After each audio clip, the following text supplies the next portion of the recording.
Chapter 29. How Damon parted from Pythias.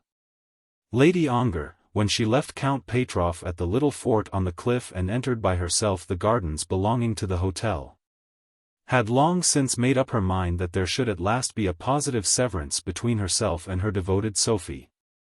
For half an hour she had been walking in silence by the Count's side, and though, of course, she had heard all that he had spoken, she had been able in that time to consider much.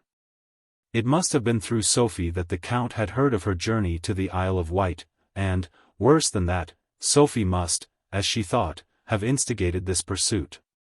In that she wronged her poor friend. Sophie had been simply paid by her brother for giving such information as enabled him to arrange this meeting. She had not even counselled him to follow Lady Ongar. But now Lady Ongar, in blind wrath, determined that Sophie should be expelled from her bosom. Lady Ongar would find this task of expulsion the less difficult in that she had come to loathe her devoted friend, and to feel it to be incumbent on her to rid herself of such devotion. Now had arrived the moment in which it might be done. And yet there were difficulties. Two ladies living together in an inn cannot, without much that is disagreeable, send down to the landlord saying that they want separate rooms, because they have taken it into their minds to hate each other. And there would, moreover, be something awkward in saying to Sophie that, though she was discarded, her bill should be paid, for this last and only time. No. Lady Ongar had already perceived that that would not do. She would not quarrel with Sophie after that fashion. She would leave the Isle of Wight on the following morning early, informing Sophie why she did so, and would offer money to the little Franco-Pole. Presuming that it might not be agreeable to the Franco-Pole to be hurried away from her marine or rural happiness so quickly. But in doing this she would be careful to make Sophie understand that Bolton Street was to be closed against her forever afterwards. With neither Count Pateroff nor his sister would she ever again willingly place herself in contact. It was dark as she entered the house, the walk out, her delay there, and her return having together occupied her 3 hours. She had hardly felt the dusk growing on her as she progressed steadily on her way, with that odious man beside her. She had been thinking of other things, and her eyes had accustomed themselves gradually to the fading twilight. But now, when she saw the glimmer of the lamps from the inn windows, she knew that the night had come upon her. And she began to fear that she had been imprudent in allowing herself to be out so late, imprudent, even had she succeeded in being alone. She went direct to her own room, that, womanlike, she might consult her own face as to the effects of the insult she had received, and then having, as it were, steadied herself, and prepared herself for the scene that was to follow, she descended to the sitting-room and encountered her friend. The friend was the first to speak, and the reader will kindly remember that the friend had ample reason for knowing what companion Lady Ongar had been likely to meet upon the downs. "Julie, dear, how late you are," said Sophie, as though she were rather irritated in having been kept so long waiting for her tea. "I am late," said Lady Ongar. "And don't you think you are imprudent, all alone, you know, dear, just a leetle imprudent. Very imprudent, indeed. I have been thinking of that now as I crossed the lawn, and found how dark it was. I have been very imprudent, but I have escaped without much injury." "Escaped? Escaped what? Have you escaped a cold, or a drunken man?" "Both, as I think." Then she sat down, and, having rung the bell, she ordered tea. "There seems to be something very odd with you," said Sophie. "I do not quite understand you. When did you see your brother last?" Lady Ongar asked. "My brother?" "Yes, Count Pateroff. When did you see him last?" "Why do you want to know?" "Well, it does not signify, as of course you will not tell me. But will you say when you will see him next?" "How can I tell? Will it be tonight?" "Julie, what do you mean?" "Only this, that I wish you would make him understand that if he has anything to do concerning me, he might as well do it out of hand." "For the last hour? Then you have seen him?" "Yes. Is not that wonderful? I have seen him. And why could you not tell him yourself what you had to say? He and I do not agree about certain things, and I do not like to carry messages to him. And you have seen him here on this sacred sea-coast? Exactly so, on this sacred sea-coast. Is it not odd that he should have known that I was here, known the very inn we were at, and known, too, whither I was going tonight? He would learn that from the servants, my dear. No doubt. He has been good enough to amuse me with mysterious threats as to what he would do to punish me if I would not become his wife, suggested Sophie. Exactly. It was very flattering on his part. I certainly do not intend to become his wife. Ah, you like better that young Clavering who has the other sweetheart. He is younger. That is true. Upon my word, yes. I like my cousin, Harry Clavering, much better than I like your brother, but, as I take it, that has not much to do with it. I was speaking of your brother's threats. I do not understand them. But I wish he could be made to understand that if he has anything to do, he had better go and do it. As for marriage, I would sooner marry the first ploughboy I could find in the fields. Julie, you need not insult him. I will have no more of your Julie, and I will have no more of you. As she said this she rose from her chair, and walked about the room. You have betrayed me, and there shall be an end of it. Betrayed you? What nonsense you talk. In what have I betrayed you? You set him upon my track here, though you knew I desired to avoid him. And is that all? I was coming here to this detestable island, and I told my brother. That is my offense, and then you talk of betraying. Julie, you sometimes are a goose. Very often, no doubt, but, Mme Gourdeloup, if you please we will be geese apart for the future. Oh, certainly, if you wish it. I do wish it. It cannot hurt me. I can choose my friends anywhere. The world is open to me to go where I please into society. I am not at a loss. All this Lady Ongar well understood, but she could bear it without injury to her temper. Such revenge was to be expected from such a woman. I do not want you to be at a loss, she said. I only want you to understand that after what has this evening occurred between your brother and me, our acquaintance had better cease. And I am to be punished for my brother? You said just now that it would be no punishment, and I was glad to hear it. Society is, as you say, open to you, and you will lose nothing. Of course society is open to me. Have I committed myself? I am not talked about for my lovers by all the town. Why should I be at a loss? No. I shall return to London tomorrow by the earliest opportunity. I have already told them so, and have ordered a carriage to go to Yarmouth at 8. And you leave me here, alone. Your brother is here, Mme Gourdeloup. My brother is nothing to me. You know well that. He can come and he can go when he please. I come here to follow you, to be companion to you, to oblige you, and now you say you go and leave me in this detestable barrack. If I am here alone, I will be revenged. You shall go back with me if you wish it. At 8 o'clock in the morning, and see, it is now 11. While you have been wandering about alone with my brother in the dark. No, I will not go so early morning as that. Tomorrow is Saturday, you was to remain till Tuesday. You may do as you please. I shall go at 8 tomorrow. Very well. You go at 8, very well. And who will pay for the bills when you are gone, Lady Ongar? I have already ordered the bill up tomorrow morning. If you will allow me to offer you £20, that will bring you to London when you please to follow. £20. What is £20? No, I will not have your £20. And she pushed away from her the 2 notes which Lady Ongar had already put upon the table. Who is to pay me for the loss of all my time? Tell me that. I have devoted myself to you. Who will pay me for that? Not I, certainly, Mme Gourdeloup. Not you. You will not pay me for my time, for a whole year I have been devoted to you.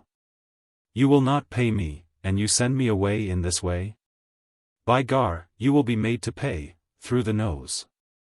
As the interview was becoming unpleasant, Lady Ongar took her candle and went away to bed, leaving the £20 on the table. As she left the room she knew that the money was there, but she could not bring herself to pick it up and restore it to her pocket. It was improbable, she thought, that Mme Gourdeloup would leave it to the mercy of the waiters, and the chances were that the notes would go into the pocket for which they were intended. And such was the result. Sophie, when she was left alone, got up from her seat, and stood for some moments on the rug, making her calculations. That Lady Ongar should be very angry about Count Pateroff's presence Sophie had expected. But she had not expected that her friend's anger would be carried to such extremity that she would pronounce a sentence of banishment for life. But, perhaps, after all, it might be well for Sophie herself that such sentence should be carried out. This fool of a woman with her income, her park, and her rank, was going to give herself, so said Sophie to herself, to a young, handsome, proud pig of a fellow, so Sophie called him, who had already shown himself to be Sophie's enemy, and who would certainly find no place for Sophie Gourdeloup within his house. Might it not be well that the quarrel should be consummated now, such compensation being obtained as might possibly be extracted? Sophie certainly knew a good deal, which it might be for the convenience of the future husband to keep dark, or convenient for the future wife that the future husband should not know. Terms might be yet had, although Lady Ongar had refused to pay anything beyond that trumpery £20. Terms might be had. Or, indeed, it might be that Lady Ongar herself, when her anger was over, might sue for a reconciliation. Or Sophie, and this idea occurred as Sophie herself became a little despondent after long calculation, Sophie herself might acknowledge herself to be wrong, begging pardon, and weeping on her friend's neck. Perhaps it might be worth while to make some further calculation in bed. Then Sophie, softly drawing the notes towards her as a cat might have done, and hiding them somewhere about her person, also went to her room. In the morning Lady Ongar prepared herself for starting at 8 o'clock, and, as a part of that preparation, had her breakfast brought to her upstairs. When the time was up, she descended to the sitting room on the way to the carriage, and there she found Sophie also prepared for a journey. "I am going too." "You will let me go?" said Sophie. "Certainly," said Lady Ongar. "I proposed to you to do so yesterday." "You should not be so hard upon your poor friend," said Sophie. This was said in the hearing of Lady Ongar's maid and of 2 waiters, and Lady Ongar made no reply to it. When they were in the carriage together, the maid being then stowed away in a dickey or rumble behind, Sophie again whined and was repentant. "Julie, you should not be so hard upon your poor Sophie. It seems to me that the hardest things said were spoken by you." "Then I will beg your pardon. I am impulsive. I do not restrain myself. When I am angry I say I know not what. If I said any words that were wrong, I will apologize, and beg to be forgiven, there, on my knees." And, as she spoke, the adroit little woman contrived to get herself down upon her knees on the floor of the carriage. "There, say that I am forgiven, say that Sophie is pardoned." The little woman had calculated that even should her Julie pardon her, Julie would hardly condescend to ask for the 2 £10 notes. But Lady Ongar had stoutly determined that there should be no further intimacy, and had reflected that a better occasion for a quarrel could hardly be vouchsafed to her than that afforded by Sophie's treachery in bringing her brother down to fresh water. She was too strong, and too much mistress of her will, to be cheated now out of her advantage. "Mme Gourdeloup, that attitude is absurd, I beg you will get up." "Never. Never till you have pardoned me." And Sophie crouched still lower, till she was all among the dressing cases and little bags at the bottom of the carriage. "I will not get up till you say the words, Sophie, dear, I forgive you. Then I fear you will have an uncomfortable drive. Luckily it will be very short. It is only half an hour to Yarmouth. And I will kneel again on board the packet, and on the, what you call, platform, and in the railway carriage, and in the street. I will kneel to my Julie everywhere, till she say, Sophie, dear, I forgive you. Mme Gourdeloup, pray understand me, between you and me there shall be no further intimacy. No. Certainly not. No further explanation is necessary, but our intimacy has certainly come to an end. It has. Undoubtedly. Julie. That is such nonsense. Mme Gourdeloup, you are disgracing yourself by your proceedings. Oh. Disgracing myself, am I? In saying this, Sophie picked herself up from among the dressing cases, and recovered her seat. I am disgracing myself. Well, I know very well whose disgrace is the most talked about in the world, yours or mine. Disgracing myself, and from you? What did your husband say of you himself? Lady Ongar began to feel that even a very short journey might be too long. Sophie was now quite up, and was wriggling herself on her seat, adjusting her clothes which her late attitude had disarranged, not in the most graceful manner. You shall see, she continued.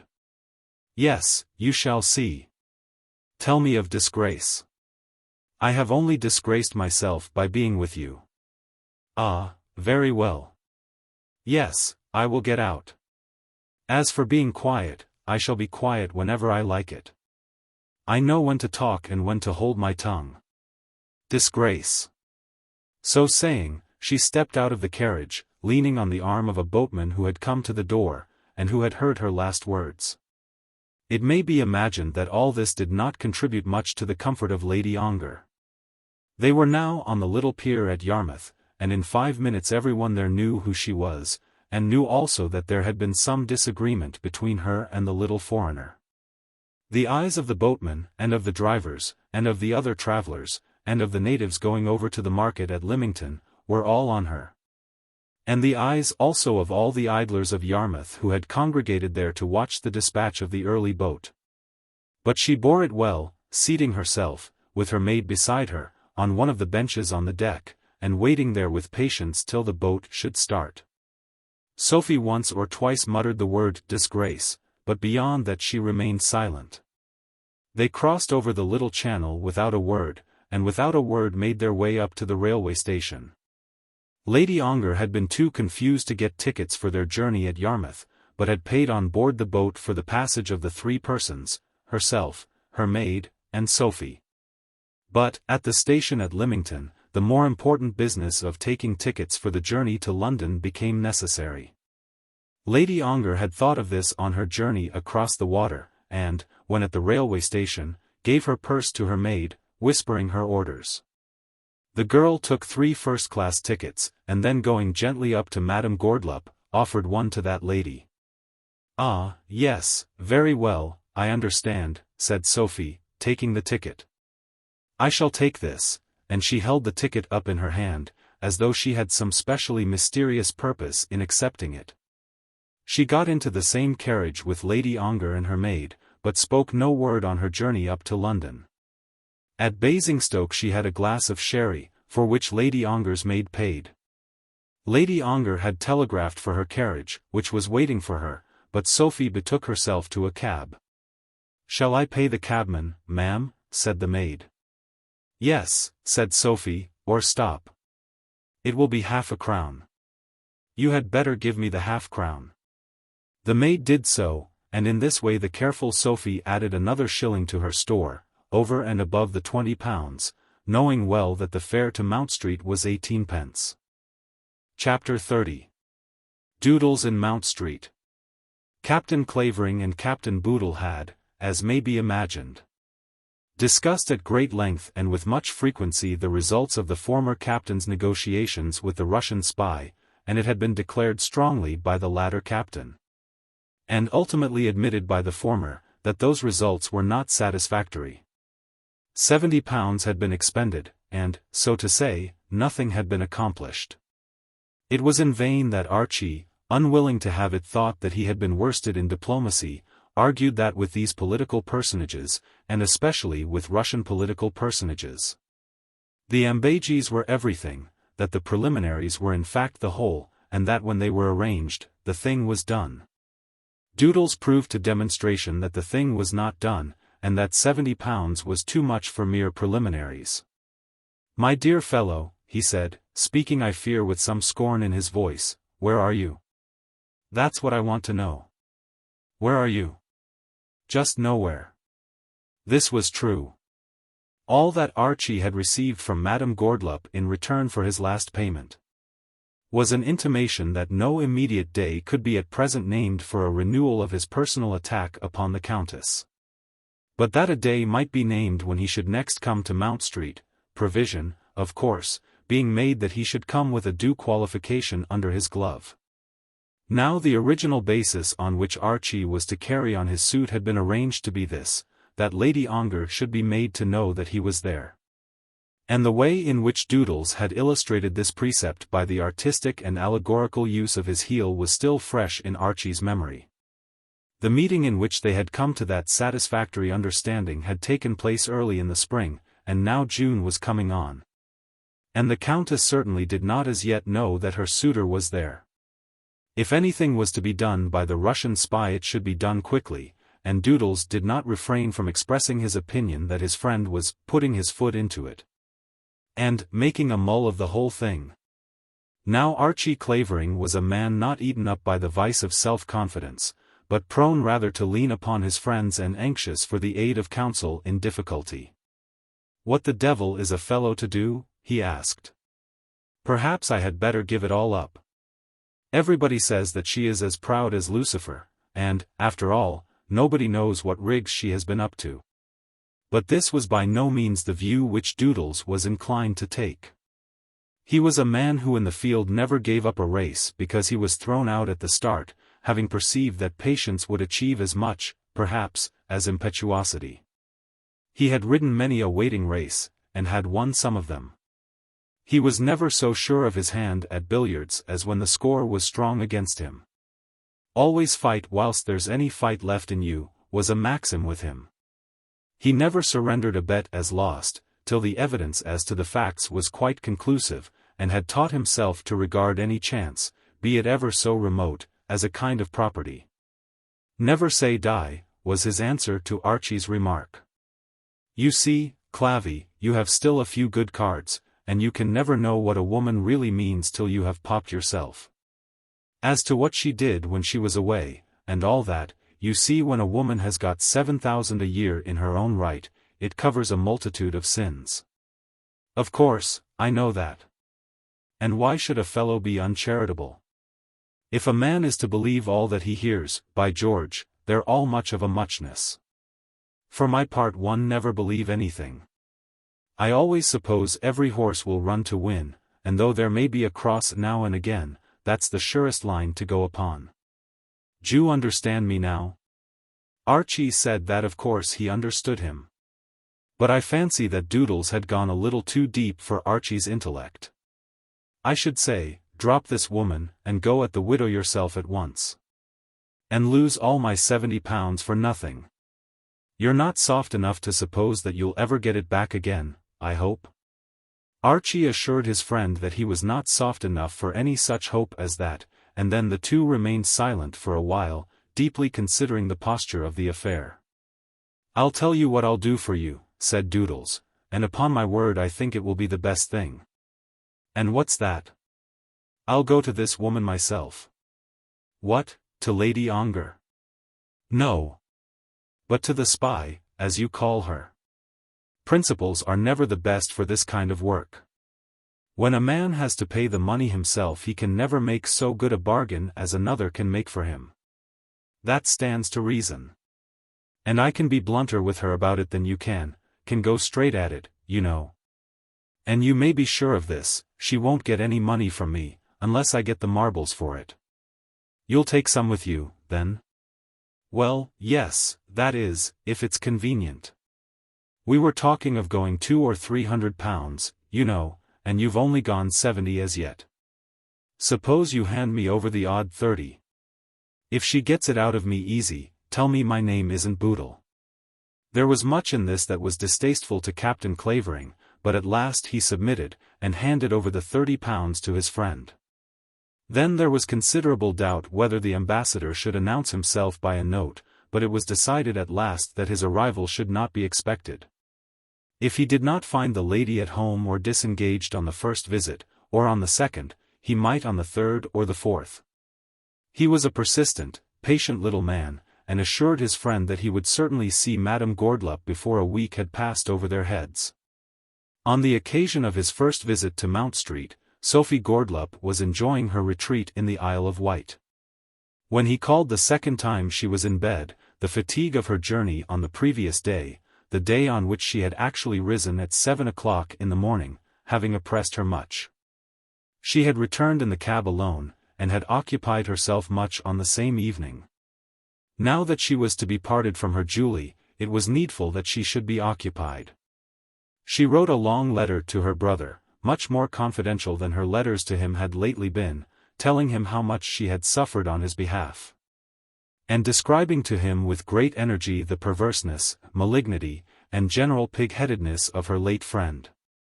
Then she wrote an anonymous letter to Mrs. Burton, whose name and address she had learned, after having ascertained from Archie the fact of Harry Clavering's engagement. In this letter she described the wretched wiles by which that horrid woman Lady Ongar was struggling to keep Harry and Miss Burton apart. "It is very bad, but it is true," said the diligent little woman. "She has been seen in his embrace, I know it." After that she dressed and went out into society, the society of which she had boasted as being open to her, to the house of some hanger-on of some embassy, and listened, and whispered, and laughed when some old sinner joked with her, and talked poetry to a young man who was foolish and lame, but who had some money, and got a glass of wine and a cake for nothing. And so was very busy. And on her return home calculated that her cab hire for the evening had been judiciously spent. But her diligence had been so great that when Captain Boodle called the next morning at 12 o'clock she was still in bed. Had she been in dear Paris, or in dearer Vienna, that would have not hindered her from receiving the visit, but in pig-headed London this could not be done. And, therefore, when she had duly scrutinized Captain Boodle's card, and had learned from the servant that Captain Boodle desired to see herself on very particular business, she made an appointment with him for the following day. On the following day at the same hour Doodles came and was shown up into her room. He had scrupulously avoided any smartness of apparel, calculating that a Newmarket costume would be, of all dresses, the most efficacious in filling her with an idea of his smartness. Whereas Archie had probably injured himself much by his polished leather boots, and general newness of clothing. Doodles, therefore, wore a cutaway coat, a coloured shirt with a fogle round his neck, old brown trousers that fitted very tightly round his legs, and was careful to take no gloves with him. He was a man with a small bullet head, who wore his hair cut very short, and had no other beard than a slight appendage on his lower chin. He certainly did possess a considerable look of smartness, and when he would knit his brows and nod his head, some men were apt to think that it was not easy to get on the soft side of him. Sophie on this occasion was not arrayed with that becoming negligence which had graced her appearance when Captain Clavering had called. She knew that a visitor was coming, and the questionably white wrapper had been exchanged for an ordinary dress. This was regretted, rather than otherwise, by Captain Boodle, who had received from Archie a description of the lady's appearance, and who had been anxious to see the spy in her proper and peculiar habiliments. It must be remembered that Sophie knew nothing of her present visitor, and was altogether unaware that he was in any way connected with Captain Clavering. "You are Captain Boodle," she said, looking hard at Doodles, as he bowed to her on entering the room. "Captain Boodle, ma'am, at your service." "Oh, Captain Boodle. It is English name, I suppose?" "Certainly, ma'am, certainly. Altogether English, I believe. Our Boodles come out of Warwickshire, small property near Leamington, deuced small, I'm sorry to say." She looked at him very hard, and was altogether unable to discover what was the nature or probable mode of life of the young man before her. She had lived much in England, and had known Englishmen of many classes, but she could not remember that she had ever become conversant with such a one as he who was now before her. Was he a gentleman, or might he be a housebreaker? A deuced small property near Leamington, she said, repeating the words after him. Oh. But my visit to you, ma'am, has nothing to do with that. Nothing to do with the small property. Nothing in life. Then, Captain Boodley, what may it have to do with? Hereupon Doodles took a chair, not having been invited to go through that ceremony. According to the theory created in her mind at the instant, this man was not at all like an English captain. Captain is an unfortunate title, somewhat equivalent to the foreign count, unfortunate in this respect, that it is easily adopted by many whose claims to it are very slight. Archie Clavering, with his polished leather boots, had looked like a captain, had come up to her idea of a captain, but this man. The more she regarded him, the stronger in her mind became the idea of the housebreaker. My business, ma'am, is of a very delicate nature, of a nature very delicate indeed. But I think that you and I, who understand the world, may soon come to understand each other. Oh, you understand the world. Very well, sir. Go on. Now, ma'am, money is money, you know. And a goose is a goose, but what of that? Yes, a goose is a goose, and some people are not geese. Nobody, ma'am, would think of calling you a goose. I hope not. It would be so uncivil, even an Englishman would not say it. Will you go on? I think you have the pleasure of knowing Lady Ongar. Knowing who? Said Sophie, almost shrieking. Lady Ongar. During the last day or two Sophie's mind had been concerned very much with her dear Julie, but had not been concerned at all with the affairs of Captain Clavering, and, therefore, when Lady Ongar's name was mentioned, her mind went away altogether to the quarrel, and did not once refer itself to the captain. Could it be that this was an attorney, and was it possible that Julie would be mean enough to make claims upon her? Claims might be made for more than those £20. And you, she said, do you know Lady Ongar? I have not that honor myself. Oh, you have not, and do you want to be introduced? Not exactly, not at present. At some future day I shall hope to have the pleasure. But I am right in believing that she and you are very intimate? Now what are you going to do for my friend Archie Clavering? Oh, exclaimed Sophie. Yes. What are you going to do for my friend Archie Clavering? £70, you know, ma'am, is a smart bit of money. A smart bit of money, is it? That is what you think on your little property down in Warwickshire. It isn't my property, ma'am, at all. It belongs to my uncle. Oh, it is your uncle that has the little property. And what had your uncle to do with Lady Ongar? What is your uncle to your friend Archie? Nothing at all, ma'am, nothing on earth. Then why do you tell me all this rigmarole about your uncle and his little property, and Warwickshire? What have I to do with your uncle? Sir, I do not understand you, not at all. Nor do I know why I have the honor to see you here, Captain Boodley. Even Doodles, redoubtable as he was, even he, with all his smartness, felt that he was overcome, and that this woman was too much for him. He was altogether perplexed, as he could not perceive whether in all her tirade about the little property she had really misunderstood him, and had in truth thought that he had been talking about his uncle, or whether the whole thing was cunning on her part.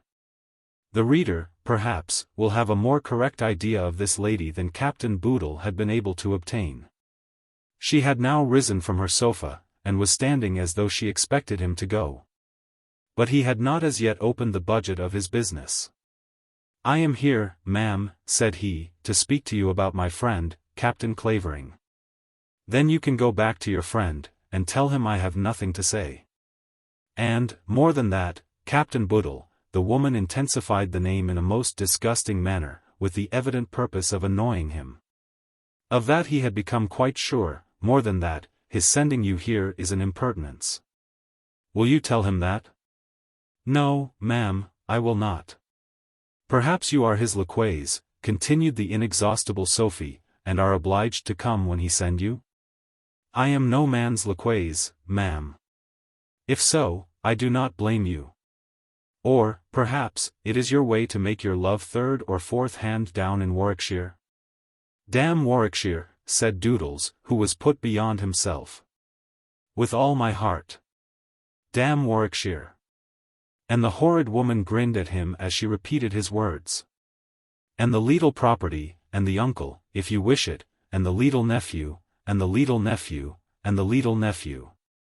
She stood over him as she repeated the last words with wondrous rapidity, and grinned at him, and grimaced and shook herself, till Doodles was altogether bewildered. If this was a Russian spy he would avoid such in future, and keep himself for the milder acerbities of Newmarket, and the easier chaff of his club. He looked up into her face at the present moment, striving to think of some words by which he might assist himself. He had as yet performed no part of his mission, but any such performance was now entirely out of the question. The woman had defied him, and had altogether thrown Clavering overboard. There was no further question of her services, and therefore he felt himself to be quite entitled to twit her with the payment she had taken. "And how about my friend's £70, said he. "How about £70?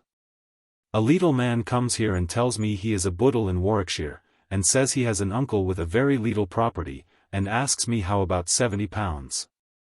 Suppose I ask you how about the policeman, what will you say then? You send for him and you shall hear what I say. No, not to take away such a leetle man as you. I send for a policeman when I am afraid. Boodle in Warwickshire is not a terrible man. Suppose you go to your friend and tell him from me that he have chose a very bad Mercury in his affairs of love, the worst Mercury I ever see. Perhaps the Warwickshire Mercuries are not very good. Can you tell me, Captain Boodle, how they make love down in Warwickshire? And that is all the satisfaction I am to have? Who said you was to have satisfaction? Very little satisfaction I should think you ever have, when you come as a Mercury.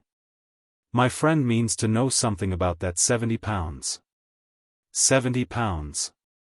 If you talk to me any more of £70, I will fly at your face. As she spoke this she jumped across at him as though she were really on the point of attacking him with her nails, and he, in dismay, retreated to the door. You, and your £70. Oh, you English. What mean mens you are. Oh. A Frenchman would despise to do it. Yes, or a Russian or a Pole. But you want it all down in black and white, like a butcher's bill. You know nothing, and understand nothing, and can never speak, and can never hold your tongues. You have no head, but the head of a bull. A bull can break all the china in a shop, dash, smash, crash, all the pretty things gone in a minute. So can an Englishman. Your £70. You will come again to me for £70, I think. In her energy she had acted the bull, and had exhibited her idea of the dashing, the smashing and the crashing, by the motion of her head and the waving of her hands. And you decline to say anything about the £70, said Doodles, resolving that his courage should not desert him. Whereupon the divine Sophie laughed. Ha, ha, ha. I see you have not got on any gloves, Captain Boodle. Gloves, no. I don't wear gloves. Nor your uncle with the leetle property in Warwickshire? Captain Clavering, he wears a glove. He is a handy man. Doodles stared at her, understanding nothing of this. Perhaps it is in your waistcoat pocket, and she approached him fearlessly, as though she were about to deprive him of his watch. I don't know what you mean, said he, retreating. Ah, you are not a handy man, like my friend the other captain, so you had better go away. Yes, you had better go to Warwickshire. In Warwickshire, I suppose, they make ready for your Michaelmas dinners. You have 4 months to get fat. Suppose you go away and get fat. Doodles understood nothing of her sarcasm, but began to perceive that he might as well take his departure.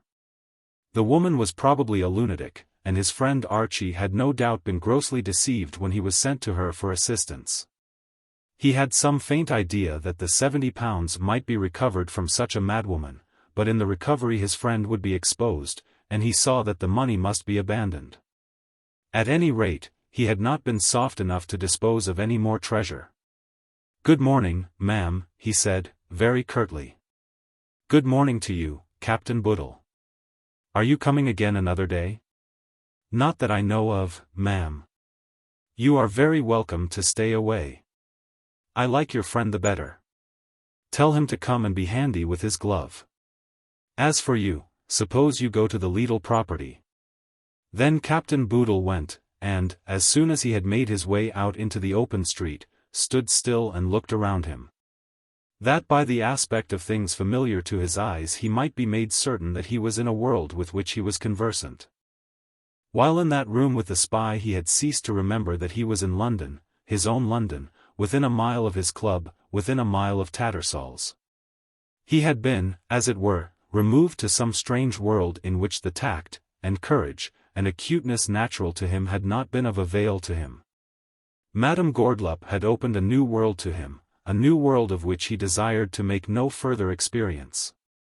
Gradually he began to understand why he had been desired to prepare himself for Michaelmas eating. Gradually some idea about Archie's glove glimmered across his brain. A wonderful woman certainly was the Russian spy, a phenomenon which in future years he might perhaps be glad to remember that he had seen in the flesh.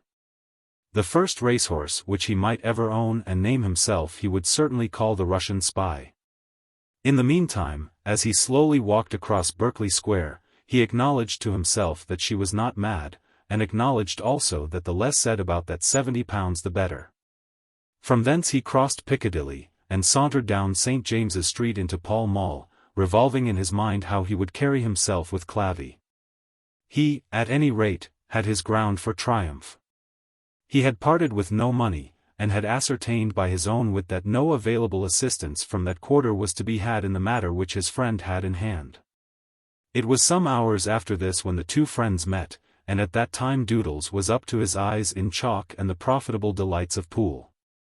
But Archie was too intent on his business to pay much regard to his friend's proper avocation. "Well, Doodles," he said, hardly waiting till his ambassador had finished his stroke and laid his ball close waxed to one of the cushions. "Well, have you seen her?" "Oh, yes. I've seen her," said Doodles, seating himself on an exalted bench which ran round the room, while Archie, with anxious eyes, stood before him. "Well," said Archie. "She's a rum un. Thank Griggs, you always stand to me like a brick." This was said to a young lieutenant who had failed to hit the captain's ball, and now tendered him a shilling with a very bitter look. "She is queer," said Archie, "certainly. Queer. By George, I'll back her for the queerest bit of horseflesh going anyway about these diggings. I thought she was mad at first, but I believe she knows what she's about. She knows what she's about well enough. She's worth all the money if you can only get her to work." "Bosh, my dear fellow." "Why bosh? What's up now?" "Bosh. Bosh. Bosh. Me to play, is it?" Down he went, and not finding a good open for a hazard, again waxed himself to the cushion, to the infinite disgust of Griggs, who did indeed hit the ball this time. But in such a way as to make the loss of another life from Griggs' original 3 a matter of certainty. "I don't think it's hardly fair," whispered Griggs to a friend, a man playing always for safety. "It's not the game I like, and I shan't play at the same table with Doodles any more." "It's all bosh," repeated Doodles, coming back to his seat. "She don't mean to do anything, and never did.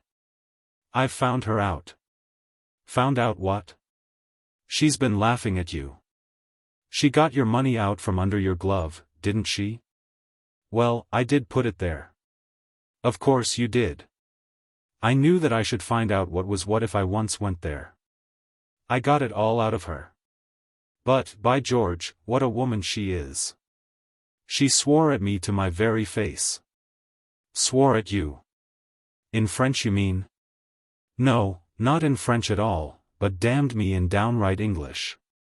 By George, how I did laugh. Me and everybody belonging to me. I'm blessed if she didn't. There was nothing like that about her when I saw her. You didn't turn her inside out as I've done, but stop half a moment." Then he descended, chalked away at his cue hastily, pocketed a shilling or two, and returned. "You didn't turn her inside out as I've done. I tell you, Clavvy, there's nothing to be done there, and there never was. If you'd kept on going yourself she'd have drained you as dry as that table. There's your £30 back, and, upon my word, old fellow, you ought to thank me." Archie did thank him, and Doodles was not without his triumph. Of the frequent references to Warwickshire which he had been forced to endure, he said nothing, nor yet of the reference to Michaelmas dinners. And, gradually, as he came to talk frequently to Archie of the Russian spy, and perhaps also to one or two others of his more intimate friends, he began to convince himself that he really had wormed the truth out of Mme Gourdeloup, and got altogether the better of that lady, in a very wonderful way. Chapter 31. Harry Clavering's Confession. Harry Clavering, when he went away from Onslow Crescent, after his interview with Cecilia Burton, was a wretched, pitiable man. He had told the truth of himself, as far as he was able to tell it, to a woman whom he thoroughly esteemed, and having done so was convinced that she could no longer entertain any respect for him. He had laid bare to her all his weakness, and for a moment she had spurned him. It was true that she had again reconciled herself to him, struggling to save both him and her sister from future misery, that she had even condescended to implore him to be gracious to Florence, taking that which to her mind seemed then to be the surest path to her object. But not the less did he feel that she must despise him. Having promised his hand to one woman, to a woman whom he still professed that he loved dearly, he had allowed himself to be cheated into offering it to another. And he knew that the cheating had been his own. It was he who had done the evil. Julia, in showing her affection for him, had tendered her love to a man whom she believed to be free. He had intended to walk straight. He had not allowed himself to be enamored of the wealth possessed by this woman who had thrown herself at his feet. But he had been so weak that he had fallen in his own despite. There is, I suppose, no young man possessed of average talents and average education, who does not early in life lay out for himself some career with more or less precision, some career which is high in its tendencies and noble in its aspirations, and to which he is afterwards compelled to compare the circumstances of the life which he shapes for himself. In doing this he may not attempt, perhaps, to lay down for himself any prescribed amount of success which he will endeavor to reach, or even the very pathway by which he will strive to be successful. But he will tell himself what are the vices which he will avoid, and what the virtues which he will strive to attain. Few young men ever did this with more precision than it had been done by Harry Clavering, and few with more self-confidence. Very early in life he had been successful, so successful as to enable him to emancipate himself not only from his father's absolute control, but almost also from any interference on his father's part. It had seemed to be admitted that he was a better man than his father, better than the other Claverings, the jewel of the race, the Clavering to whom the family would in future years look up. Not as their actual head, but as their strongest prop and most assured support. He had said to himself that he would be an honest, truthful, hard-working man, not covetous after money, though conscious that a laborer was worthy of his hire, and conscious also that the better the work done the better should be his wages. Then he had encountered a blow, a heavy blow from a false woman, and he had boasted to himself that he had borne it well, as a man should bear all blows. And now, after all these resolves and all these boastings, he found himself brought by his own weakness to such a pass that he hardly dared to look in the face any of his dearest and most intimate friends. He was not remiss in telling himself all this. He did draw the comparison ruthlessly between the character which he had intended to make his own and that which he now had justly earned. He did not excuse himself. We are told to love others as ourselves, and it is hard to do so. But I think that we never hate others, never despise others, as we are sometimes compelled by our own convictions and self-judgment to hate and to despise ourselves. Harry, as he walked home on this evening, was lost in disgust at his own conduct. He could almost have hit his head against the walls, or thrown himself beneath the wagons as he passed them, so thoroughly was he ashamed of his own life. Even now, on this evening, he had escaped from Onslow Crescent, basely escaped, without having declared any purpose. Twice on this day he had escaped, almost by subterfuges. Once from Burton's office, and now again from Cecilia's presence. How long was this to go on, or how could life be endurable to him under such circumstances? In parting from Cecilia, and promising to write at once, and promising to come again in a few days, he had had some idea in his head that he would submit his fate to the arbitrament of Lady Ongar. At any rate he must, he thought, see her, and finally arrange with her what the fate of both of them should be, before he could make any definite statement of his purpose in Onslow Crescent. The last tender of his hand had been made to Julia, and he could not renew his former promises on Florence's behalf, till he had been absolved by Julia. This may at any rate be pleaded on his behalf, that in all the workings of his mind at this time there was very little of personal vanity.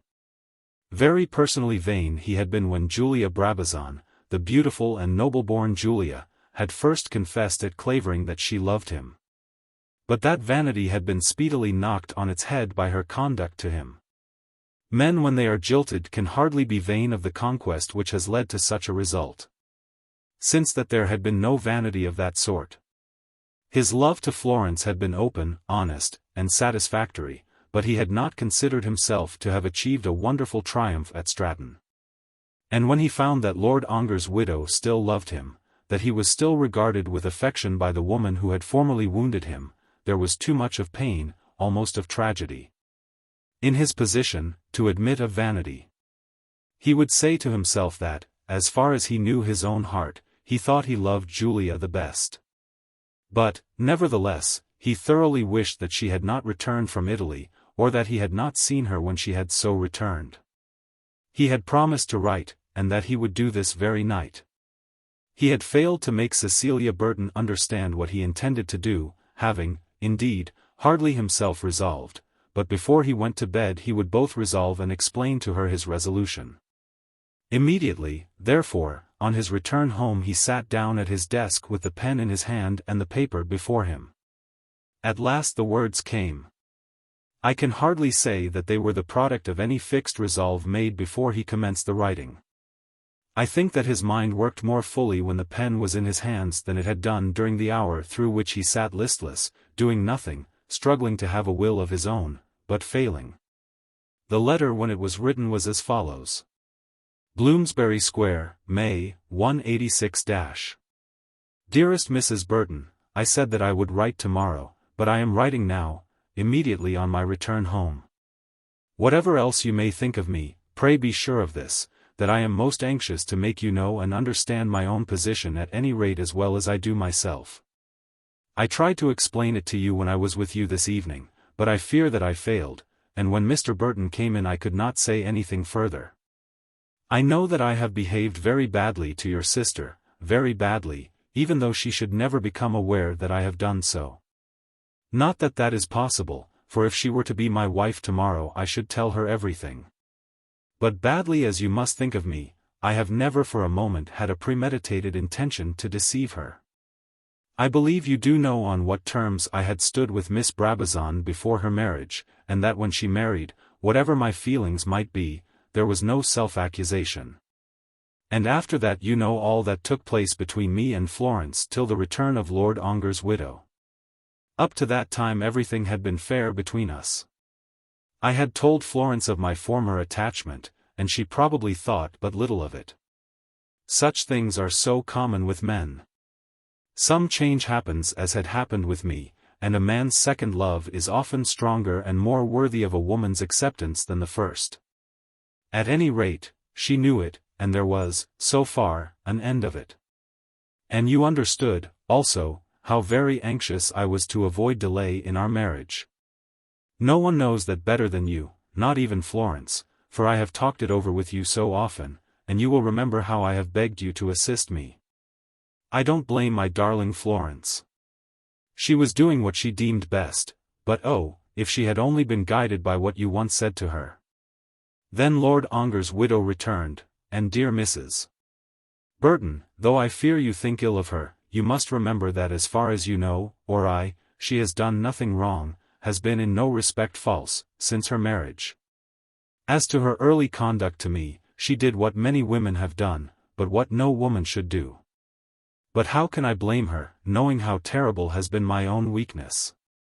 But as to her conduct since her marriage, I implore you to believe with me that she has been sinned against grievously, and has not sinned. Well, as you know, I met her. It was hardly unnatural that I should do so, as we are connected. But whether natural or unnatural, foolish or wise, I went to her often. I thought at first that she must know of my engagement as her sister knew it well, and had met Florence.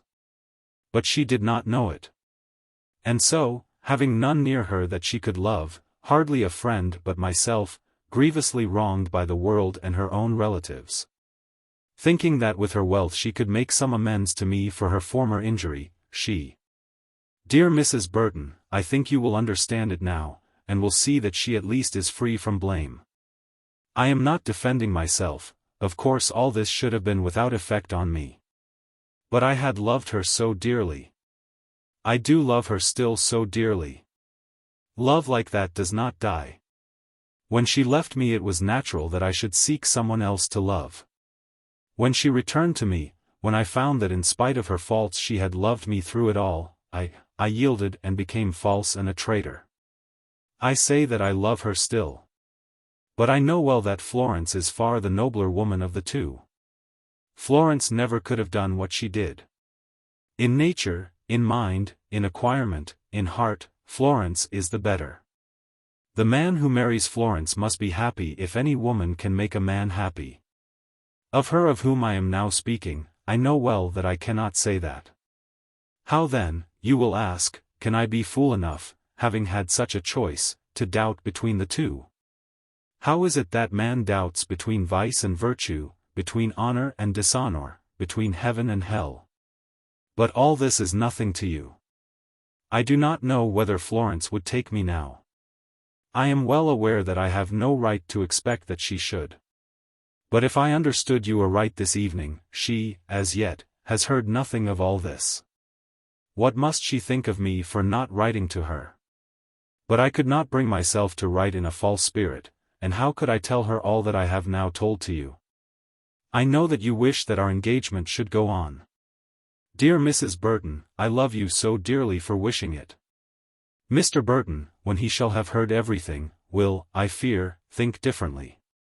For me, I feel that I must see Lady Ongar before I can again go to your house, and I write now chiefly to tell you that this is what I have determined to do. I believe she is now away, in the Isle of Wight, but I will see her as soon as she returns. After that I will either come to Onslow Crescent or send. Florence will be with you then. She of course must know everything, and you have my permission to show this letter to her if you think well to do so. Most sincerely and affectionately yours, Harry Clavering. This he delivered himself the next morning at the door in Onslow Crescent, taking care not to be there till after Theodore Burton should have gone from home. He left a card also, so that it might be known, not only that he had brought it himself, but that he had intended Mrs. Burton to be aware of that fact. Then he went and wandered about, and passed his day in misery, as such men do when they are thoroughly discontented with their own conduct. This was the Saturday on which Lady Ongar returned with her Sophie from the Isle of Wight. But of that premature return Harry knew nothing, and therefore allowed the Sunday to pass by without going to Bolton Street. On the Monday morning he received a letter from home which made it necessary, or induced him to suppose it to be necessary, that he should go home to Clavering, at any rate for one day. This he did on the Monday, sending a line to Mrs. Burton to say whither he was gone, and that he should be back by Wednesday night or Thursday morning, and imploring her to give his love to Florence, if she would venture to do so. Mrs. Burton would know what must be his first business in London on his return, and she might be sure he would come or send to Onslow Crescent as soon as that was over. Harry's letter, the former and longer letter, Cecilia had read over, till she nearly knew it by heart, before her husband's return. She well understood that he would be very hard upon Harry. He had been inclined to forgive Clavering for what had been remiss, to forgive the silence, the absence from the office, and the want of courtesy to his wife, till Harry had confessed his sin. But he could not endure that his sister should seek the hand of a man who had declared himself to be in doubt whether he would take it, or that anyone should seek it for her. In her ignorance of all the truth. His wife, on the other hand, simply looked to Florence's comfort and happiness. That Florence should not suffer the pang of having been deceived and rejected was all in all to Cecilia. Of course she must know it some day, the wife had pleaded to her husband. He is not the man to keep anything secret. But if she is told when he has returned to her, and is good to her, the happiness of the return will cure the other misery. But Burton would not submit to this. To be comfortable at present is not everything, he said. If the man be so miserably weak that he does not even now know his own mind, Florence had better take her punishment, and be quit of him. Cecilia had narrated to him with passable fidelity what had occurred upstairs, while he was sitting alone in the dining-room. That she, in her anger, had at one moment spurned Harry Clavering, and that in the next she had knelt to him, imploring him to come back to Florence. Those two little incidents she did not tell to her husband. Harry's adventures with Lady Ongar, as far as she knew them, she described accurately. "I can't make any apology for him, upon my life I can't," said Burton. "If I know what it is for a man to behave ill, falsely, like a knave in such matters, he is so behaving." So Theodore Burton spoke as he took his candle to go away to his work. But his wife had induced him to promise that he would not write to Stratton or take any other step in the matter till they had waited 24 hours for Harry's promised letter.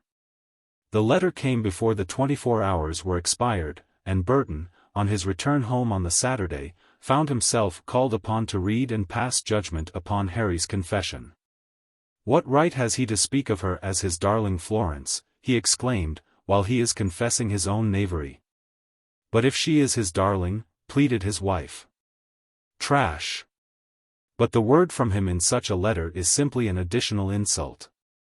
And what does he know about this woman who has come back? He vouches for her, but what can he know of her? Just what she tells him. He is simply a fool.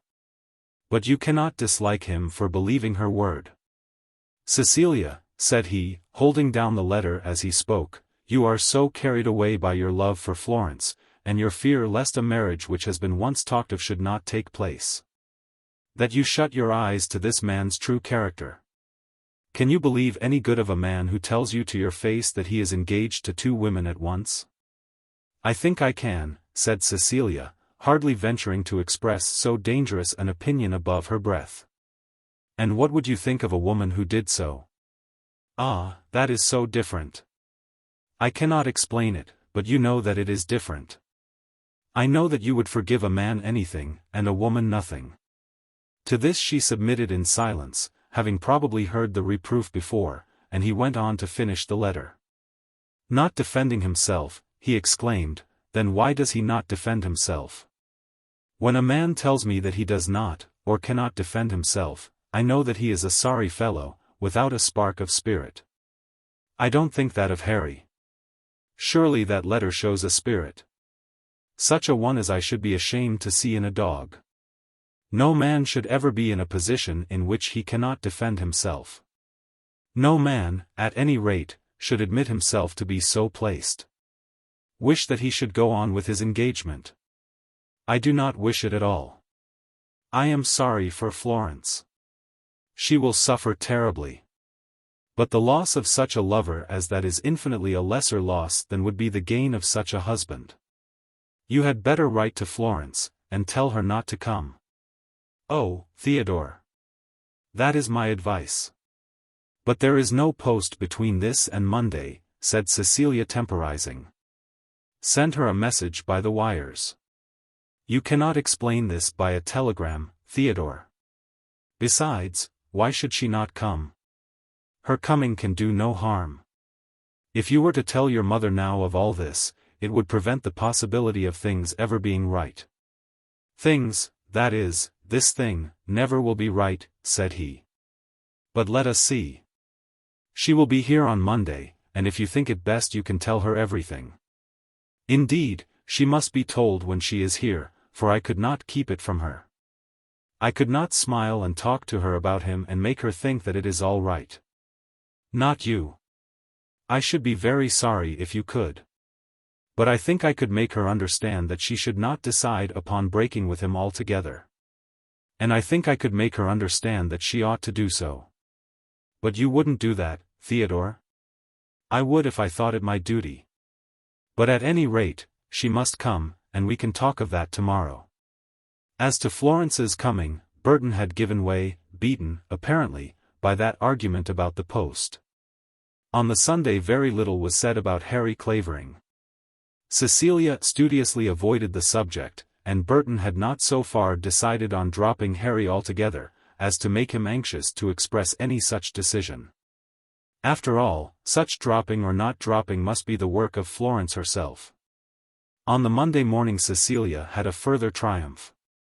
On that day her husband was very fully engaged, having to meet a synod of contractors, surveyors, and engineers, to discuss which of the remaining thoroughfares of London should not be knocked down by the coming railways, and he could not absent himself from the Adelphi.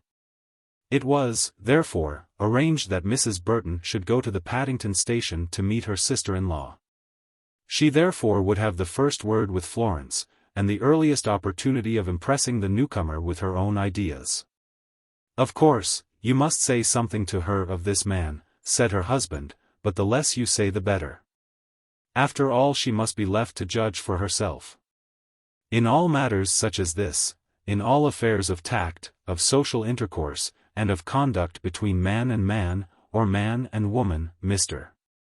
Burton was apt to be eloquent in his domestic discussion, and sometimes almost severe, but the final arrangement of them was generally left to his wife.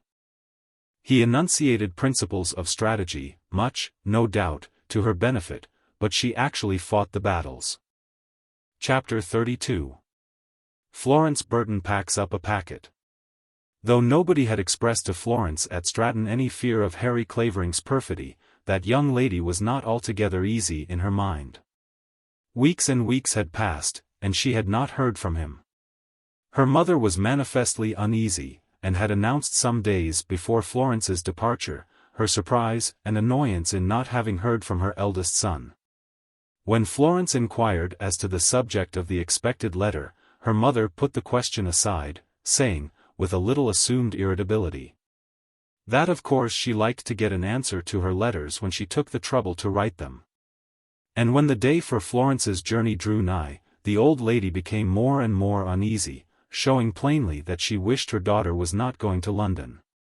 But Florence, as she was quite determined to go, said nothing to all this. Her father also was uneasy, and neither of them had for some days named her lover in her hearing. She knew that there was something wrong, and felt that it was better that she should go to London and learn the truth. No female heart was ever less prone to suspicion than the heart of Florence Burton. Among those with whom she had been most intimate nothing had occurred to teach her that men could be false, or women either. When she had heard from Harry Clavering the story of Julia Brabazon, she had, not making much accusation against the sinner in speech, put Julia down in the books of her mind as a bold, bad woman who could forget her sex, and sell her beauty and her womanhood for money. There might be such a woman here and there, or such a man. There were murderers in the world, but the bulk of mankind is not made subject to murderers. Florence had never considered the possibility that she herself could become liable to such a misfortune. And then, when the day came that she was engaged, her confidence in the man chosen by her was unlimited. Such love as hers rarely suspects. He with whom she had to do was Harry Clavering, and therefore she could not be deceived. Moreover, she was supported by a self-respect and a self-confidence which did not at first allow her to dream that a man who had once loved her would ever wish to leave her. It was to her as though a sacrament as holy as that of the Church had passed between them, and she could not easily bring herself to think that that sacrament had been as nothing to Harry Clavering. But nevertheless there was something wrong, and when she left her father's house at Stratton, she was well aware that she must prepare herself for tidings that might be evil. She could bear anything, she thought, without disgracing herself. But there were tidings which might send her back to Stratton a broken woman, fit perhaps to comfort the declining years of her father and mother, but fit for nothing else. Her mother watched her closely as she sat at her breakfast that morning, but much could not be gained by watching Florence Burton when Florence wished to conceal her thoughts. Many messages were sent to Theodore, to Cecilia, and to the children, messages to others of the Burton clan who were in town, but not a word was said of Harry Clavering. The very absence of his name was enough to make them all wretched, but Florence bore it as the Spartan boy bore the fox beneath his tunic. Mrs. Burton could hardly keep herself from a burst of indignation, but she had been strongly warned by her husband, and restrained herself till Florence was gone. "If he is playing her false," said she, as soon as she was alone with her old husband, "he shall suffer for it, though I have to tear his face with my own fingers." "Nonsense, my dear, nonsense." "It is not nonsense, Mr. Burton." "A gentleman, indeed. He is to be allowed to be dishonest to my girl because he is a gentleman. I wish there was no such thing as a gentleman, so I do. Perhaps there would be more honest men then." It was unendurable to her that a girl of hers should be so treated. Immediately on the arrival of the train at the London platform, Florence espied Cecilia, and in a minute was in her arms. There was a special tenderness in her sister-in-law's caress, which at once told Florence that her fears had not been without cause. Who has not felt the evil tidings conveyed by the exaggerated tenderness of a special kiss? But while on the platform and among the porters she said nothing of herself. She asked after Theodore and heard of the railway confederacy with a show of delight. "He'd like to make a line from Hyde Park Corner to the Tower of London," said Florence, with a smile. Then she asked after the children, and specially for the baby, but as yet she spoke no word of Harry Clavering. The trunk and the bag were at last found. And the two ladies were packed into a cab, and had started. Cecilia, when they were seated, got hold of Florence's hand, and pressed it warmly. "Dearest," she said, "I am so glad to have you with us once again." "And now," said Florence, speaking with a calmness that was almost unnatural, "tell me all the truth." All the truth. What a demand it was. And yet Cecilia had expected that none less would be made upon her. Of course Florence must have known that there was something wrong. Of course she would ask as to her lover immediately upon her arrival. "And now tell me all the truth." "Oh, Florence." "The truth, then, is very bad," said Florence, gently. "Tell me first of all whether you have seen him. Is he ill?" "He was with us on Friday." "He is not ill. Thank God for that. Has anything happened to him? Has he lost money?"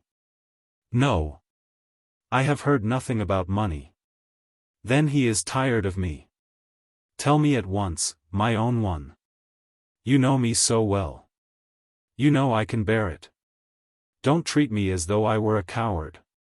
"No, it is not that. It is not that he is tired of you. If you had heard him speak of you on Friday, that you were the noblest, purest, dearest, best of women, this was imprudent on her part. But what loving woman could at such a moment have endured to be prudent?"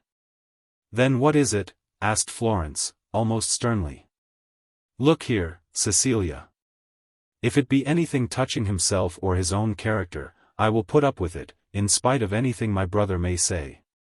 Though he had been a murderer, if that were possible, would not leave him. I will never leave him unless he leaves me. Where is he now, at this moment?" "He is in town." Mrs. Burton had not received Harry's note, telling her of his journey to Clavering, before she had left home. Now at this moment it was waiting for her in Onslow Crescent. "And am I to see him? Cecilia, why cannot you tell me how it is? In such a case I should tell you everything at once, because I know that you are not a coward. Why cannot you do so to me? You have heard of Lady Ongar?" "Heard of her, yes. She treated Harry very badly before her marriage. She has come back to London, a widow. I know she has. And Harry has gone back to her. Is that it? Do you mean to tell me that Harry and Lady Ongar are to be married? No, I cannot say that. I hope it is not so. Indeed, I do not think it. Then what have I to fear? Does she object to his marrying me? What has she to do between us? She wishes that Harry should come back to her, and Harry has been unsteady. He has been with her often. And he has been very weak. It may be all right yet, Flo, it may indeed, if you can forgive his weakness. Something of the truth had now come home to Florence, and she sat thinking of it long before she spoke again. This widow, she knew, was very wealthy, and Harry had loved her before he had come to Stratton. Harry's first love had come back free to wed again, and able to make the fortune of the man she might love and marry. What had Florence to give to any man that could be weighed with this? Lady Ongar was very rich. Florence had already heard all this from Harry, was very rich, was clever, and was beautiful, and moreover she had been Harry's first love. Was it reasonable that she with her little claims, her puny attractions, should stand in Harry's way when such a prize as that came across him? And as for his weakness, might it not be strength, rather than weakness, the strength of an old love which he could not quell, now that the woman was free to take him? For herself, had she not known that she had only come second? As she thought of him with his noble bride and that bride's great fortune, and of her own insignificance, her low birth, her doubtful prettiness that had ever been doubtful to herself. Of her few advantages, she told herself that she had no right to stand upon her claims. "I wish I had known it sooner," she said, in a voice so soft that Cecilia strained her ears to catch the words. "I wish I had known it sooner. I would not have come up to be in his way. But you will be in no one's way, Flo, unless it be in hers." "And I will not be in hers," said Florence, speaking somewhat louder, and raising her head in pride as she spoke. "I will be neither in hers nor in his. I think I will go back at once." Cecilia upon this, ventured to look round at her, and saw that she was very pale, but that her eyes were dry and her lips pressed close together. It had not occurred to Mrs. Burton that her sister-in-law would take it in this way, that she would express herself as being willing to give way, and that she would at once surrender her lover to her rival. The married woman, she who was already happy with a husband, having enlisted all her sympathies on the side of a marriage between Florence and Harry Clavering, could by no means bring herself to agree to this view. No one liked success better than Cecilia Burton, and to her success would consist in rescuing Harry from Lady Ongar and securing him for Florence.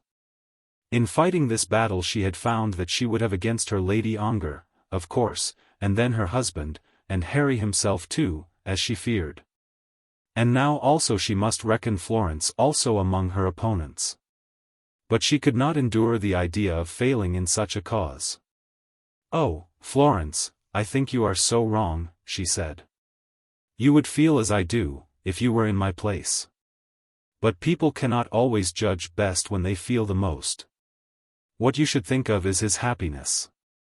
"So I do, and of his future career." "Career? I hate to hear of careers. Men do not want careers, or should not want them. Could it be good for him to marry a woman who has been false, who has done as she has, simply because she has made herself rich by her wickedness? Do you believe so much in riches yourself?" "If he loves her best, I will not blame him," said Florence. "He knew her before he had seen me. He was quite honest and told me all the story. It is not his fault if he still likes her the best." When they reached Onslow Crescent, the first half-hour was spent with the children, as to whom Florence could not but observe that even from their mouths the name of Harry Clavering was banished. But she played with Sissy and Sophie, giving them their little presents from Stratton.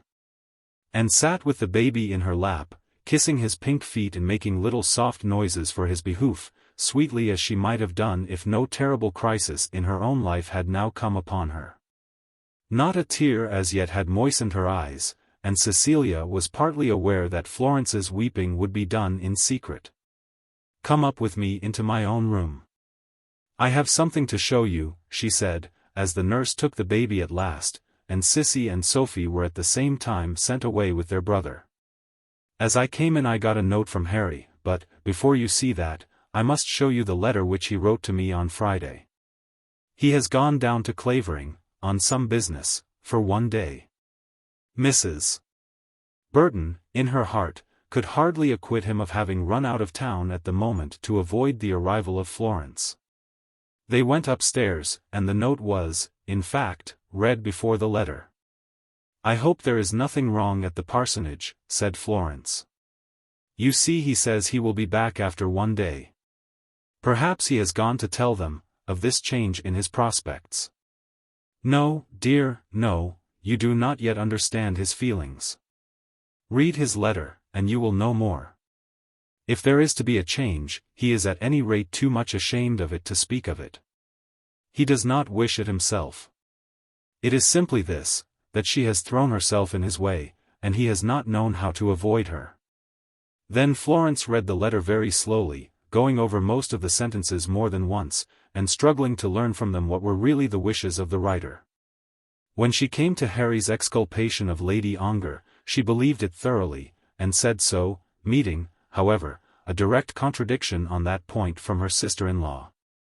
When she had finished it, she folded it up and gave it back.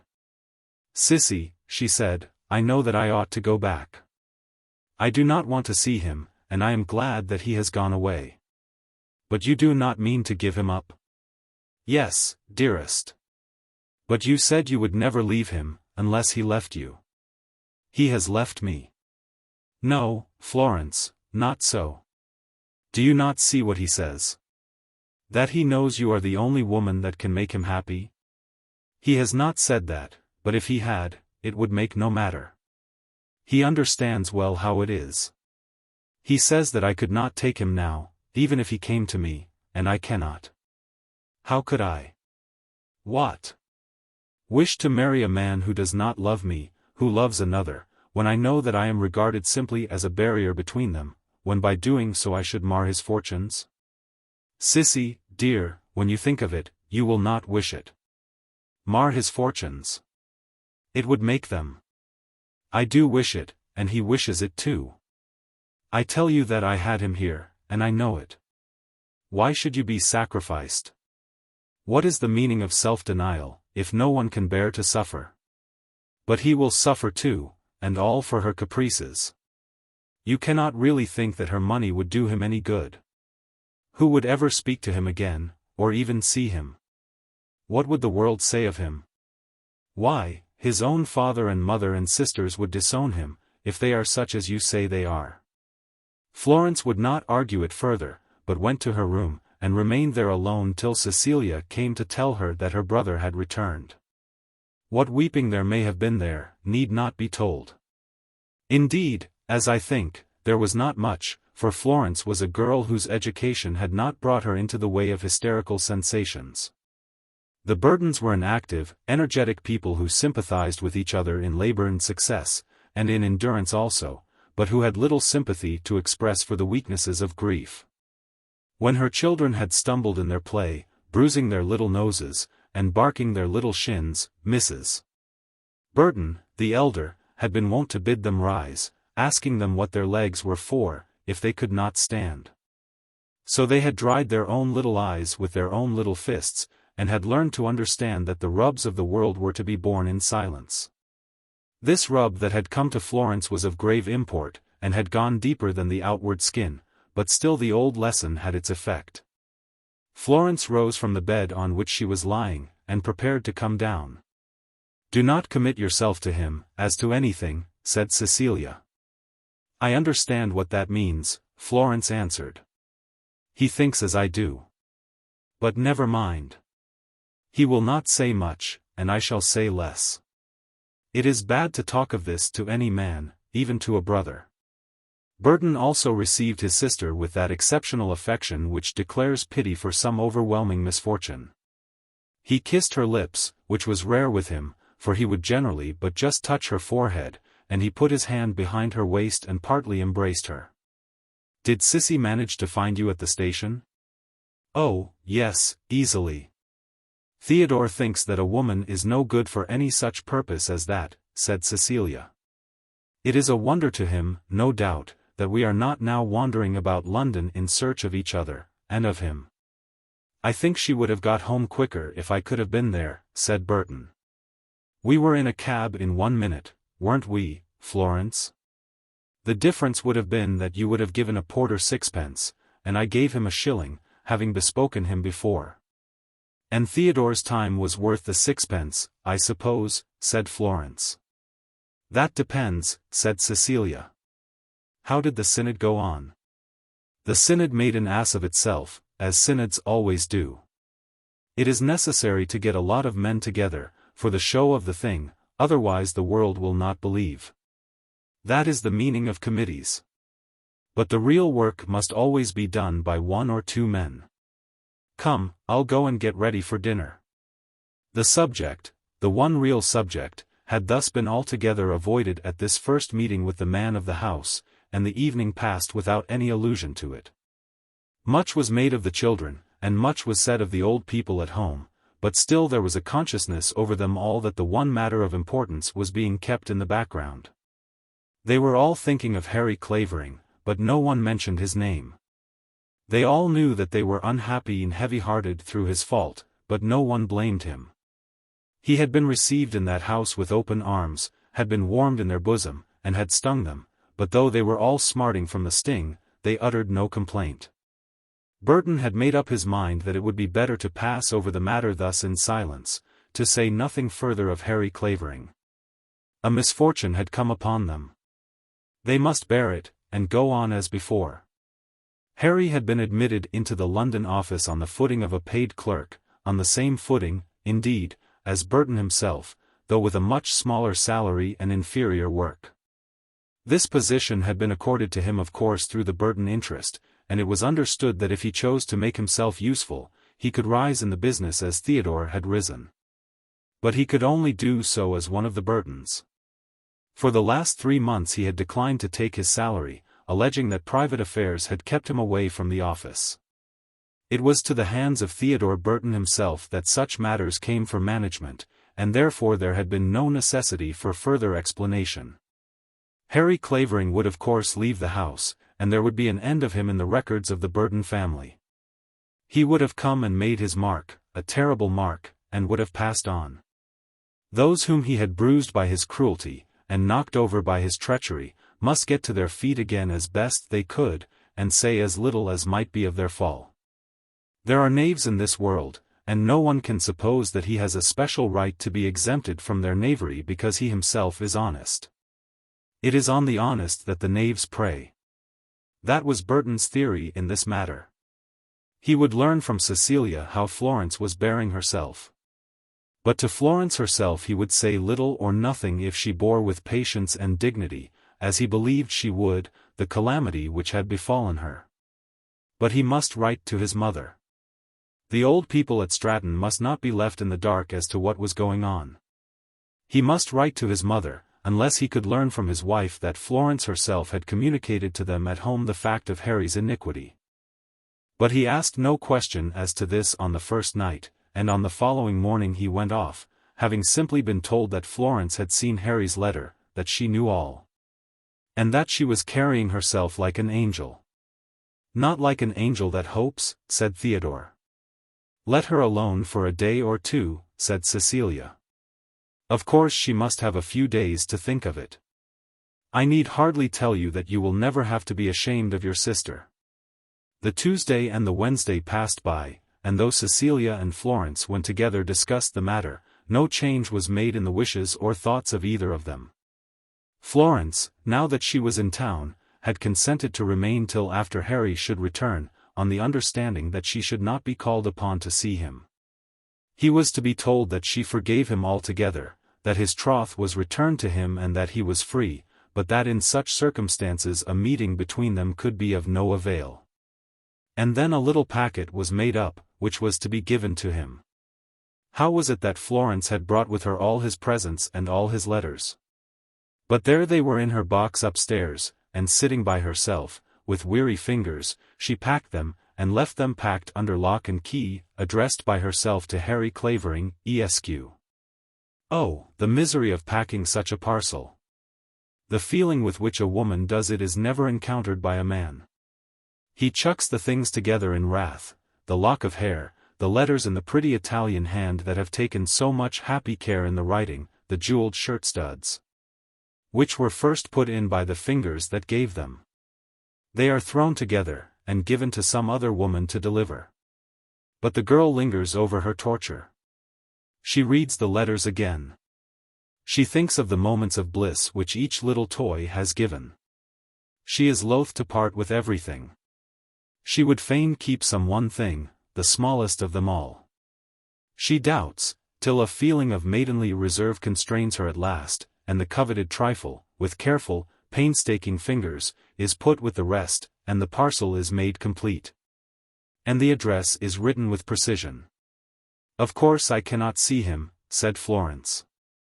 "You will hand to him what I have to send to him, and you must ask him, if he has kept any of my letters, to return them." She said nothing of the shirt studs, but he would understand that.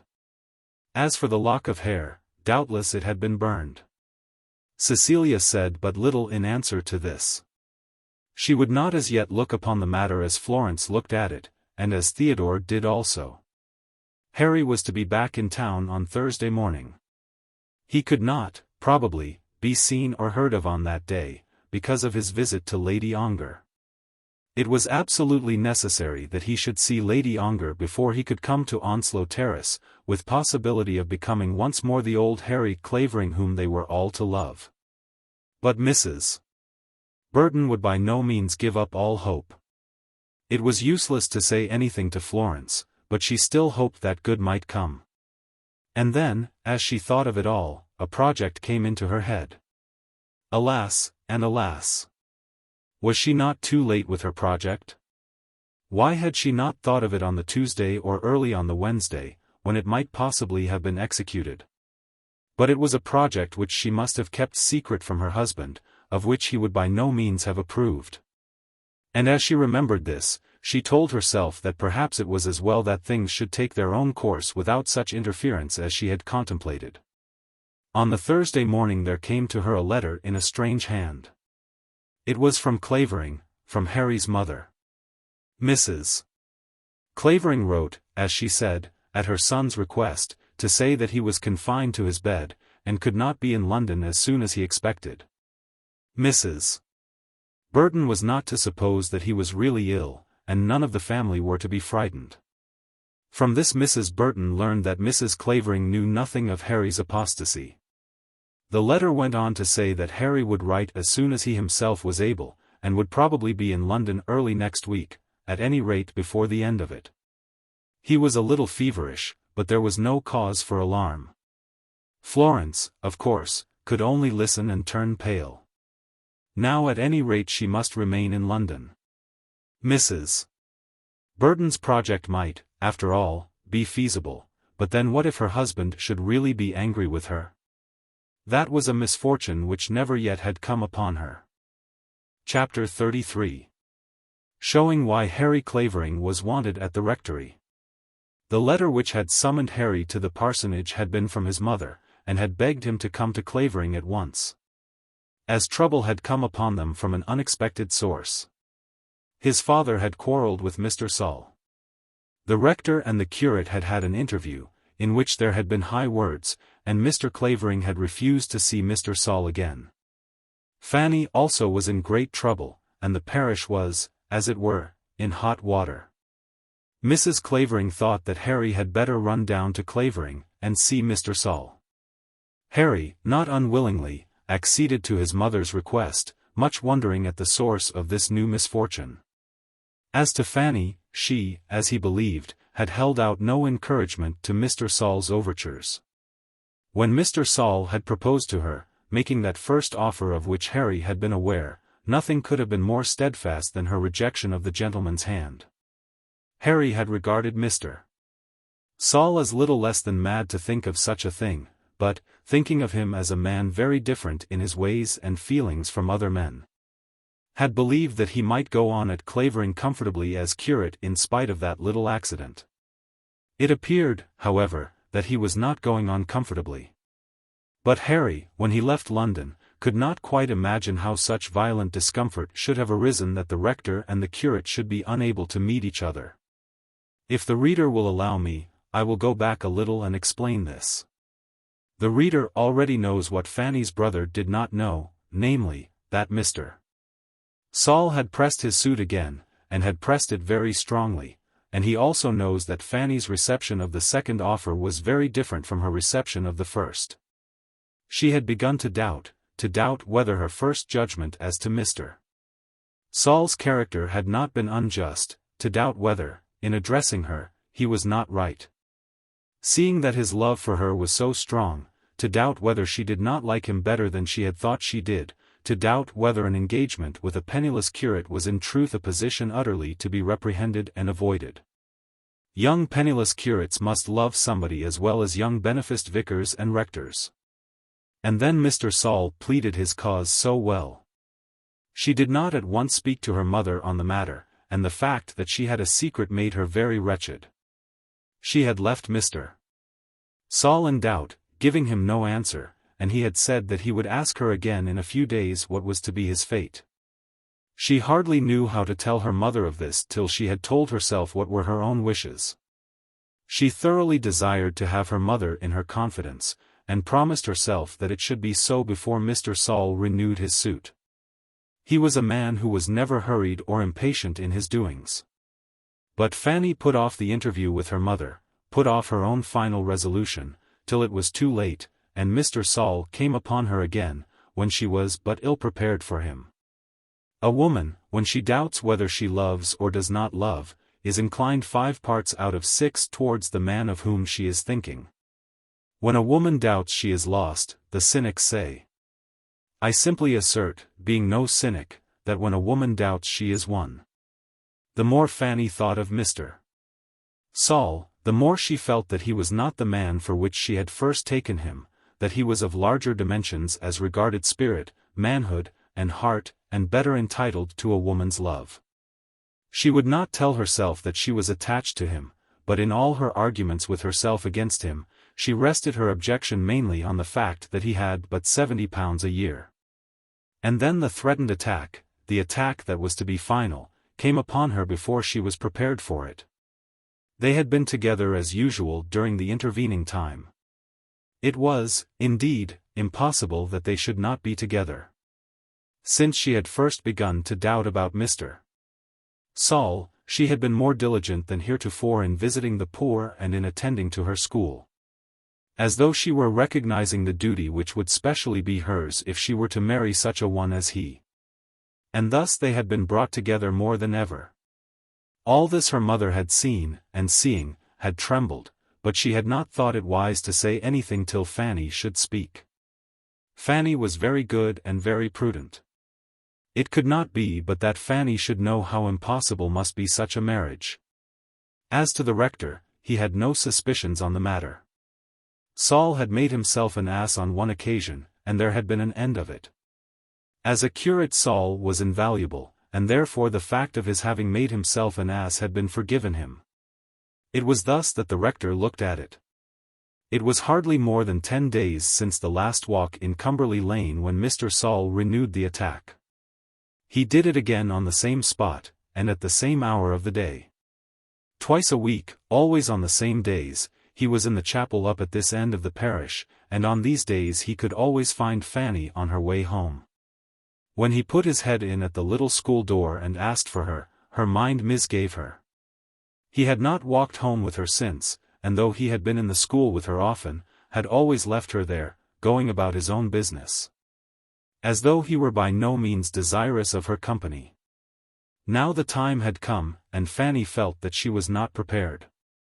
But she took up her hat, and went out to him, knowing that there was no escape. Miss Clavering, said he, have you thought of what I was saying to you? To this she made no answer, but merely played with the point of the parasol which she held in her hand. You cannot but have thought of it, he continued. You could not dismiss it altogether from your thoughts. I have thought about it, of course, she said. And what does your mind say? Or rather, what does your heart say? Both should speak, but I would sooner hear the heart first. I am sure, Mr. Saul, that it is quite impossible.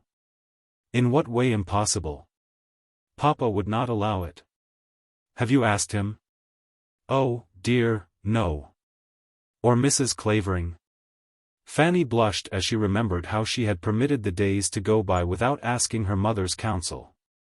No, I have spoken to no one. Why should I, when I knew that it is impossible? May I speak to Mr. Clavering? To this Fanny made no immediate answer, and then Mr. Saul urged the question again. May I speak to your father? Fanny felt that she was assenting, even in that she did not answer such a question by an immediate refusal of her permission, and yet she did not mean to assent. Miss Clavering, he said, if you regard me with affection, you have no right to refuse me this request. I tell you so boldly. If you feel for me that love which would enable you to accept me as your husband, it is your duty to tell me so, your duty to me, to yourself, and to your God. Fanny did not quite see the thing in this light, and yet she did not wish to contradict him. At this moment she forgot that in order to put herself on perfectly firm ground, she should have gone back to the first hypothesis, and assured him that she did not feel any such regard for him. Mr. Saul, whose intellect was more acute, took advantage of her here, and chose to believe that that matter of her affection was now conceded to him. He knew what he was doing well, and is open to a charge of some Jesuitry. Mr. Saul, said Fanny, with grave prudence, it cannot be right for people to marry when they have nothing to live upon. When she had shown him so plainly that she had no other piece left on the board to play than this, the game may be said to have been won on his side. If that be your sole objection, said he, you cannot but think it right that I and your father should discuss it. To this she made no reply whatever, and they walked along the lane for a considerable way in silence. Mr. Saul would have been glad to have had the interview over now, feeling that at any future meeting he would have stronger power of assuming the position of an accepted lover than he would do now. Another man would have desired to get from her lips a decided word of love, to take her hand, perhaps, and to feel some response from it, to go further than this, as is not unlikely, and plead for the happy indulgences of an accepted lover. But Mr. Saul abstained, and was wise in abstaining. She had not so far committed herself, but that she might even now have drawn back, had he pressed her too hard. For hand-pressing, and the titillations of love-making, Mr. Saul was not adapted, but he was a man who, having once loved, would love on to the end. The way, however, was too long to be completed without further speech. Fanny, as she walked, was struggling to find some words by which she might still hold her ground, but the words were not forthcoming. It seemed to herself that she was being carried away by this man, because she had suddenly lost her remembrance of all negatives. The more she struggled the more she failed, and at last gave it up in despair. Let Mr. Saul say what he would, it was impossible that they should be married. All his arguments about duty were nonsense. It could not be her duty to marry a man who would have to starve in his attempt to keep her. She wished she had told him at first that she did not love him, but that seemed to be too late now. The moment that she was in the house she would go to her mother and tell her everything. Miss Clavering, said he, I shall see your father tomorrow. No, no, she ejaculated. I shall certainly do so in any event.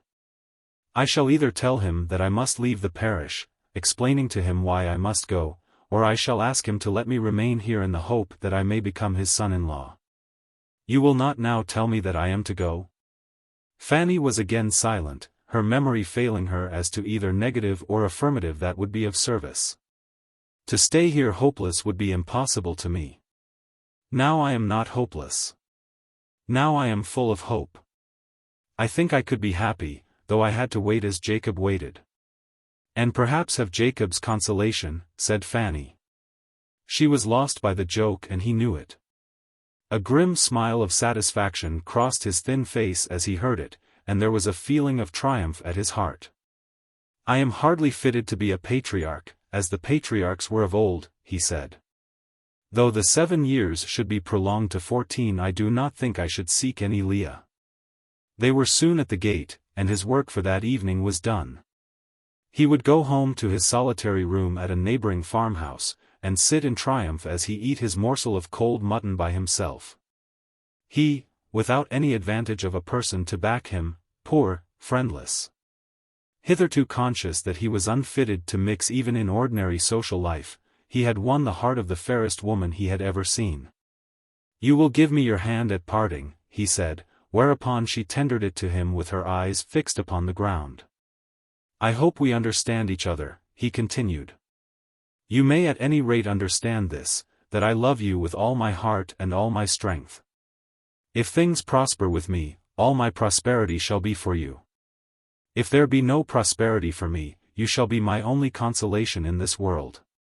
You are my Alpha and my Omega, my first and last, my beginning and end, my everything, my all." Then he turned away and left her, and there had come no negative from her lips. As far as her lips were concerned, no negative was any longer possible to her. She went into the house knowing that she must at once seek her mother, but she allowed herself first to remain for some half-hour in her own bedroom, preparing the words that she would use. The interview she knew would be difficult, much more difficult than it would have been before her last walk with Mr. Saul. And the worst of it was that she could not quite make up her mind as to what it was that she wished to say. She waited till she should hear her mother's step on the stairs. At last Mrs. Clavering came up to dress, and then Fanny, following her quickly into her bedroom, abruptly began. "Mamma," she said, "I want to speak to you very much." "Well, my dear?" "But you mustn't be in a hurry, Mamma." Mrs. Clavering looked at her watch, and declaring that it still wanted 3/4 of an hour to dinner, promised that she would not be very much in a hurry. "Mamma, Mr. Saul has been speaking to me again." "Has he, my dear?"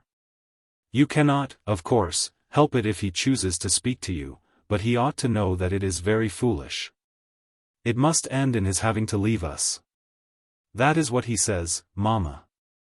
He says he must go away unless—" "Unless what?" "Unless I will consent that he shall remain here as your accepted lover." "Is that it, Fanny?" "Yes, Mamma." "Then he must go, I suppose. What else can any of us say?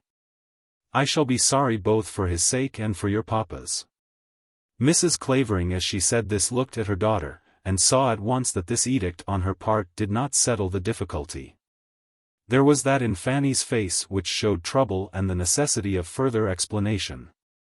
"Is not that what you think yourself, my dear?" Mrs. Clavering asked. "I should be very sorry if he had to leave the parish on my account." "We all shall feel that, dearest, but what can we do? I presume you don't wish him to remain as your lover?" "I don't know, Mamma," said Fanny. It was then as Mrs. Clavering had feared. Indeed, from the first word that Fanny had spoken on the present occasion, she had almost been sure of the facts, as they now were. To her father it would appear wonderful that his daughter should have come to love such a man as Mr. Saul, but Mrs. Clavering knew better than he how far perseverance will go with women, perseverance joined with high mental capacity, and with high spirit to back it. She was grieved but not surprised, and would at once have accepted the idea of Mr. Saul becoming her son-in-law, had not the poverty of the man been so much against him. "Do you mean, my dear, that you wish him to remain here after what he has said to you? That would be tantamount to accepting him. You understand that, Fanny, dear?" "I suppose it would, Mamma." "And is that what you mean? Come, dearest, tell me the whole of it. What have you said to him yourself? What has he been led to think from the answer you have given him today?" "He says that he means to see Papa tomorrow." "But is he to see him with your consent?" Fanny had hitherto placed herself in the nook of a bow window which looked out into the garden, and there, though she was near to the dressing table at which her mother was sitting. She could so far screen herself as almost to hide her face when she was speaking. From this retreat her mother found it necessary to withdraw her, so she rose, and going to a sofa in the room, bade her daughter come and sit beside her. "A doctor, my dear, can never do any good," she said, "unless the patient will tell him everything.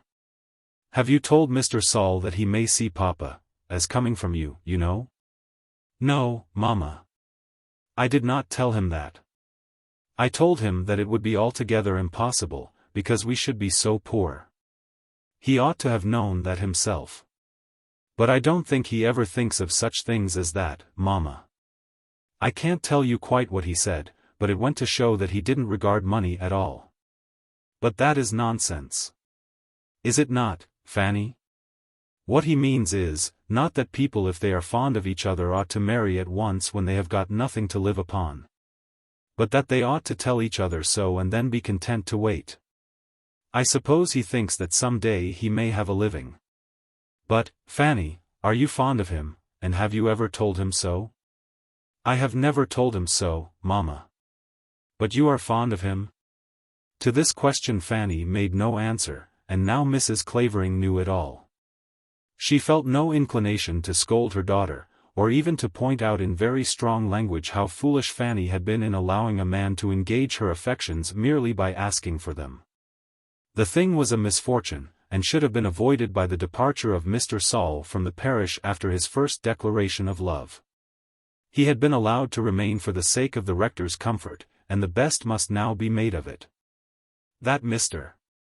Saul must now go was certain, and Fanny must endure the weariness of an attachment with an absent lover to which her father would not consent. It was very bad, but Mrs. Clavering did not think that she could make it better by attempting to scold her daughter into renouncing the man. "I suppose you would like me to tell Papa all this before Mr. Saul comes tomorrow? If you think it best, Mamma." "And you mean, dear, that you would wish to accept him, only that he has no income?" "I think so, Mamma." "Have you told him so?" "I did not tell him so, but he understands it." "If you did not tell him so, you might still think of it again."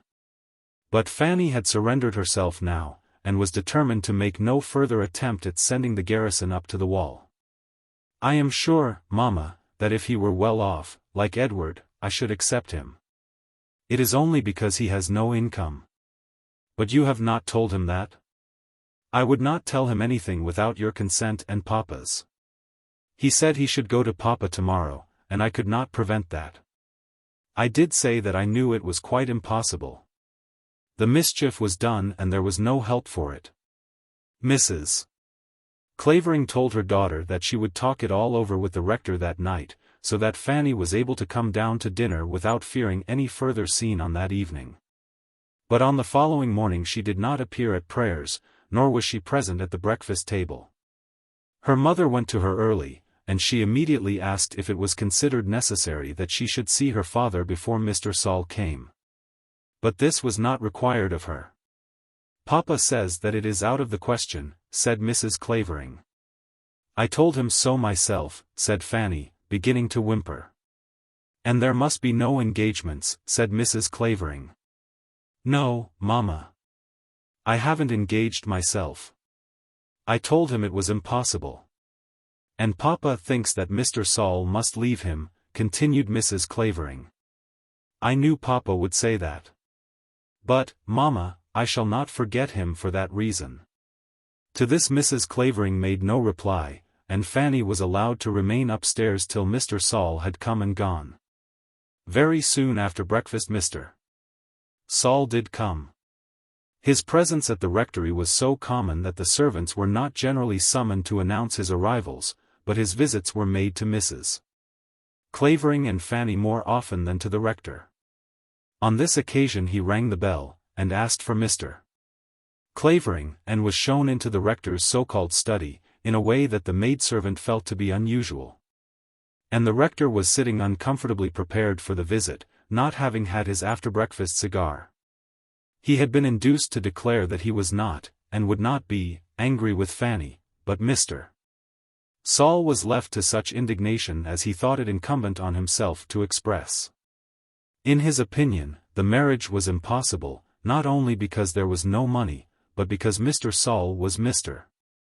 Saul, and because Fanny Clavering was Fanny Clavering. Mr. Saul was a gentleman, but that was all that could be said of him. There is a class of country clergymen in England, of whom Mr. Clavering was one, and his son-in-law, Mr.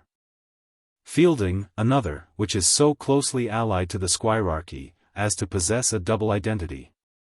Such clergymen are not only clergymen, but they are country gentlemen also. Mr. Clavering regarded clergymen of his class, of the country gentleman class, as being quite distinct from all others, and as being, I may say, very much higher than all others. Without reference to any money question. When meeting his brother rectors and vicars, he had quite a different tone in addressing them, as they might belong to his class, or to another. There was no offence in this. The clerical country gentleman understood it all as though there were some secret sign or shibboleth between them. But the outsiders had no complaint to make of arrogance, and did not feel themselves aggrieved. They hardly knew that there was an inner clerical familiarity to which they were not admitted. But now that there was a young curate from the outer circle demanding Mr. Clavering's daughter in marriage, and that without a shilling in his pocket, Mr. Clavering felt that the eyes of the offender must be opened.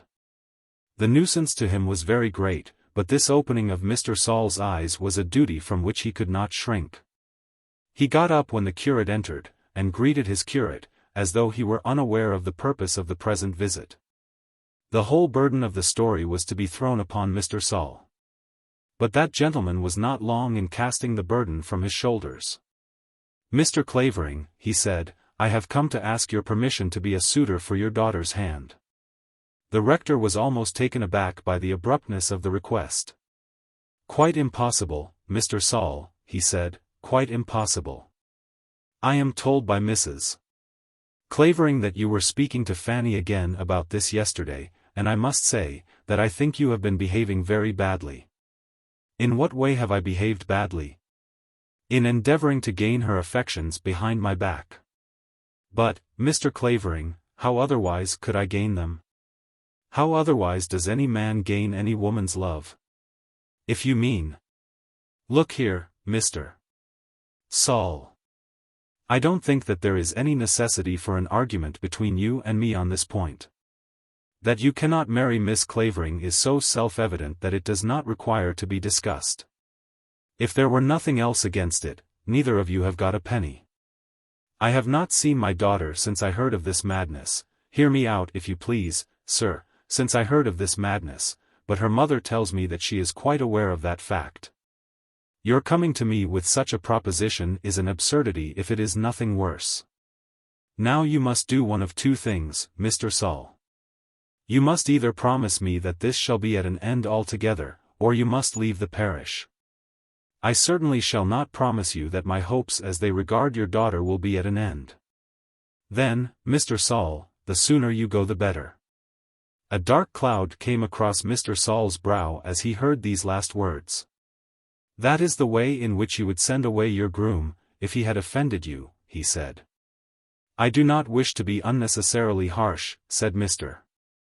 Clavering, "and what I say to you now I say to you not as my curate, but as to a most unwarranted suitor for my daughter's hand. Of course I cannot turn you out of the parish at a day's notice. I know that well enough. But your feelings as a gentleman ought to make you aware that you should go at once. And that is to be my only answer. What answer did you expect? I have been thinking so much lately of the answers I might get from your daughter, that I have not made other calculations. Perhaps I had no right to expect any other than that you have now given me. Of course you had not. And now I ask you again to give her up. I shall not do that, certainly. Then, Mr. Saul, you must go, and, inconvenient as it will be to myself, terribly inconvenient, I must ask you to go at once. Of course I cannot allow you to meet my daughter any more. As long as you remain she will be debarred from going to her school, and you will be debarred from coming here. If I say that I will not seek her at the school? I will not have it. It is out of the question that you should remain in the parish. You ought to feel it. Mr. Clavering, my going, I mean my instant going, is a matter of which I have not yet thought. I must consider it before I give you an answer. It ought to require no consideration, said Mr. Clavering, rising from his chair, none at all, not a moment's. Heavens and earth! Why, what did you suppose you were to live upon? But I won't discuss it. I will not say one more word upon a subject which is so distasteful to me. You must excuse me if I leave you. Mr. Saul then departed, and from this interview had arisen that state of things in the parish which had induced Mrs. Clavering to call Harry to their assistance. The rector had become more energetic on the subject than any of them had expected. He did not actually forbid his wife to see Mr. Saul, but he did say that Mr. Saul should not come to the rectory. Then there arose a question as to the Sunday services, and yet Mr. Clavering would have no intercourse with his curate. He would have no intercourse with him unless he would fix an immediate day for going, or else promise that he would think no more of Fanny. Hitherto he had done neither, and therefore Mrs. Clavering had sent for her son. Chapter 34. Mr. Saul's abode. When Harry Clavering left London he was not well, though he did not care to tell himself that he was ill. But he had been so harassed by his position, was so ashamed of himself, and as yet so unable to see any escape from his misery, that he was sore with fatigue and almost worn out with trouble. On his arrival at the parsonage, his mother at once asked him if he was ill, and received his petulant denial with an ill-satisfied countenance. That there was something wrong between him and Florence she suspected, but at the present moment she was not disposed to inquire into that matter. Harry's love affairs had for her a great interest, but Fanny's love affairs at the present moment were paramount in her bosom. Fanny, indeed, had become very troublesome since Mr. Saul's visit to her father. On the evening of her conversation with her mother, and on the following morning, Fanny had carried herself with bravery, and Mrs. Clavering had been disposed to think that her daughter's heart was not wounded deeply. She had admitted the impossibility of her marriage with Mr.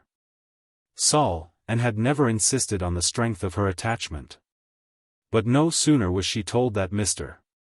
Saul had been banished from the house, than she took upon herself to mope in the most lovelorn fashion, and behaved herself as though she were the victim of an all-absorbing passion.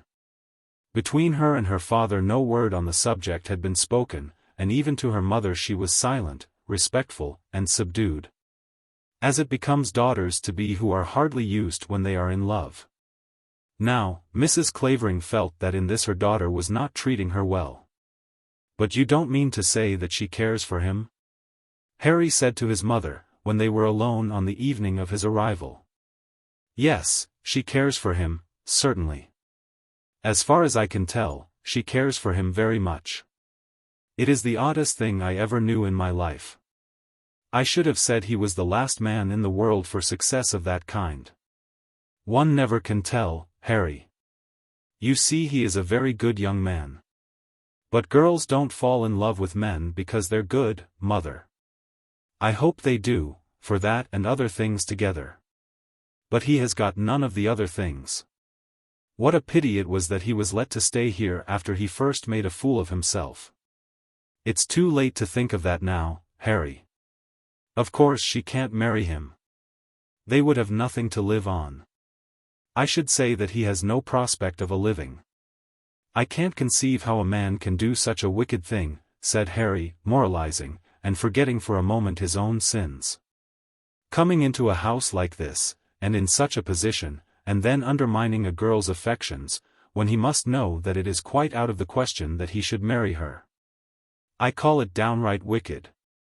It is treachery of the worst sort, and coming from a clergyman is of course the more to be condemned. I shan't be slow to tell him my mind. You will gain nothing by quarrelling with him. But how can I help it, if I am to see him at all? I mean that I would not be rough with him.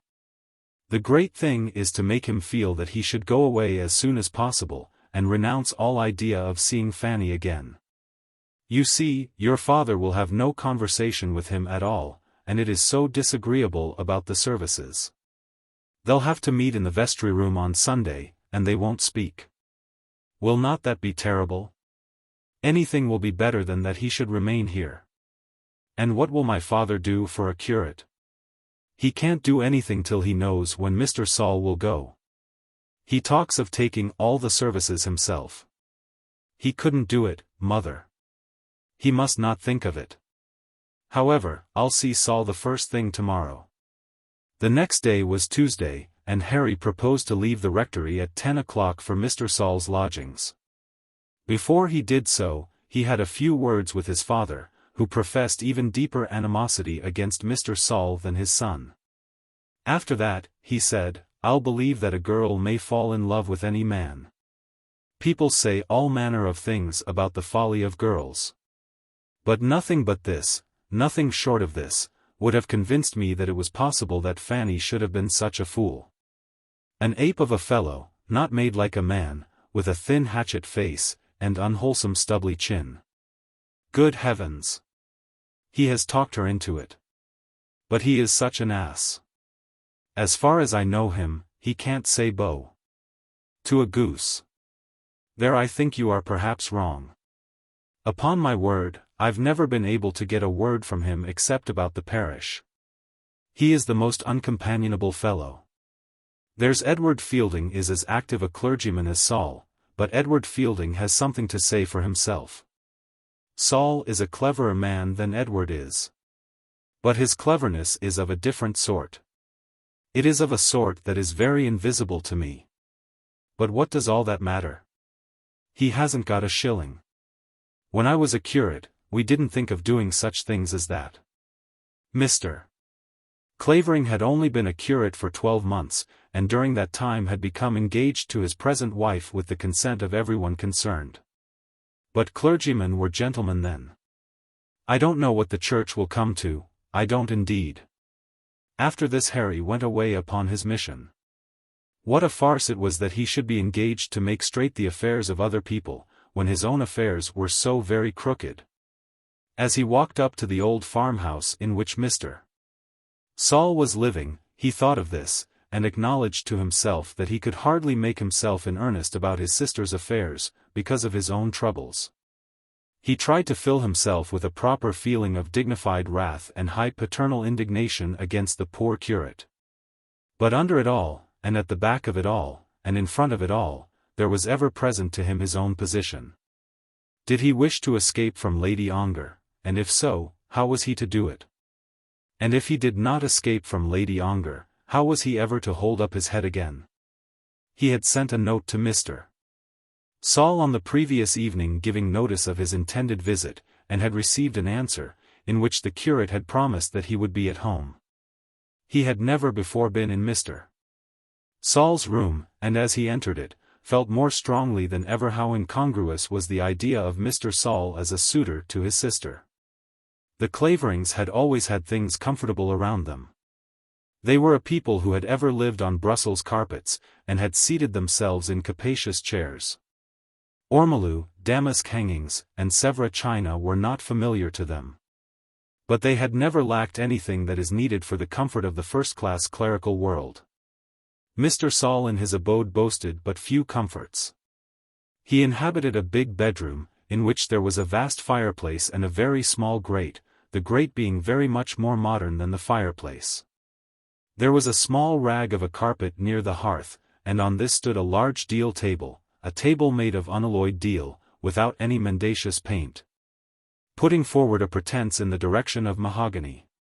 One wooden Windsor armchair, very comfortable in its way, was appropriated to the use of Mr. Saul himself, and two other small wooden chairs flanked the other side of the fireplace. In one distant corner stood Mr. Saul's small bed, and in another distant corner stood his small dressing table.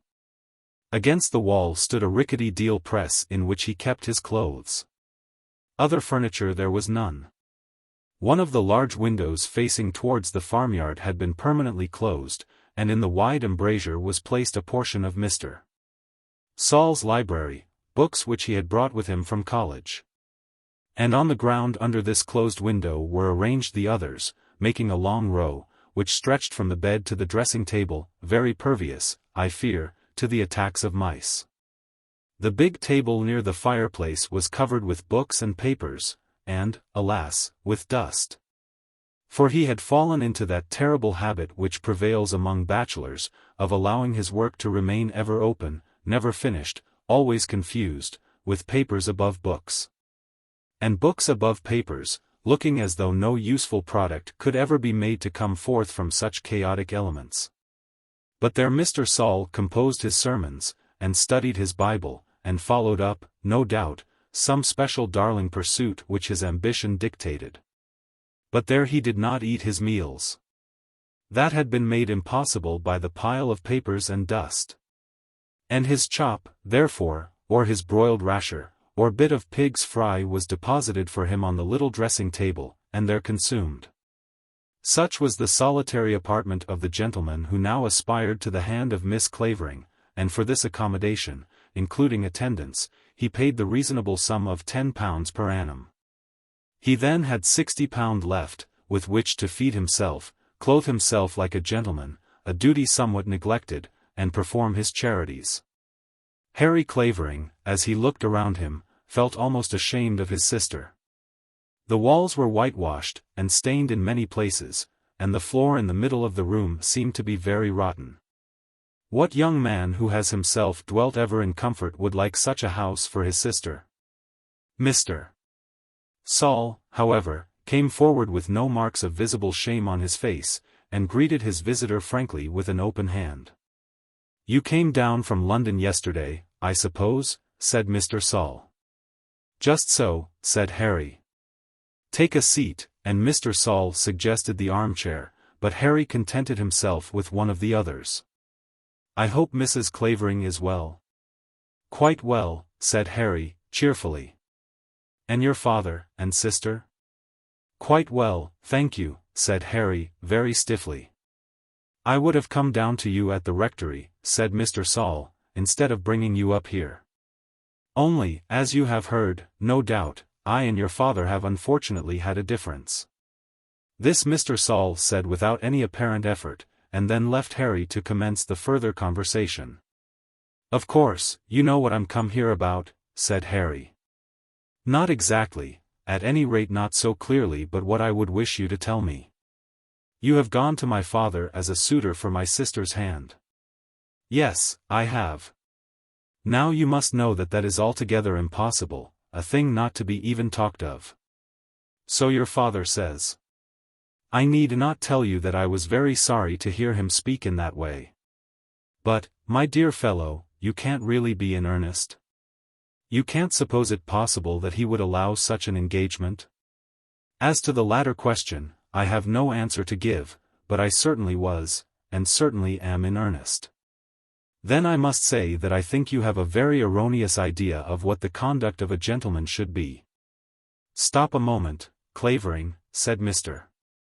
Saul, rising and standing with his back to the big fireplace. "Don't allow yourself to say in a hurry words which you will afterwards regret. I do not think you can have intended to come here and tell me that I am not a gentleman. I don't want to have an argument with you, but you must give it up, that's all." "Give what up?" "If you mean give up your sister, I certainly shall never do that. She may give me up, and if you have anything to say on that head, you had better say it to her. What right can you have, without a shilling in the world? I should have no right to marry her in such a condition, with your father's consent or without it. It is a thing which I have never proposed to myself for a moment, or to her." "And what have you proposed to yourself?" Mr. Saul paused a moment before he spoke, looking down at the dusty heaps upon his table, as though hoping that inspiration might come to him from them. "I will tell you what I have proposed," said he at last, "as nearly as I can put it into words.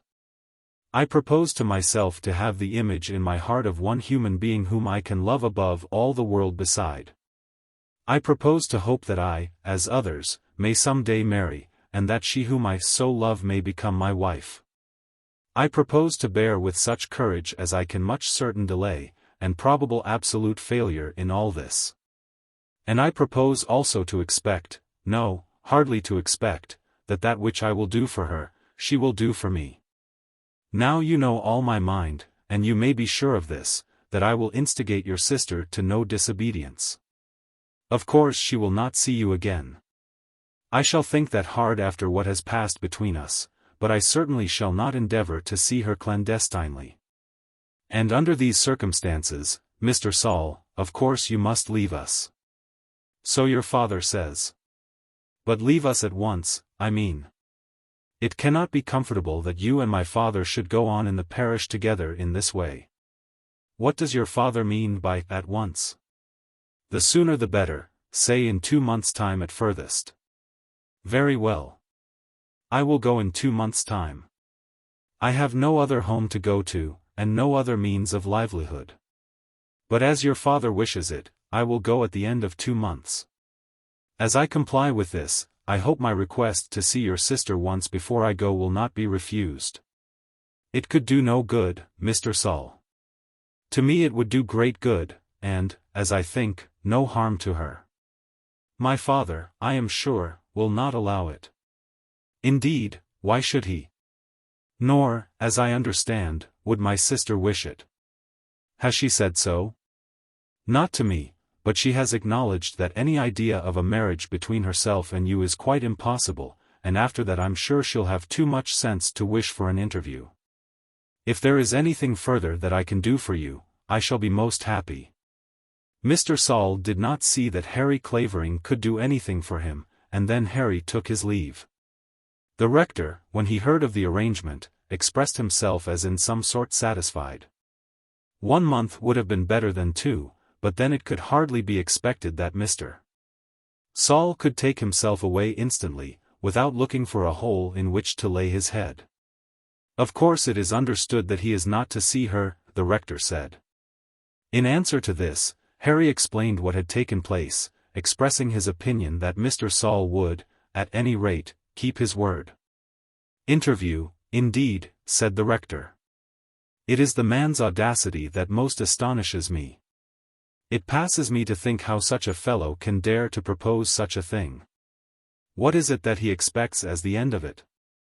Then Harry endeavoured to repeat what Mr. Saul had said as to his own expectations, but he was quite aware that he failed to make his father understand those expectations as he had understood them when the words came from Mr. Saul's own mouth. Harry Clavering had acknowledged to himself that it was impossible not to respect the poor curate. To Mrs. Clavering, of course, fell the task of explaining to Fanny what had been done, and what was going to be done. He is to go away, my dear, at the end of 2 months. Very well, Mamma. And, of course, you and he are not to meet before that. Of course not, if you and Papa say so. I have told your Papa that it will only be necessary to tell you this, and that then you can go to your school just as usual, if you please. Neither Papa nor I would doubt your word for a moment. But what can I do if he comes to me? Asked Fanny, almost whimpering. He has said that he will not, and we do not doubt his word either. That I am sure you need not. Whatever anybody may say, Mr. Saul is as much a gentleman as though he had the best living in the diocese. No one ever knew him break his word, not a hair's breadth, or do anything else that he ought not to do. And Fanny, as she pronounced this rather strong eulogium, began to sob. Mrs. Clavering felt that Fanny was headstrong, and almost ill-natured, in speaking in this tone of her lover, after the manner in which she had been treated, but there could be no use in discussing Mr. Saul's virtues, and therefore she let the matter drop. If you will take my advice, she said, you will go about your occupations just as usual. You'll soon recover your spirits in that way. I don't want to recover my spirits, said Fanny, but if you wish it I'll go on with the schools. It was quite manifest now that Fanny intended to play the role of a broken-hearted young lady, and to regard the absent Mr. Saul with passionate devotion. That this should be so Mrs. Clavering felt to be the more cruel, because no such tendencies had been shown before the paternal sentence against Mr. Saul had been passed. Fanny, in telling her own tale, had begun by declaring that any such an engagement was an impossibility. She had not asked permission to have Mr. Saul for a lover. She had given no hint that she even hoped for such permission. But now, when that was done which she herself had almost dictated, she took upon herself to live as though she were ill-used as badly as a heroine in a castle among the Apennines. And in this way she would really become deeply in love with Mr. Saul, thinking of all which Mrs. Clavering almost regretted that the edict of banishment had gone forth. It would, perhaps, have been better to have left Mr. Saul to go about the parish, and to have laughed Fanny out of her fancy. But it was too late now for that, and Mrs. Clavering said nothing further on the subject to anyone. On the day following his visit to the farmhouse, Harry Clavering was unwell, too unwell to go back to London. And on the next day he was ill in bed. Then it was that he got his mother to write to Mrs. Burton, and then also he told his mother a part of his troubles. When the letter was written he was very anxious to see it, and was desirous that it should be specially worded, and so written as to make Mrs. Burton certain that he was in truth too ill to come to London, though not ill enough to create alarm. "Why not simply let me say that you are kept here for a day or two?" asked Mrs. Clavering. "Because I promised that I would be in Onslow Terrace tomorrow, and she must not think that I would stay away if I could avoid it." Then Mrs. Clavering closed the letter and directed it. When she had done that, and put on it the postage stamp, she asked in a voice that was intended to be indifferent whether Florence was in London. And, hearing that she was so, expressed her surprise that the letter should not be written to Florence. "My engagement was with Mrs. Burton," said Harry. "I hope there is nothing wrong between you and Florence," said his mother. To this question Harry made no immediate answer, and Mrs. Clavering was afraid to press it. But after a while he recurred to the subject himself. "Mother," he said, "things are wrong between Florence and me." "Oh, Harry, what has she done?" "It is rather what have I done. As for her, she has simply trusted herself to a man who has been false to her." "Dear Harry, do not say that." "What is it that you mean? It is not true about Lady Ongar?" "Then you have heard, mother." "Of course I do not know what you have heard, but it can hardly be worse than the truth. But you must not blame her. Whatever fault there may be, is all mine." Then he told her much of what had occurred in Bolton Street. We may suppose that he said nothing of that mad caress, nothing, perhaps, of the final promise which he made to Julia as he last passed out of her presence. But he did give her to understand that he had in some way returned to his old passion for the woman whom he had first loved. I should describe Mrs. Clavering in language too highly eulogistic were I to lead the reader to believe that she was altogether averse to such advantages as would accrue to her son from a marriage so brilliant as that which he might now make with the grandly dowered widow of the late earl. Mrs. Clavering by no means despised worldly goods, and she had, moreover, an idea that her highly gifted son was better adapted to the spending than to the making of money. It had come to be believed at the rectory that though Harry had worked very hard at college, as is the case with many highly born young gentlemen, and though he would, undoubtedly, continue to work hard if he were thrown among congenial occupations, such as politics and the like, nevertheless, he would never excel greatly in any drudgery that would be necessary for the making of money. There had been something to be proud of in this, but there had, of course, been more to regret. But now if Harry were to marry Lady Ongar, all trouble on that score would be over. But poor Florence! When Mrs. Clavering allowed herself to think of the matter she knew that Florence's claims should be held as paramount. And when she thought further and thought seriously, she knew also that Harry's honor and Harry's happiness demanded that he should be true to the girl to whom his hand had been promised. And, then, was not Lady Ongar's name tainted? It might be that she had suffered cruel ill-usage in this. It might be that no such taint had been deserved. Mrs. Clavering could plead the injured woman's cause when speaking of it without any close reference to her own belongings. But it would have been very grievous to her, even had there been no Florence Burton in the case, that her son should make his fortune by marrying a woman as to whose character the world was in doubt. She came to him late in the evening when his sister and father had just left him, and sitting with her hand upon his, spoke one word, which perhaps had more weight with Harry than any word that had yet been spoken. "Have you slept, dear?" she said. "A little before my father came in." "My darling," she said, "you will be true to Florence, will you not?" Then there was a pause. "My own Harry, tell me that you will be true where your truth is due." "I will, mother," he said.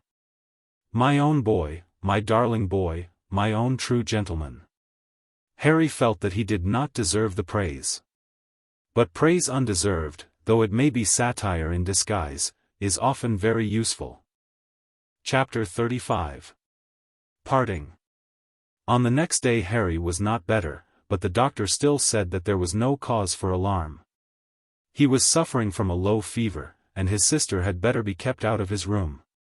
He would not sleep, and was restless, and it might be some time before he could return to London. Early in the day the rector came into his son's bedroom, and told him and his mother, who was there, the news which he had just heard from the great house. "Hugh has come home," he said, "and is going out yachting for the rest of the summer. They are going to Norway in Jack Stuart's yacht. Archie is going with them." Now Archie was known to be a great man in a yacht, cognizant of ropes, well up in booms and spars, very intimate with bolts. And one to whose hands a tiller came as naturally as did the saddle of a steeplechase horse to the legs of his friend Doodles.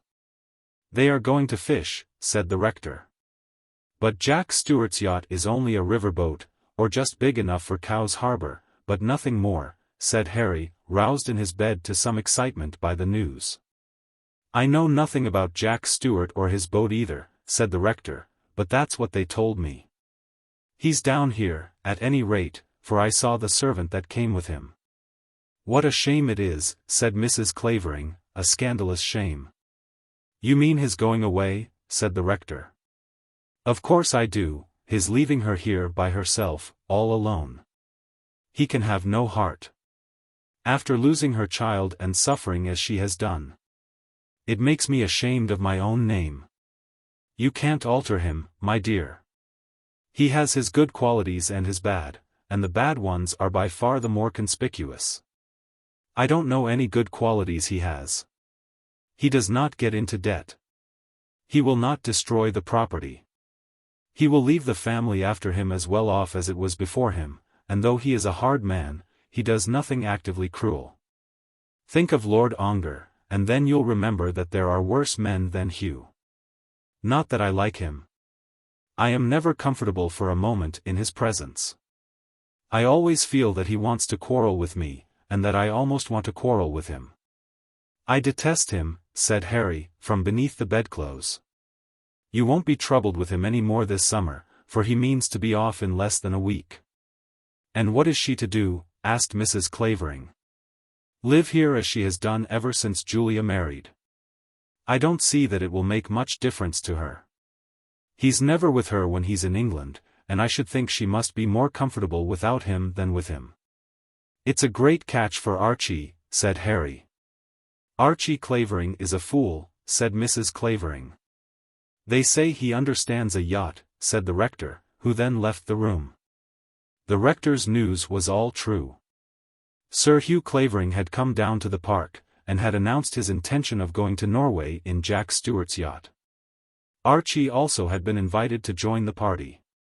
Sir Hugh intended to leave the Thames in about a week, and had not thought it necessary to give his wife any intimation of the fact, till he told her himself of his intention. He took, I think, a delight in being thus over-harsh in his harshness to her. He proved to himself thus not only that he was master, but that he would be master without any let or drawback, without compunctions, and even without excuses for his ill conduct. There should be no plea put in by him in his absences, that he had only gone to catch a few fish, when his intentions had been other than piscatorial. He intended to do as he liked now and always, and he intended that his wife should know that such was his intention. She was now childless, and therefore he had no other terms to keep with her than those which appertained to her necessities for bed and board. There was the house, and she might live in it. And there were the butchers and the bakers, and other tradesmen to supply her wants.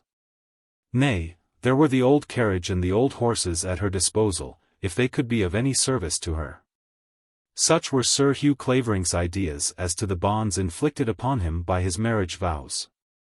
"I'm going to Norway next week." It was thus Sir Hugh communicated his intention to his wife within 5 minutes of their first greeting. "To Norway, Hugh?" "Yes, why not to Norway? I and 1 or 2 others have got some fishing there.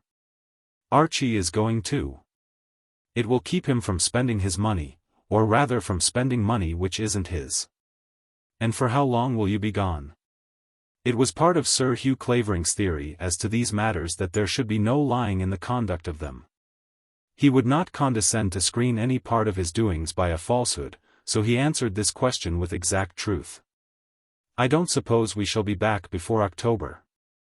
"Not before October?" "No. We are talking of putting in on the coast of Normandy somewhere, and probably may run down to Brittany. I shall be back, at any rate, for the hunting. As for the partridges, the game has gone so much to the devil here, that they are not worth coming for. You'll be away 4 months. I suppose I shall if I don't come back till October." Then he left her, calculating that she would have considered the matter before he returned, and have decided that no good could come to her from complaint. She knew his purpose now, and would no doubt reconcile herself to it quickly, perhaps with a few tears, which would not hurt him if he did not see them. But this blow was almost more than Lady Clavering could bear, was more than she could bear in silence. Why she should have grudged her husband his trip abroad, seeing that his presence in England could hardly have been a solace to her, it is hard to understand. Had he remained in England, he would rarely have been at Clavering Park, and when he was at the park he would rarely have given her the benefit of his society. When they were together he was usually scolding her, or else sitting in gloomy silence, as though that phase of his life was almost insupportable to him. He was so unusually disagreeable in his intercourse with her, that his absence, one would think, must be preferable to his presence. But women can bear anything better than desertion. Cruelty is bad, but neglect is worse than cruelty, and desertion worse even than neglect.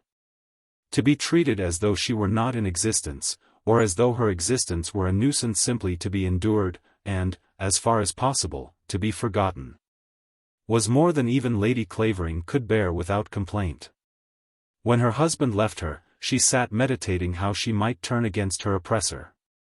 She was a woman not apt for fighting, unlike her sister, who knew well how to use the cudgels in her own behalf. She was timid, not gifted with a full flow of words, prone to sink and become dependent. But she, even she, with all these deficiencies, felt that she must make some stand against the outrage to which she was now to be subjected. "Hugh," she said, when next she saw him, "you can't really mean that you are going to leave me from this time till the winter?" "I said nothing about the winter." "Well, till October?"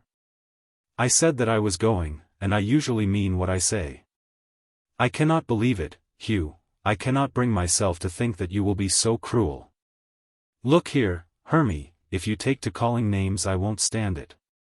And I won't stand it, either. What am I to do? Am I to be here in this dreadful barrack of a house all alone? How would you like it? Would you bear it for 1 month, let alone 4 or 5? I won't remain here, I tell you that fairly. Where do you want to go?" "I don't want to go anywhere, but I'll go away somewhere and die, I will indeed. I'll destroy myself, or something." "Pshaw! Yes, of course it's a joke to you. What have I done to deserve this? Have I ever done anything that you told me not? It's all because of Hughie, my darling, so it is, and it's cruel of you, and not like a husband, and it's not manly. It's very cruel.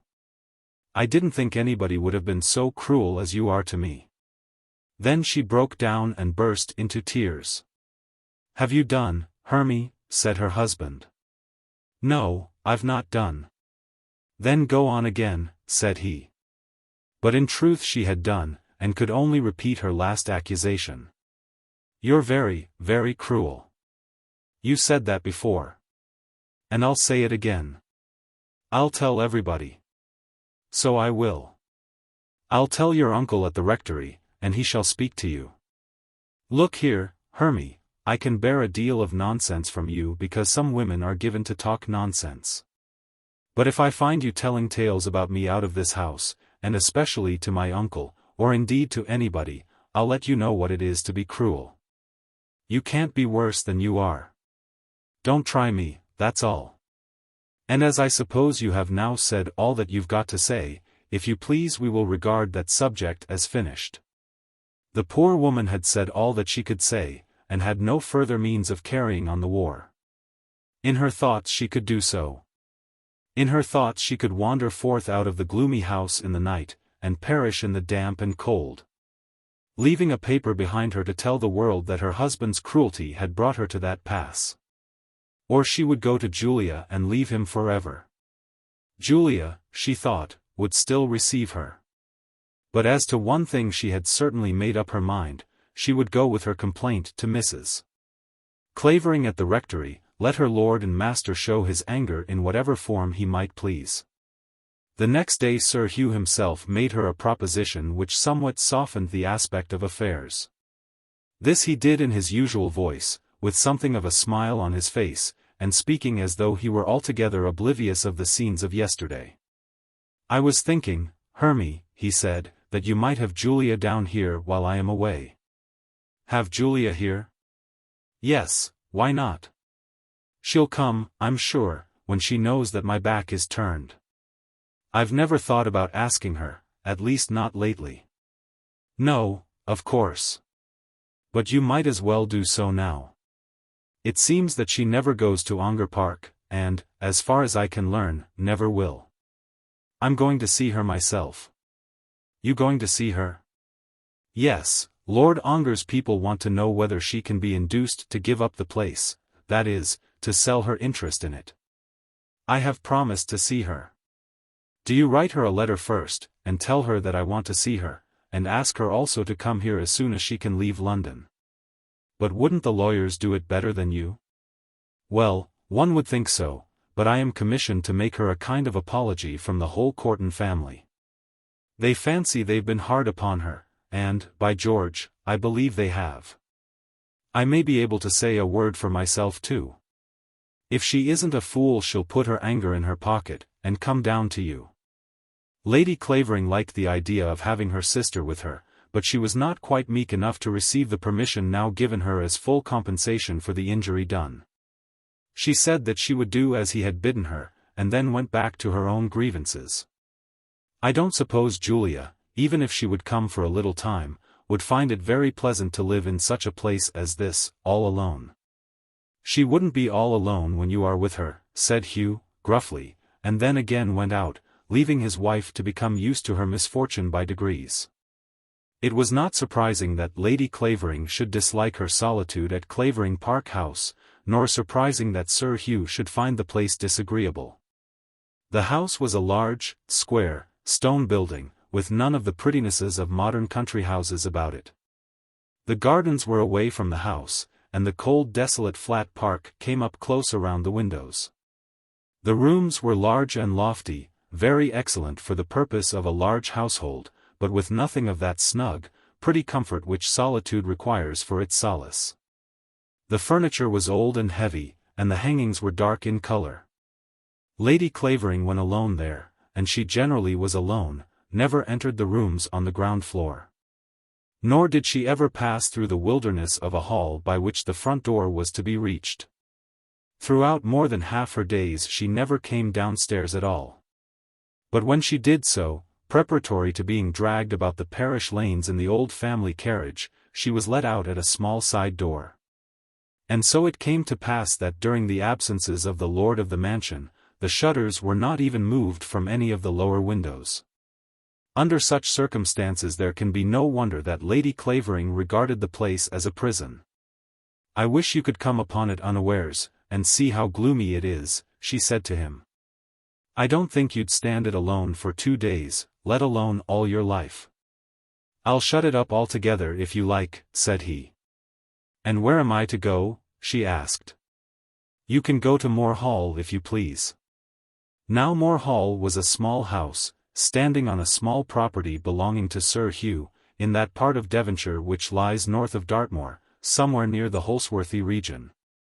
And which is perhaps as ugly, as desolate, and as remote as any part of England. Lady Clavering had heard much of Moor Hall, and dreaded it as the heroine, made to live in the big grim castle low down among the Apennines, dreads the smaller and grimmer castle which is known to exist somewhere higher up in the mountains. Why couldn't I go to Brighton? Said Lady Clavering boldly. Because I don't choose it, said Sir Hugh. After that she did go to the rectory, and told Mrs. Clavering all her troubles. She had written to her sister, having, however, delayed the doing of this for 2 or 3 days, and she had not at this time received an answer from Lady Ongar. Nor did she hear from her sister till after Sir Hugh had left her. It was on the day before his departure that she went to the rectory, finding herself driven to this act of rebellion by his threat of Moor Hall. I will never go there unless I am dragged there by force, she said to Mrs. Clavering. I don't think he means that, said Mrs. Clavering. He only wants to make you understand that you'd better remain at the park. But if you knew what a house it is to be all alone in. Dear Hermione, I do know. But you must come to us oftener, and let us endeavour to make it better for you. But how can I do that? How can I come to his uncle's house, just because my own husband has made my own home so wretched that I cannot bear it? I'm ashamed to do that. I ought not to be telling you all this, of course. I don't know what he'd do if he knew it, but it is so hard to bear it all without telling someone. My poor dear. I sometimes think I'll ask Mr. Clavering to speak to him, and to tell him at once that I will not submit to it any longer. Of course he would be mad with rage, but if he were to kill me I should like it better than having to go on in this way. I'm sure he is only waiting for me to die. Mrs. Clavering said all that she could to comfort the poor woman, but there was not much that she could say. She had strongly advocated the plan of having Lady Ongar at the park, thinking perhaps that Harry would be more safe while that lady was at Clavering than he might perhaps be if she remained in London. But Mrs. Clavering doubted much whether Lady Ongar would consent to make such a visit. She regarded Lady Ongar as a hard, worldly, pleasure-seeking woman, sinned against perhaps in much, but also sinning in much herself, to whom the desolation of the park would be even more unendurable than it was to the elder sister. But of this, of course, she said nothing. Lady Clavering left her, somewhat quieted, if not comforted, and went back to pass her last evening with her husband. Upon second thought, I'll go by the first train, he said, as he saw her for a moment before she went up to dress. I shall have to be off from here a little after 6, but I don't mind that in summer. Thus she was to be deprived of such gratification as there might have been in breakfasting with him on the last morning. It might be hard to say in what that gratification would have consisted. She must by this time have learned that his presence gave her none of the pleasures usually expected from society. He slighted her in everything. He rarely vouchsafed to her those little attentions which all women expect from all gentlemen. If he handed her a plate, or cut for her a morsel of bread from the loaf, he showed by his manner and by his brow that the doing so was a nuisance to him. At their meals he rarely spoke to her, having always at breakfast a paper or a book before him, and at dinner devoting his attention to a dog at his feet. Why should she have felt herself cruelly ill-used in this matter of his last breakfast, so cruelly ill-used that she wept afresh over it as she dressed herself, seeing that she would lose so little? Because she loved the man, loved him, though she now thought that she hated him. We very rarely, I fancy, love those whose love we have not either possessed or expected, or at any rate for whose love we have not hoped. But when it has once existed, ill-usage will seldom destroy it. Angry as she was with the man, ready as she was to complain of him, to rebel against him, perhaps to separate herself from him forever. Nevertheless she found it to be a cruel grievance that she should not sit at table with him on the morning of his going. "Jackson shall bring me a cup of coffee as I'm dressing," he said, "and I'll breakfast at the club." She knew that there was no reason for this, except that breakfasting at his club was more agreeable to him than breakfasting with his wife. She had got rid of her tears before she came down to dinner, but still she was melancholy and almost lachrymose. This was the last night, and she felt that something special ought to be said. But she did not know what she expected, or what it was that she herself wished to say. I think that she was longing for an opportunity to forgive him, only that he would not be forgiven. If he would have spoken one soft word to her, she would have accepted that one word as an apology, but no such word came. He sat opposite to her at dinner, drinking his wine and feeding his dog. But he was no more gracious to her at this dinner than he had been on any former day. She sat there pretending to eat, speaking a dull word now and then, to which his answer was a monosyllable, looking out at him from under her eyes, through the candlelight, to see whether any feeling was moving him. And then, having pretended to eat a couple of strawberries, she left him to himself. Still, however, this was not the last. There would come some moment for an embrace, for some cold half-embrace, in which he would be forced to utter something of a farewell. He, when he was left alone, first turned his mind to the subject of Jack Stuart and his yacht. He had on that day received a letter from a noble friend, a friend so noble that he was able to take liberties even with Sir Hugh Clavering, in which his noble friend had told him that he was a fool to trust himself on so long an expedition in Jack Stuart's little boat. Jack, the noble friend said, knew nothing of the matter, and as for the masters who were hired for the sailing of such crafts, their only object was to keep out as long as possible, with an eye to their wages and perquisites. It might be all very well for Jack Stuart, who had nothing in the world to lose but his life and his yacht. But his noble friend thought that any such venture on the part of Sir Hugh was simply tomfoolery.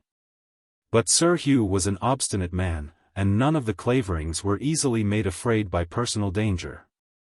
Jack Stuart might know nothing about the management of a boat, but Archie did. And as for the smallness of the craft, he knew of a smaller craft which had been out on the Norway coast during the whole of the last season.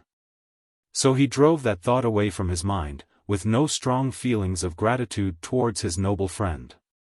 And then for a few moments he thought of his own home. What had his wife done for him, that he should put himself out of his way to do much for her? She had brought him no money. She had added nothing either by her wit, beauty, or rank to his position in the world. She had given him no heir. What had he received from her that he should endure her commonplace conversation, and washed-out, dowdy prettinesses? Perhaps a momentary feeling of compassion, some twang of conscience, came across his heart, as he thought of it all. But if so, he checked it instantly, in accordance with the teachings of his whole life. He had made his reflections on all these things, and had tutored his mind to certain resolutions, and would not allow himself to be carried away by any womanly softness. She had her house, her carriage, her bed, her board, and her clothes. And seeing how very little she herself had contributed to the common fund, her husband determined that in having those things she had all that she had a right to claim. Then he drank a glass of sherry, and went into the drawing-room with that hard smile upon his face, which he was accustomed to wear when he intended to signify to his wife that she might as well make the best of existing things, and not cause unnecessary trouble by giving herself airs or assuming that she was unhappy. He had his cup of coffee, and she had her cup of tea, and she made one or two little attempts at saying something special, something that might lead to a word or two as to their parting.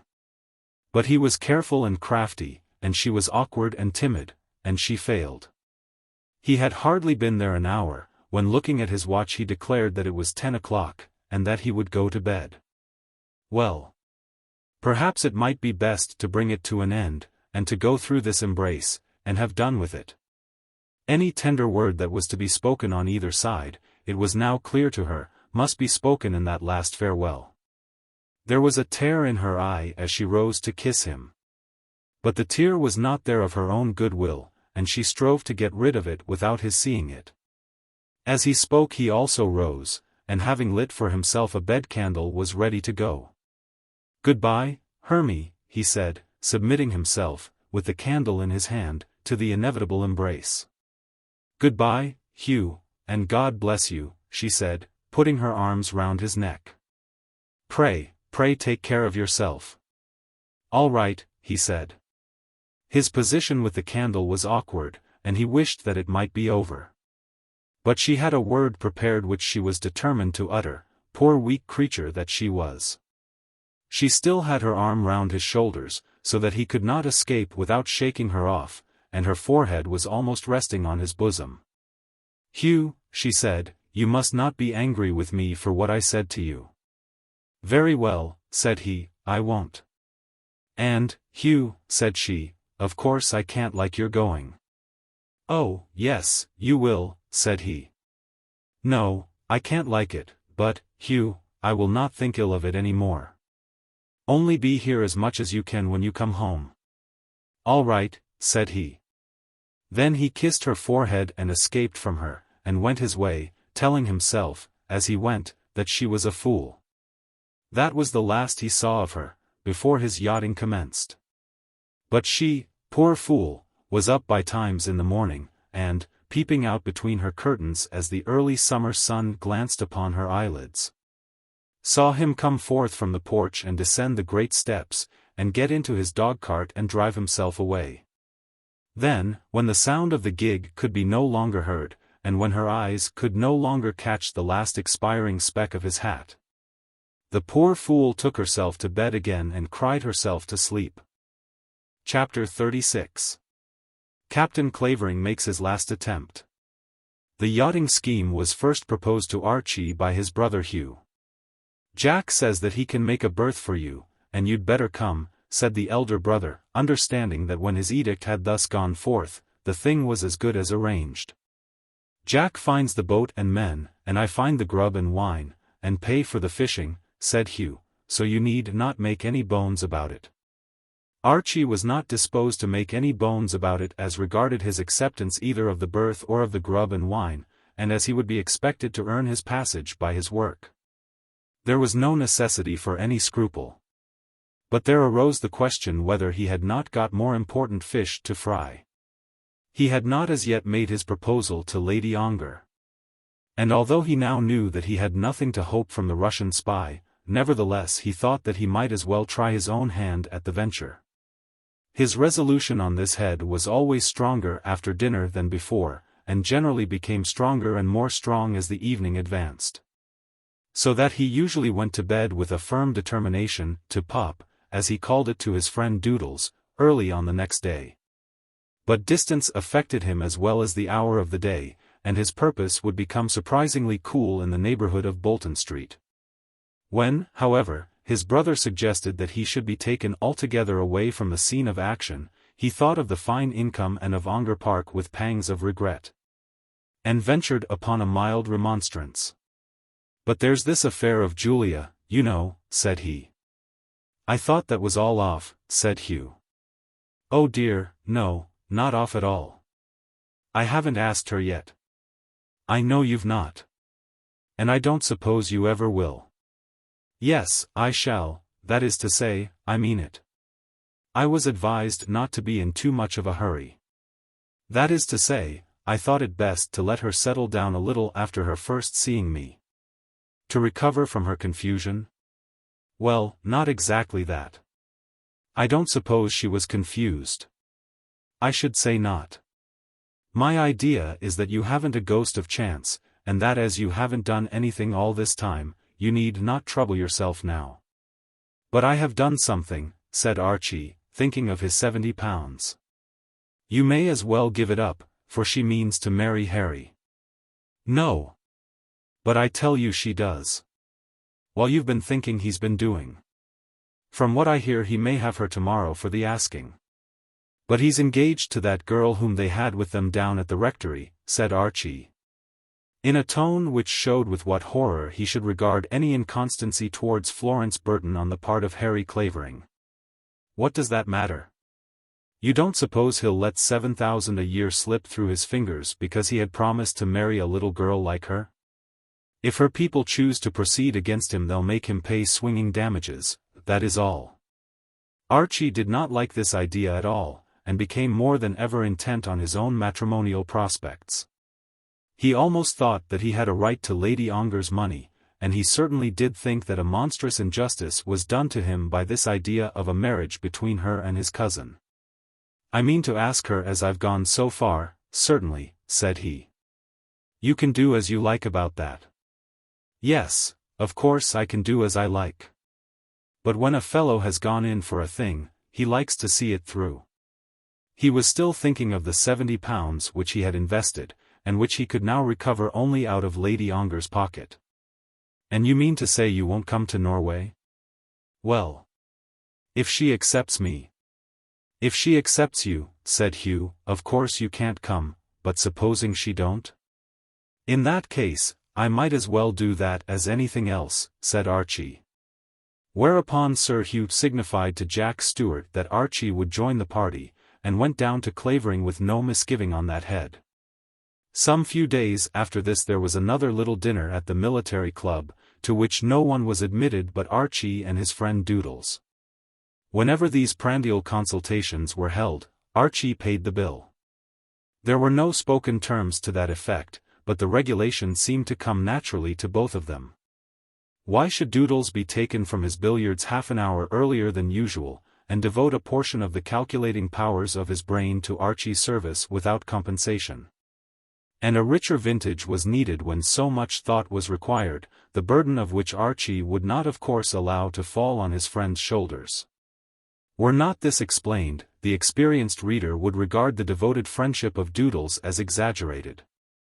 "I certainly shall ask her tomorrow," said Archie, looking with a thoughtful cast of countenance through the club window into the street.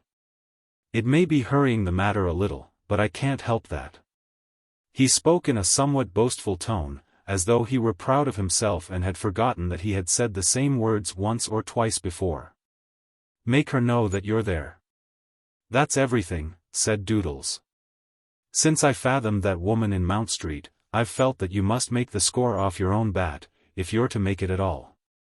"You did that well," said Archie, who knew that the amount of pleasing encouragement which he might hope to get from his friend, must depend on the praise which he himself should bestow. "Yes. You certainly did bowl her over uncommon well." "That kind of thing just comes within my line," said Doodles, with conscious pride. "Now, as to asking Lady Ongar downright to marry me, upon my word I believe I should be half afraid of doing it myself." "I've none of that kind of feeling," said Archie. "It comes more in your way, I dare say," said Doodles. "But for me, what I like is a little bit of management, what I call a touch of the diplomatic." "You'll be able to see her tomorrow?" "I hope so. I shall go early, that is, as soon as I've looked through the papers and written a few letters." "Yes, I think she'll see me. And as for what Hugh says about Harry Clavering, why, you know, a fellow can't go on in that way, can he?" "Because of the other girl, you mean? He has had her down among all our people, just as though they were going to be married tomorrow. If a man is to do that kind of thing, what woman can be safe?" "I wonder whether she likes him?" asked the crafty Doodles. "She did like him, I fancy, in her calf days, but that means nothing. She knows what she's at now, bless you, and she'll look to the future. It's my son who'll have the Clavering property and be the baronet, not his. You see what a string to my bow that is." When this banquet was over, Doodles made something of a resolution that it should be the last to be eaten on that subject. The matter had lost its novelty, and the price paid to him was not sufficient to secure his attention any longer. "I shall be here tomorrow at 4, he said, as he rose from his chair with the view of retreating to the smoking room, "and then we shall know all about it. Whichever way it's to be, it isn't worth your while keeping such a thing as that in hand any longer. I should say give her her chance tomorrow, and then have done with it." Archie in reply to this declared that those were exactly his sentiments, and then went away to prepare himself in silence and solitude for the next day's work. On the following day at 2 o'clock Lady Ongar was sitting alone in the front room on the ground floor in Bolton Street. Of Harry Clavering's illness she had as yet heard nothing, nor of his absence from London. She had not seen him since he had parted from her on that evening when he had asked her to be his wife, and the last words she had heard from his lips had made this request. She, indeed, had then bade him be true to her rival, to Florence Burton. She had told him this in spite of her love for him and of his for her. They two, she had said, could not now become man and wife, but he had not acknowledged the truth of what she had said. She could not write to him. She could make no overtures. She could ask no questions. She had no friend in whom she could place confidence. She could only wait for him, till he should come to her or send to her, and let her know what was to be her fate. As she now sat she held a letter in her hand which had just been brought to her from Sophie, from her poor, famished, but indefatigable Sophie. Sophie she had not seen since they had parted on the railway platform, and then the parting was supposed to be made in lasting enmity. Desolate as she was, she had congratulated herself much on her escape from Sophie's friendship, and was driven by no qualms of her heart to long for a renewal of the old ties. But it was not so with the more affectionate Sophie, and Sophie therefore had written, as follows. Mount Street, Friday morning. Dearest Julie, my heart is so sad that I cannot keep my silence longer. What, can such friendship as ours has been be made to die all in a minute? Oh, no. Not at least in my bosom, which is filled with love for my Julie. And my Julie will not turn from her friend, who has been so true to her, at such moments too, oh, yes, at such moments. Just for an angry word, or a little indiscretion. What was it after all about my brother? Bah! He is a fool, that is all. If you shall wish it, I will never speak to him again. What is my brother to me, compared to my Julie? My brother is nothing to me. I tell him we go to that accursed island because my Julie has quarrelled with me there, and he arranges himself to follow us. What could I do? I could not tie him up by the leg in his London club. He is a man whom no one can tie up by the leg. Mon Dieu, no. He is very hard to tie up. Do I wish him for your husband? Never. Why should I wish him for your husband? If I was a man, my Julie, I should wish you for myself. But I am not, and why should you not have him whom you like the best? If I was you, with your beauty and money and youth, would have any man that I liked, everything. I know, of course, for did I not see? It is that young Clavering to whom your little heart wishes to render itself, not the captain who is a fool, such a fool. But the other who is not a fool, but a fine fellow, and so handsome. Yes. There is no doubt as to that. He is beautiful as a Phoebus. This was good-natured on the part of Sophie, who, as the reader may remember, hated Harry Clavering herself. Well, why should he not be your own? As for your poor Sophie, she would do all in her power to assist the friend whom she loved. There is that little girl, yes, it is true as I told you. But little girls cannot have all they want always. He is a gay deceiver. These men who are so beautiful as Phoebus are always deceivers. But you need not be the one deceived. You with your money and your beauty and your, what you call rank. No, I think not. And I think that little girl must put up with it, as other little girls have done, since the men first learned how to tell lies. That is my advice, and if you will let me I can give you good assistance. Dearest Julie, think of all this, and do not banish your Sophie. I am so true to you, that I cannot live without you. Send me back one word of permission, and I will come to you, and kneel at your feet. And in the meantime, I am your most devoted friend, Sophie. Lady Ongar, on the receipt of this letter, was not at all changed in her purpose with reference to Mme Gourdeloup. She knew well enough where her Sophie's heart was placed, and would yield to no further pressure from that quarter, but Sophie's reasoning, nevertheless, had its effect. She, Lady Ongar, with her youth, her beauty, her wealth, and her rank, why should she not have that one thing which alone could make her happy, seeing, as she did see, or as she thought she saw? That in making herself happy she could do so much, could confer such great blessings on him she loved. She had already found that the money she had received as the price of herself had done very little towards making her happy in her present state. What good was it to her that she had a carriage and horses and 2 footmen 6 feet high? One pleasant word from lips that she could love, from the lips of man or woman that she could esteem, would be worth it all. She had gone down to her pleasant place in the country, a place so pleasant that it had a fame of its own among the luxuriantly pleasant seats of the English country gentry. She had gone there, expecting to be happy in the mere feeling that it was all her own. And the whole thing had been to her so unutterably sad, so wretched in the severity of its desolation, that she had been unable to endure her life amidst the shade of her own trees. All her apples hitherto had turned to ashes between her teeth, because her fate had forced her to attempt the eating of them alone.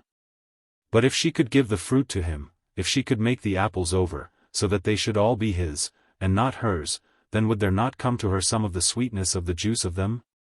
She declared to herself that she would not tempt this man to be untrue to his troth, were it not that in doing so she would so greatly benefit himself.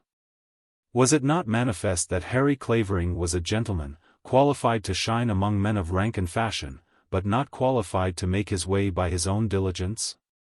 In saying this of him, she did not know how heavy was the accusation that she brought against him, but what woman, within her own breast, accuses the man she loves? Were he to marry Florence Burton, would he not ruin himself, and probably ruin her also? But she could give him all that he wanted. Though Ongar Park to her alone was, with its rich pastures and spreading oaks and lowing cattle, desolate as the Dead Sea shore. For him, and for her with him, would it not be the very paradise suited to them? Would it not be the heaven in which such a Phoebus should shine amidst the gyrations of his satellites? A Phoebus going about his own field in knickerbockers, and with attendant satellites, would possess a divinity which, as she thought, might make her happy. As she thought of all this, and asked herself these questions, there was an inner conscience which told her that she had no right to Harry's love or Harry's hand. But still she could not cease to long that good things might come to her, though those good things had not been deserved. Alas, good things not deserved too often lose their goodness when they come. As she was sitting with Sophie's letter in her hand, the door was opened, and Captain Clavering was announced. Captain Archibald Clavering was again dressed in his very best. But he did not even yet show by his demeanour that aptitude for the business now in hand of which he had boasted on the previous evening to his friend. Lady Ongar, I think, partly guessed the object of his visit. She had perceived, or perhaps had unconsciously felt, on the occasion of his former coming, that the visit had not been made simply from motives of civility. She had known Archie in old days, and was aware that the splendour of his vestments had a significance. Well, if anything of that kind was to be done, the sooner it was done the better. "Julia," he said, as soon as he was seated, "I hope I have the pleasure of seeing you quite well?" "Pretty well, I thank you," said she. "You have been out of town, I think?" She told him that she had been in the Isle of Wight for a day or two, and then there was a short silence. "When I heard that you were gone," he said, "I feared that perhaps you were ill." "Oh dear, no, nothing of that sort." "I am so glad," said Archie, and then he was silent again. He had, however, as he was aware, thrown a great deal of expression into his inquiries after her health. And he had now to calculate how he could best use the standing ground that he had made for himself. "Have you seen my sister lately?" she asked. "Your sister?" "No. She is always at Clavering. I think it deuced wrong of Hugh, the way he goes on, keeping her down there, while he is up here in London. It isn't at all my idea of what a husband ought to do." "I suppose she likes it," said Lady Ongar. "Oh, if she likes it, that's a different thing, of course," said Archie. Then there was another pause. "Don't you find yourself rather lonely here sometimes?" he asked. Lady Ongar felt that it would be better for all parties that it should be over, and that it would not be over soon unless she could help him. "Very lonely indeed," she said. "But then I suppose that it is the fate of widows to be lonely." "I don't see that at all," said Archie, briskly, "unless they are old and ugly, and that kind of thing. When a widow has become a widow after she has been married ever so many years, why then I suppose she looks to be left alone, and I suppose they like it." "Indeed, I can't say. I don't like it." "Then you would wish to change?" "It is a very intricate subject, Captain Clavering, and one which I do not think I am quite disposed to discuss at present. After a year or two, perhaps I shall go into society again. Most widows do, I believe." "But I was thinking of something else," said Archie, working himself up to the point with great energy, but still with many signs that he was ill at ease at his work. "I was, by Jove." "And of what were you thinking, Captain Clavering?" "I was thinking, of course you know, Julia, that since poor little Hughie's death, I am the next in for the title." "Poor Hughie! I'm sure you are too generous to rejoice at that." "Indeed I am. When two fellows offered me a dinner at the club on the score of my chances, I wouldn't have it. But there's the fact, isn't it? There is no doubt of that, I believe." "None on earth, and the most of it is entailed, too, not that Hugh would leave an acre away from the title. I'm as safe as wax as far as that is concerned. I don't suppose he ever borrowed a shilling or mortgaged an acre in his life. I should think he was a prudent man. We are both of us prudent. I will say that of myself, though I oughtn't to say it. And now, Julia, a few words are the best after all. Look here, if you'll take me just as I am, I'm blessed if I shan't be the happiest fellow in all London. I shall indeed. I've always been uncommon fond of you, though I never said anything about it in the old days, because you see. What's the use of a man asking a girl to marry him if they haven't got a farthing between them? I think it's wrong, I do indeed, but it's different now, you know. It certainly was very different now."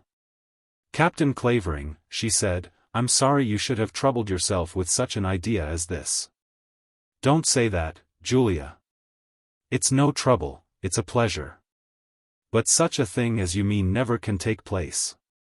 "Yes, it can." "Why can't it?"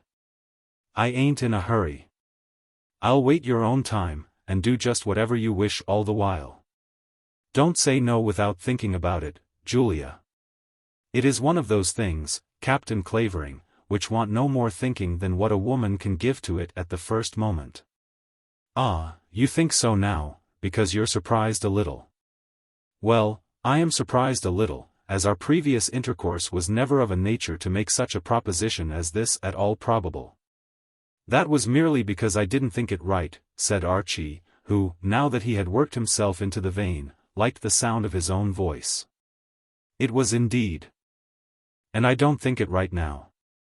You must listen to me for a moment, Captain Clavering, for fear of a mistake. Believe me, any such plan as this is quite out of the question, quite." In uttering that last word she managed to use a tone of voice which did make an impression on him. "I never can, under any circumstances, become your wife. You might as well look upon that as altogether decided, because it will save us both annoyance." "You needn't be so sure yet, Julia." "Yes, I must be sure. And unless you will promise me to drop the matter, I must, to protect myself, desire my servants not to admit you into the house again. I shall be sorry to do that, and I think you will save me from the necessity." He did save her from that necessity, and before he went he gave her the required promise. "That's well," said she, tendering him her hand, "and now we shall part friends." "I shall like to be friends," said he, in a crestfallen voice, and with that he took his leave. It was a great comfort to him that he had the scheme of Jack Stewart's yacht and the trip to Norway for his immediate consolation. Chapter 37. What Lady Ongar thought about it. Mrs.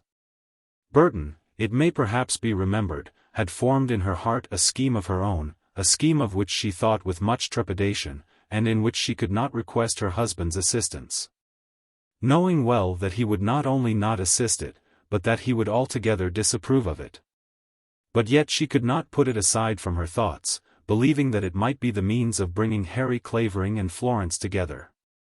Her husband had now thoroughly condemned poor Harry, and had passed sentence against him, not indeed openly to Florence herself, but very often in the hearing of his wife.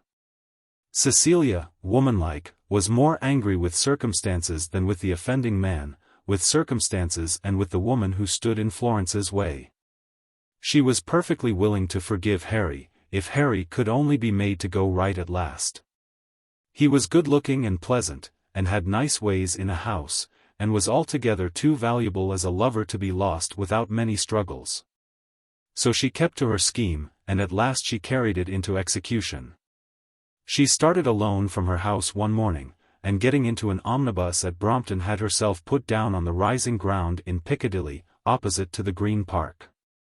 Why she had hesitated to tell the omnibus man to stop at Bolton Street can hardly be explained, but she had felt that there would be almost a declaration of guilt in naming that locality.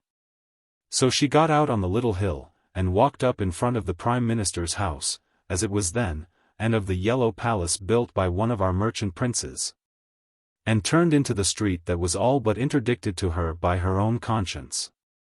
She turned up Bolton Street, and with a trembling hand knocked at Lady Ongar's door.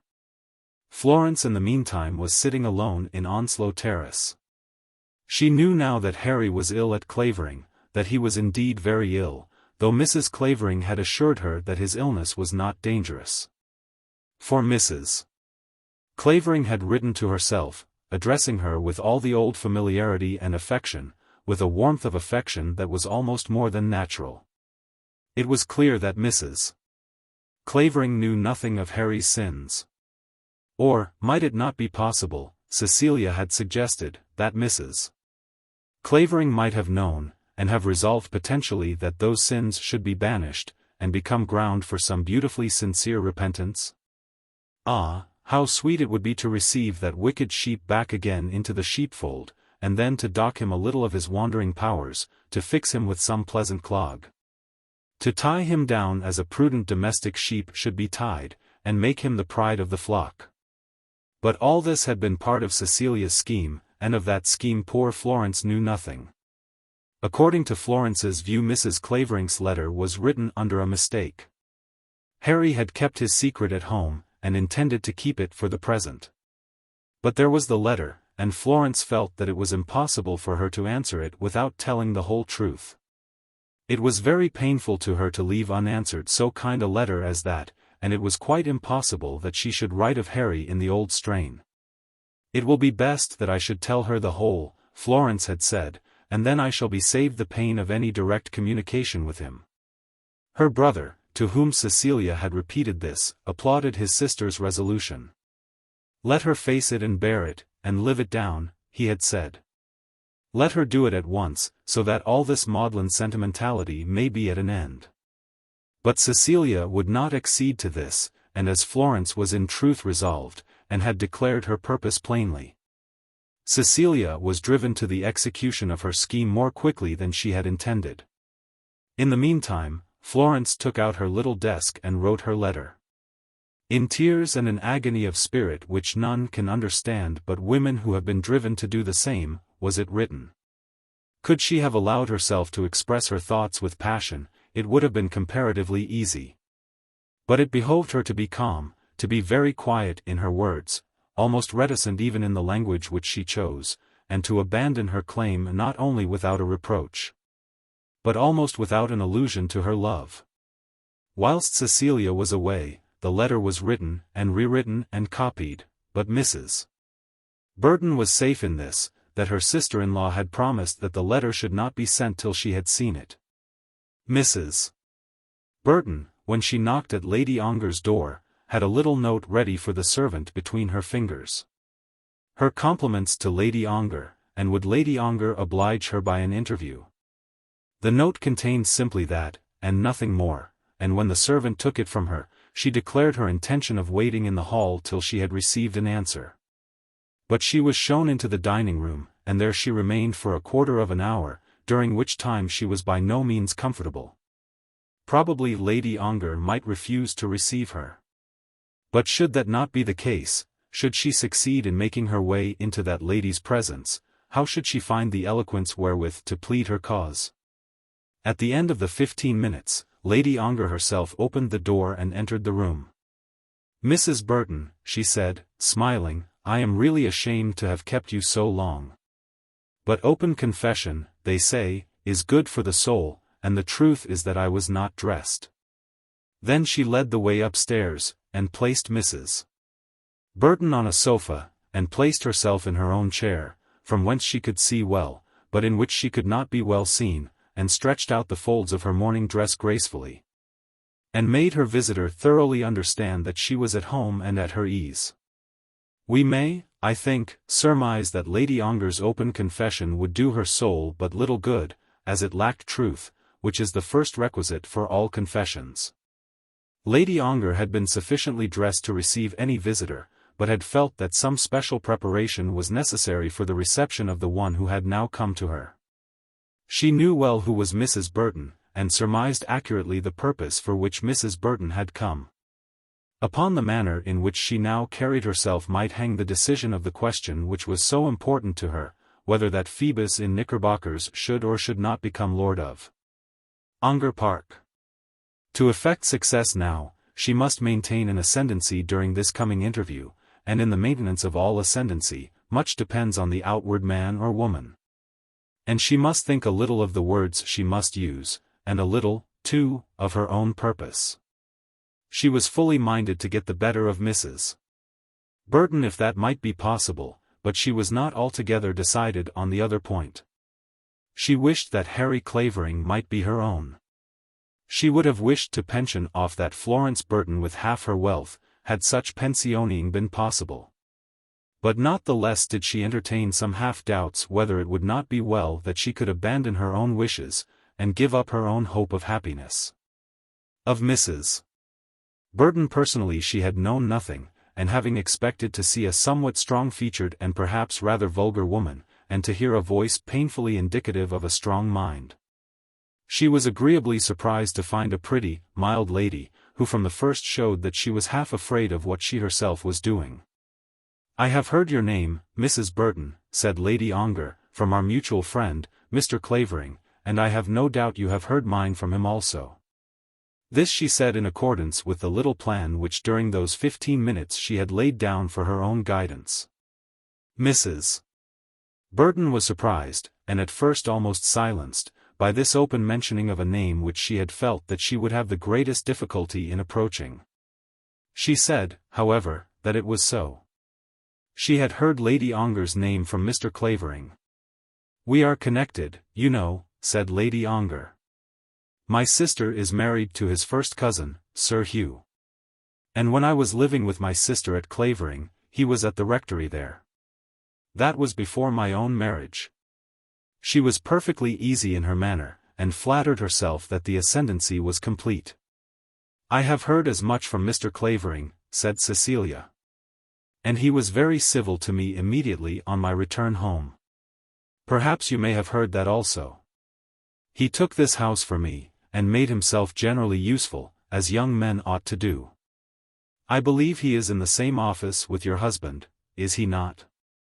I hope I may not have been the means of making him idle." This was all very well and very pretty, but Mrs.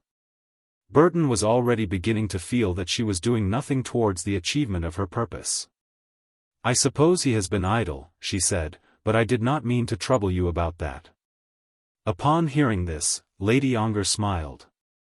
This supposition that she had really intended to animadvert upon Harry Clavering's idleness was amusing to her as she remembered how little such idleness would signify if she could only have her way.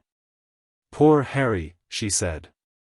"I supposed his sins would be laid at my door. But my idea is, you know, that he never will do any good at such work as that." "Perhaps not, that is, I really can't say.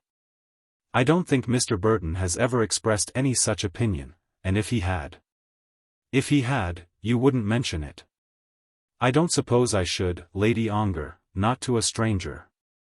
Harry Clavering and I are not strangers, said Lady Ongar, changing the tone of her voice altogether as she spoke. No, I know that. You have known him longer than we have. I am aware of that. Yes, before he ever dreamed of going into your husband's business, Mrs. Burton, long before he had ever been to Stratton. The name of Stratton was an assistance to Cecilia, and seemed to have been spoken with the view of enabling her to commence her work. Yes, she said, but nevertheless he did go to Stratton. He went to Stratton, and there he became acquainted with my sister-in-law, Florence Burton. I am aware of it, Mrs. Burton. And he also became engaged to her. I am aware of that too. He has told me as much himself. And has he told you whether he means to keep, or to break that engagement? Ah, Mrs. Burton, is that question fair? Is it fair either to him, or to me? If he has taken me into his confidence and has not taken you, should I be doing well to betray him? Or if there can be anything in such a secret specially interesting to myself, why should I be made to tell it to you? I think the truth is always the best, Lady Ongar. Truth is always better than a lie, so at least people say, though they sometimes act differently, but silence may be better than either. This is a matter, Lady Ongar, in which I cannot be silent. I hope you will not be angry with me for coming to you, or for asking you these questions. Oh dear, no. But I cannot be silent. My sister-in-law must at any rate know what is to be her fate. Then why do you not ask him? He is ill at present. Ill? Where is he ill? Who says he is ill? And Lady Ongar, though she did not quite leave her chair, raised herself up and forgot all her preparations. Where is he, Mrs. Burton? I have not heard of his illness. He is at Clavering. At the parsonage. I have heard nothing of this. What ails him? If he be really ill, dangerously ill, I conjure you to tell me. But pray tell me the truth. Let there be no tricks in such a matter as this. Tricks, Lady Ongar. If Harry Clavering be ill, tell me what ails him. Is he in danger? His mother in writing to Florence says that he is not in danger, but that he is confined to the house. He has been taken by some fever. On that very morning Lady Ongar had received a letter from her sister, begging her to come to Clavering Park during the absence of Sir Hugh. But in the letter no word had been said as to Harry's illness. Had he been seriously, or at least dangerously ill, Hermione would certainly have mentioned it. All this flashed across Julia's mind as these tidings about Harry reached her. If he were not really in danger, or even if he were, why should she betray her feeling before this woman? If there had been much in it, she said, resuming her former position and manners, I should no doubt have heard of it from my sister. We hear that it is not dangerous, continued Mrs. Burton. But he is away, and we cannot see him. And, in truth, Lady Ongar, we cannot see him any more until we know that he means to deal honestly by us. Am I the keeper of his honesty? From what I have heard, I think you are. If you will tell me that I have heard falsely, I will go away and beg your pardon for my intrusion. But if what I have heard be true, you must not be surprised that I show this anxiety for the happiness of my sister. If you knew her, Lady Ongar, you would know that she is too good to be thrown aside with indifference. Harry Clavering tells me that she is an angel, that she is perfect. And if he loves her, will it not be a shame that they should be parted? I said nothing about his loving her. Men are not always fond of perfection. The angels may be too angelic for this world. He did love her. So I suppose, or at any rate he thought that he did.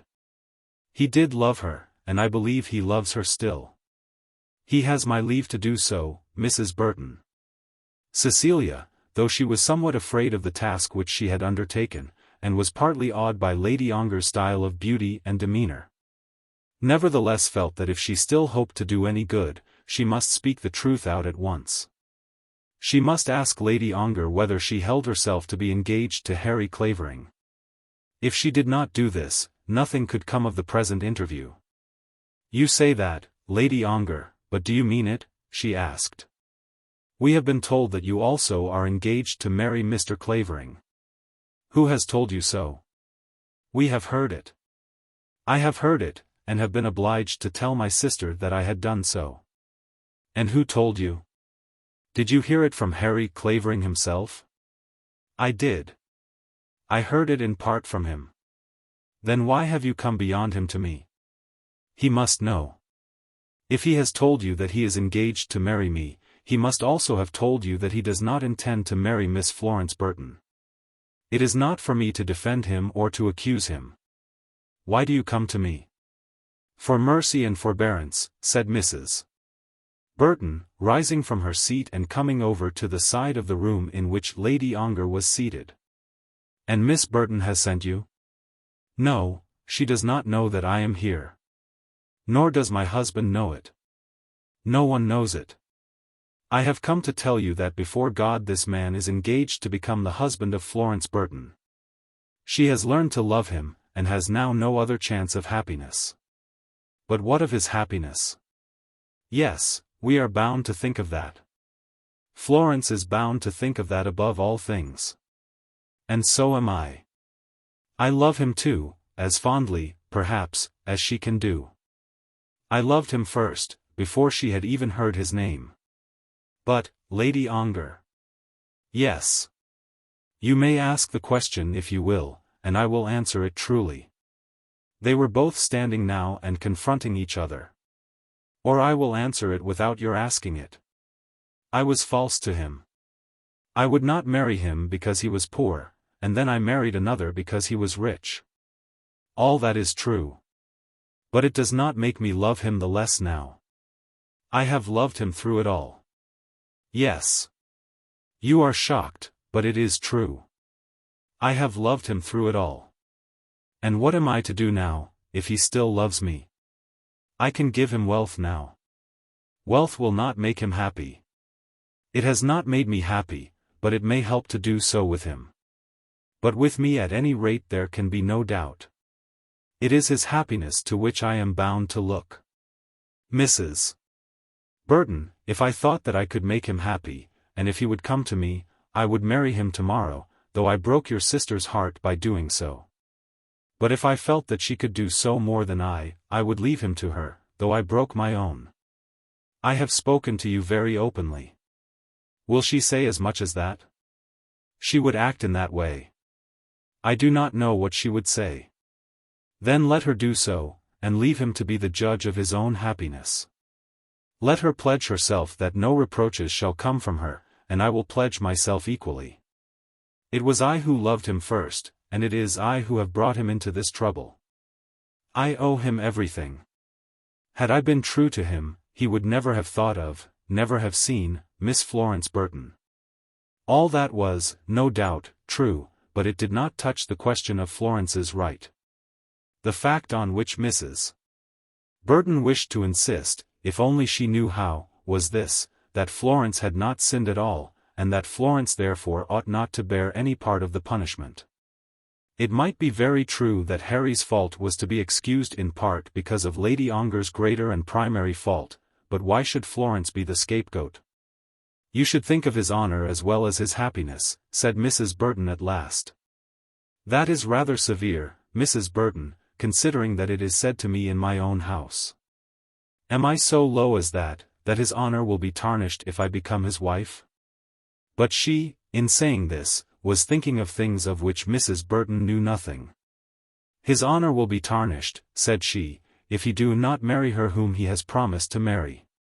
He was welcomed by her father and mother to their house, and then he made himself master of her heart. But it was not his till he had asked for it, and had offered his own and his hand in return for it. Is he not bound to keep his promise? He cannot be bound to you after any such fashion as that. If you are solicitous for his welfare, you should know that if he would live with the reputation of a gentleman, there is only one course open to him. It is the old story, said Lady Ongar. The old story. Has not somebody said that the gods laugh at the perjuries of lovers? I do not know that men are inclined to be much more severe than the gods. These broken hearts are what women are doomed to bear. And that is to be your answer to me, Lady Ongar? No, that is not my answer to you. That is the excuse that I make for Harry Clavering. My answer to you has been very explicit. Pardon me if I say that it has been more explicit than you had any right to expect. I have told you that I am prepared to take any step that may be most conducive to the happiness of the man whom I once injured, but whom I have always loved. I will do this, let it cost myself what it may, and I will do this let the cost to any other woman be what it may. You cannot expect that I should love another woman better than myself. She said this, still standing, not without something more than vehemence in her tone. In her voice, in her manner, and in her eye there was that which amounted almost to ferocity. She was declaring that some sacrifice must be made, and that she recked little whether it should be of herself or of another. As she would immolate herself without hesitation, if the necessity should exist, so would she see Florence Burton destroyed without a twinge of remorse. If the destruction of Florence would serve the purpose which she had in view. You and I, O reader, may feel that the man for whom all this was to be done was not worth the passion. He had proved himself to be very far from such worth.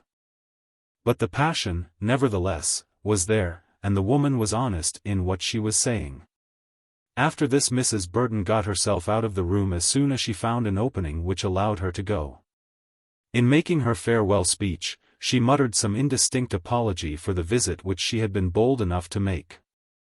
Not at all, said Lady Ongar. You have been quite right. You are fighting your battle for the friend you love bravely. And were it not that the cause of the battle must, I fear, separate us hereafter, should be proud to know one who fights so well for her friends. And when all this is over and has been settled, in whatever way it may be settled, let Miss Burton know from me that I have been taught to hold her name and character in the highest possible esteem. Mrs. Burton made no attempt at further speech, but left the room with a low curtsy. Till she found herself out in the street, she was unable to think whether she had done most harm or most good by her visit to Bolton Street, whether she had in any way served Florence, or whether she had simply confessed to Florence's rival the extent of her sister's misery. That Florence herself would feel the latter to be the case, when she should know it all, Mrs. Burton was well aware. Her own ears had tingled with shame as Harry Clavering had been discussed as a grand prize for which her sister was contending with another woman, and contending with so small a chance of success. It was terrible to her that any woman dear to her should seem to seek for a man's love. And the audacity with which Lady Ongar had proclaimed her own feelings had been terrible also to Cecilia. She was aware that she was meddling with things which were foreign to her nature, and which would be odious to her husband. But yet, was not the battle worth fighting? It was not to be endured that Florence should seek after this thing, but, after all, the possession of the thing in question was the only earthly good that could give any comfort to poor Florence. Even Cecilia, with all her partiality for Harry, felt that he was not worth the struggle, but it was for her now to estimate him at the price which Florence might put upon him, not at her own price. But she must tell Florence what had been done, and tell her on that very day of her meeting with Lady Ongar. In no other way could she stop that letter which she knew that Florence would have already written to Mrs. Clavering. And could she now tell Florence that there was ground for hope? Was it not the fact that Lady Ongar had spoken the simple and plain truth when she had said that Harry must be allowed to choose the course which appeared to him to be the best for him? It was hard, very hard, that it should be so. And was it not true also that men, as well as gods, excuse the perjuries of lovers? She wanted to have back Harry among them as one to be forgiven easily, to be petted much, and to be loved always. But, in spite of the softness of her woman's nature, she wished that he might be punished sorely if he did not so return. It was grievous to her that he should any longer have a choice in the matter. Heavens and earth! Was he to be allowed to treat a woman as he had treated Florence, and was nothing to come of it? In spite both of gods and men, the thing was so grievous to Cecilia Burton, that she could not bring herself to acknowledge that it was possible. Such things had not been done in the world which she had known. She walked the whole way home to Brompton, and had hardly perfected any plan when she reached her own door. If only Florence would allow her to write the letter to Mrs. Clavering, perhaps something might be done in that way. So she entered the house prepared to tell the story of her morning's work. And she must tell it also to her husband in the evening. It had been hard to do the thing without his knowing of it beforehand. But it would be impossible to her to keep the thing a secret from him, now that it was done. Chapter 38. How to dispose of a wife. When Sir Hugh came up to town there did not remain to him quite a week before the day on which he was to leave the coast of Essex in Jack Stewart's yacht for Norway. And he had a good deal to do in the meantime in the way of provisioning the boat. Fortnum and Mason, no doubt, would have done it all for him without any trouble on his part, but he was not a man to trust any Fortnum or any Mason as to the excellence of the article to be supplied, or as to the price. He desired to have good wine, very good wine, but he did not desire to pay a very high price. No one knew better than Sir Hugh that good wine cannot be bought cheap, but things may be costly and yet not dear, or they may be both. To such matters Sir Hugh was wont to pay very close attention himself. He had done something in that line before he left London, and immediately on his return he went to the work again, summoning Archie to his assistance. But never asking Archie's opinion, as though Archie had been his head butler. Immediately on his arrival in London he cross-questioned his brother as to his marriage prospects. "I suppose you are going with us?" Hugh said to Archie, as he caught him in the hall of the house in Berkeley Square on the morning after his arrival. "Oh dear, yes," said Archie. "I thought that was quite understood. I have been getting my traps together." The getting of his traps together had consisted in the ordering of a sailor's jacket with brass buttons, and 3 pair of white duck trousers. "All right," said Sir Hugh. "You had better come with me into the city this morning. I am going to Vauxhall's in Great Thames Street." "Are you going to breakfast here?" asked Archie. "No. You can come to me at the Union in about an hour. I suppose you have never plucked up courage to ask Julia to marry you?" "Yes, I did," said Archie. "And what answer did you get?" Archie had found himself obliged to repudiate with alacrity the attack upon his courage which his brother had so plainly made, but, beyond that, the subject was one which was not pleasing to him. "Well, what did she say to you?" asked his brother, who had no idea of sparing Archie's feelings in such a matter. "She said, indeed I don't remember exactly what it was that she did say." "But she refused you?" "Yes, she refused me. I think she wanted me to understand that I had come to her too soon after Ongar's death. Then she must be an infernal hypocrite, that's all." But of any hypocrisy in this matter the reader will acquit Lady Ongar, and will understand that Archie had merely lessened the severity of his own fall by a clever excuse. After that the 2 brothers went to Vauxhall's in the city, and Archie, having been kept faggying all day, was sent in the evening to dine by himself at his own club.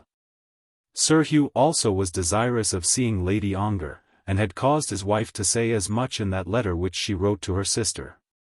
In this way an appointment had been made without any direct intercourse between Sir Hugh and his sister-in-law. They two had never met since the day on which Sir Hugh had given her away in Clavering Church. To Hugh Clavering, who was by no means a man of sentiment, this signified little or nothing. When Lady Ongar had returned a widow, and when evil stories against her had been rife, he had thought it expedient to have nothing to do with her. He did not himself care much about his sister-in-law's morals, but should his wife become much complicated with a sister damaged in character there might come of it trouble and annoyance. Therefore, he had resolved that Lady Ongar should be dropped. But during the last few months things had in some respects changed. The Courton people, that is to say, Lord Ongar's family, had given Hugh Clavering to understand that, having made inquiry, they were disposed to acquit Lady Ongar, and to declare their belief that she was subject to no censure. They did not wish themselves to know her, as no intimacy between them could now be pleasant, but they had felt it to be incumbent on them to say as much as that to Sir Hugh. Sir Hugh had not even told his wife, but he had twice suggested that Lady Ongar should be asked to Clavering Park. In answer to both these invitations, Lady Ongar had declined to go to Clavering Park. And now Sir Hugh had a commission on his hands from the same Courton people, which made it necessary that he should see his sister-in-law, and Julia had agreed to receive him. To him, who was very hard in such matters, the idea of his visit was not made disagreeable by any remembrance of his own harshness to the woman whom he was going to see. He cared nothing about that, and it had not occurred to him that she would care much. But, in truth, she did care very much, and when the hour was coming on which Sir Hugh was to appear, she thought much of the manner in which it would become her to receive him. He had condemned her in that matter as to which any condemnation is an insult to a woman, and he had so condemned her, being her brother-in-law and her only natural male friend. In her sorrow she should have been able to lean upon him. But from the first, without any inquiry, he had believed the worst of her, and had withdrawn from her altogether his support, when the slightest support from him would have been invaluable to her. Could she forgive this? Never, never. She was not a woman to wish to forgive such an offence. It was an offence which it would be despicable in her to forgive. Many had offended her, some had injured her, one or two had insulted her, but to her thinking, no one had so offended her, had so injured her, had so grossly insulted her, as he had done. In what way then would it become her to receive him? Before his arrival she had made up her mind on this subject, and had resolved that she would, at least, say no word of her own wrongs. "How do you do, Julia?" said Sir Hugh, walking into the room with a step which was perhaps unnaturally quick, and with his hand extended. Lady Ongar had thought of that too. She would give much to escape the touch of his hand, if it were possible, but she had told herself that she would best consult her own dignity by declaring no actual quarrel. So she put out her fingers and just touched his palm. "I hope Hermie is well," she said.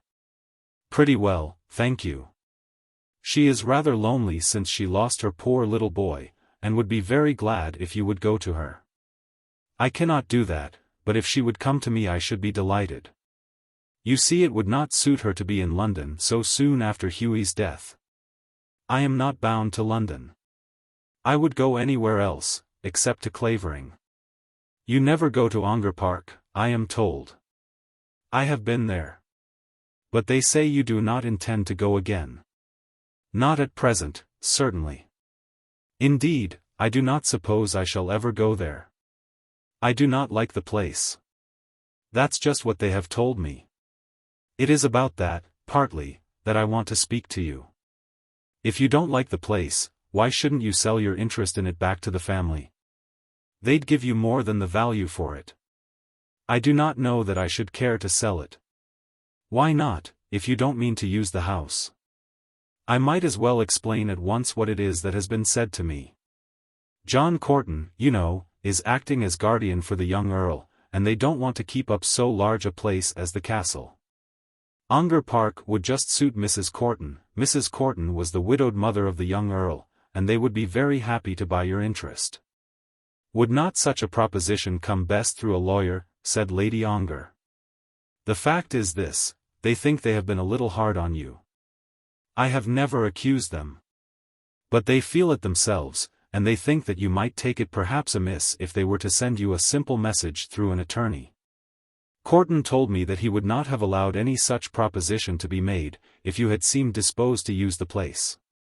They wish to be civil, and all that kind of thing." "Their civility or incivility is indifferent to me," said Julia. "But why shouldn't you take the money?" "The money is equally indifferent to me." "You mean then to say that you won't listen to it? Of course they can't make you part with the place if you wish to keep it. Not more than they can make you sell Clavering Park. I do not, however, wish to be uncivil, and I will let you know through my lawyer what I think about it. All such matters are best managed by lawyers." After that Sir Hugh said nothing further about Ongar Park. He was well aware, from the tone in which Lady Ongar answered him, that she was averse to talk to him on that subject. But he was not conscious that his presence was otherwise disagreeable to her, or that she would resent any interference from him on any subject because he had been cruel to her. So after a little while he began again about Hermione. As the world had determined upon acquitting Lady Ongar, it would be convenient to him that the two sisters should be again intimate, especially as Julia was a rich woman. His wife did not like Clavering Park, and he certainly did not like Clavering Park himself. If he could once get the house shut up, he might manage to keep it shut for some years to come. His wife was now no more than a burden to him, and it would suit him well to put off the burden onto his sister-in-law's shoulders. It was not that he intended to have his wife altogether dependent on another person, but he thought that if they two were established together, in the first instance merely as a summer arrangement, such establishment might be made to assume some permanence. This would be very pleasant to him. Of course he would pay a portion of the expense, as small a portion as might be possible, but such a portion as might enable him to live with credit before the world. "I wish I could think that you and Hermie might be together while I am absent," he said. "I shall be very happy to have her if she will come to me," Julia replied. "What, here, in London?" "I am not quite sure that she wishes to come up to London at present." "I have never understood that she had any objection to being in town," said Lady Ongar. "Not formerly, certainly. But now, since her boy's death." "Why should his death make more difference to her than to you?" To this question Sir Hugh made no reply. "If you are thinking of society, she could be nowhere safer from any such necessity than with me. I never go out anywhere.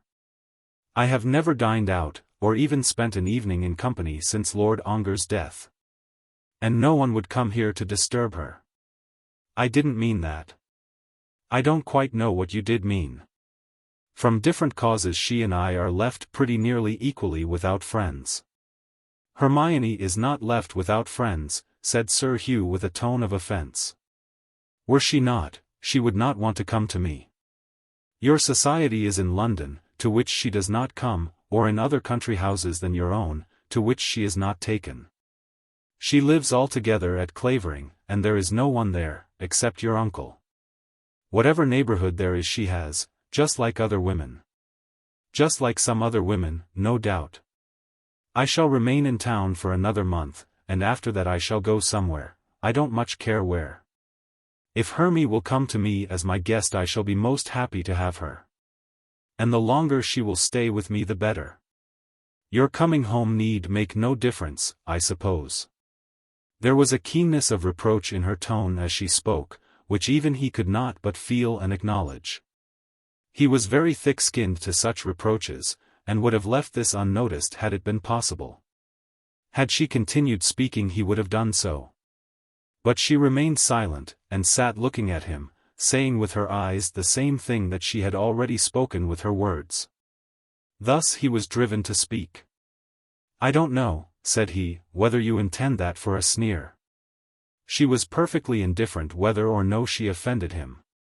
Only that she had believed that the maintenance of her own dignity forbade it, she would have openly rebuked him, and told him that he was not welcome in her house. No treatment from her could, as she thought, be worse than he had deserved from her. His first enmity had injured her, but she could afford to laugh at his present anger. "It is hard to talk to you about Hermie without what you are pleased to call a sneer. You simply wish to rid yourself of her. I wish no such thing, and you have no right to say so. At any rate you are ridding yourself of her society, and if under those circumstances she likes to come to me I shall be glad to receive her. Our life together will not be very cheerful, but neither she nor I ought to expect a cheerful life." He rose from his chair now with a cloud of anger upon his brow. "I can see how it is," said he. "Because everything has not gone smooth with yourself you choose to resent it upon me. I might have expected that you would not have forgotten in whose house you met Lord Ongar." "No, Hugh. I forget nothing, neither when I met him, nor how I married him, nor any of the events that have happened since. My memory, unfortunately, is very good. I did all I could for you, and should have been safe from your insolence. You should have continued to stay away from me, and you would have been quite safe. But our quarrelling in this way is foolish. We can never be friends, you and I, but we need not be open enemies. Your wife is my sister, and I say again that if she likes to come to me, I shall be delighted to have her. My wife, said he, will go to the house of no person who is insolent to me. Then he took his hat, and left the room without further word or sign of greeting. In spite of his calculations and caution as to money, in spite of his well-considered arrangements and the comfortable provision for his future ease which he had proposed to himself, he was a man who had not his temper so much under control as to enable him to postpone his anger to his prudence. That little scheme for getting rid of his wife was now at an end. He would never permit her to go to her sister's house after the manner in which Julia had just treated him. When he was gone, Lady Ongar walked about her own room smiling, and at first was well pleased with herself. She had received Archie's overture with decision, but at the same time with courtesy, for Archie was weak, and poor, and powerless. But she had treated Sir Hugh with scorn, and had been enabled to do so without the utterance of any actual reproach as to the wrongs which she herself had endured from him. He had put himself in her power, and she had not thrown away the opportunity. She had told him that she did not want his friendship, and would not be his friend. But she had done this without any loud abuse unbecoming to her either as a countess, a widow, or a lady. For Hermione she was sorry. Hermione now could hardly come to her. But even as to that she did not despair. As things were going on, it would become almost necessary that her sister and Sir Hugh should be parted. Both must wish it. And if this were arranged, then Hermione should come to her. But from this she soon came to think again about Harry Clavering. How was that matter to be decided, and what steps would it become her to take as to its decision? Sir Hugh had proposed to her that she should sell her interest in Ongar Park, and she had promised that she would make known her decision on that matter through her lawyer. As she had been saying this, she was well aware that she would never sell the property. But she had already resolved that she would at once give it back, without purchase money, to the Ongar family. Were it not kept that she might hand it over to Harry Clavering as a fitting residence for his lordship. If he might be there, looking after his cattle, going about with the steward subservient at his heels, ministering justice to the Enoch Gubbys and others. She would care nothing for the wants of any of the Courton people. But if such were not to be the destiny of Ongar Park, if there were to be no such Adam in that Eden, then the mother of the little lord might take herself thither, and revel among the rich blessings of the place without delay, and with no difficulty as to price. As to price, had she not already found the money-bag that had come to her to be too heavy for her hands? But she could do nothing till that question was settled, and how was she to settle it? Every word that had passed between her and Cecilia Burton had been turned over and over in her mind, and she could only declare to herself as she had then declared to her visitor, that it must be as Harry should please. She would submit, if he required her submission, but she could not bring herself to take steps to secure her own misery. Chapter 39. Farewell to Doodles. At last came the day on which the two Claverings were to go down to Harwich and put themselves on board Jack Stuart's yacht. The hall of the house in Berkeley Square was strewed with portmanteaus, gun cases, and fishing rods, whereas the wine and packets of preserved meat, and the bottled beer and fish in tins, and the large box of cigars, and the prepared soups, had been sent down by Boxall, and were by this time on board the boat. Hugh and Archie were to leave London this day by train at 5 p.m., and were to sleep on board. Jack Stuart was already there, having assisted in working the yacht round from Brightlingsea. On that morning Archie had a farewell breakfast at his club with Doodles, and after that, having spent the intervening hours in the billiard-room, a farewell luncheon. There had been something of melancholy in this last day between the friends, originating partly in the failure of Archie's hopes as to Lady Ongar, and partly perhaps in the bad character which seemed to belong to Jack Stuart and his craft. "He has been at it for years, and always coming to grief," said Doodles. "He is just like a man I know, who has been hunting for the last 10 years, and can't sit a horse at a fence yet. He has broken every bone in his skin, and I don't suppose he ever saw a good thing to a finish. He never knows whether hounds are in cover, or where they are. His only idea is to follow another man's red coat till he comes to grief, and yet he will go on hunting. There are some people who never will understand what they can do, and what they can't. In answer to this, Archie reminded his friend that on this occasion Jack Stewart would have the advantage of an excellent dry nurse, acknowledged to be very great on such occasions. Would not he, Archie Clavering, be there to pilot Jack Stewart and his boat? But, nevertheless, Doodles was melancholy, and went on telling stories about that unfortunate man who would continue to break his bones, though he had no aptitude for out-of-door sports. "He'll be carried home on a stretcher some day, you know," said Doodles. "What does it matter if he is?" said Archie, boldly, thinking of himself and of the danger predicted for him. "A man can only die once." "I call it quite a tempting of Providence," said Doodles. But their conversation was chiefly about Lady Ongar and the spy. It was only on this day that Doodles had learned that Archie had in truth offered his hand, and been rejected, and Captain Clavering was surprised by the extent of his friend's sympathy. "It's a deuced disagreeable thing, a very disagreeable thing indeed," said Doodles. Archie, who did not wish to be regarded as specially unfortunate, declined to look at the matter in this light. But Doodles insisted. "It would cut me up like the very mischief," he said. "I know that, and the worst of it is, that perhaps you wouldn't have gone on, only for me. I meant it all for the best, old fellow. I did, indeed. There, that's the game to you. I'm playing uncommon badly this morning, but the truth is, I'm thinking of those women." Now as Doodles was playing for a little money, this was really civil on his part. And he would persevere in talking about the spy, as though there were something in his remembrance of the lady which attracted him irresistibly to the subject. He had always boasted that in his interview with her he had come off with the victory, nor did he now cease to make such boasts. But still he spoke of her and her powers with an awe which would have completely opened the eyes of anyone a little more sharp on such matters than Archie Clavering. He was so intent on this subject that he sent the marker out of the room so that he might discuss it with more freedom, and might plainly express his views as to her influence on his friend's fate. "By George! She's a wonderful woman.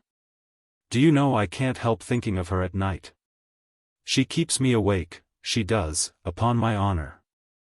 I can't say she keeps me awake, but I wish I had my £70 back again. Do you know, if I were you, I shouldn't grudge it. I should think it worth pretty nearly all the money to have had the dealing with her." "Then you ought to go halves." "Well, yes, only that I ain't flush, I would. When one thinks of it, her absolutely taking the notes out of your waistcoat pocket, upon my word it's beautiful. She'd have had it out of mine, if I hadn't been deuced sharp. She understood what she was about, certainly. What I should like to know is this, did she or did she not tell Lady Ongar what she was to do, about you I mean? I dare say she did after all. And took my money for nothing? Because you didn't go high enough, you know. But that was your fault. I went as high as you told me." "No, you didn't, Clavy, not if you remember. But the fact is, I don't suppose you could go high enough. I shouldn't be surprised if such a woman as that wanted thousands. I shouldn't indeed. I shall never forget the way in which she swore at me, and how she abused me about my family. I think she must have had some special reason for disliking Warwickshire, she said such awful hard things about it." "How did she know that you came from Warwickshire?" "She did know it. If I tell you something don't you say anything about it. I have an idea about her." "What is it?" "I didn't mention it before, because I don't talk much of those sort of things. I don't pretend to understand them, and it is better to leave them alone." "But what do you mean?" Doodles looked very solemn as he answered. "I think she's a medium, or a media, or whatever it ought to be called." "What? One of those spirit-rapping people?" And Archie's hair almost stood on end as he asked the question. "They don't rap now, not the best of them, that is. That was the old way, and seems to have been given up. But what do you suppose she did? How did she know that the money was in your waistcoat pocket, now? How did she know that I came from Warwickshire? And then she had a way of going about the room as though she could have raised herself off her feet in a moment if she had chosen. And then her swearing, and the rest of it, so unlike any other woman, you know. But do you think she could have made Julia hate me? Ah, I can't tell that. There are such lots of things going on nowadays that a fellow can understand nothing about. But I've no doubt of this, if you were to tie her up with ropes ever so, I don't in the least doubt but what she'd get out. Archie was awestruck, and made 2 or 3 strokes after this. But then he plucked up his courage and asked a question. Where do you suppose they get it from, Doodles? That's just the question. Is it from the devil, do you think? Said Archie, whispering the name of the evil one in a very low voice.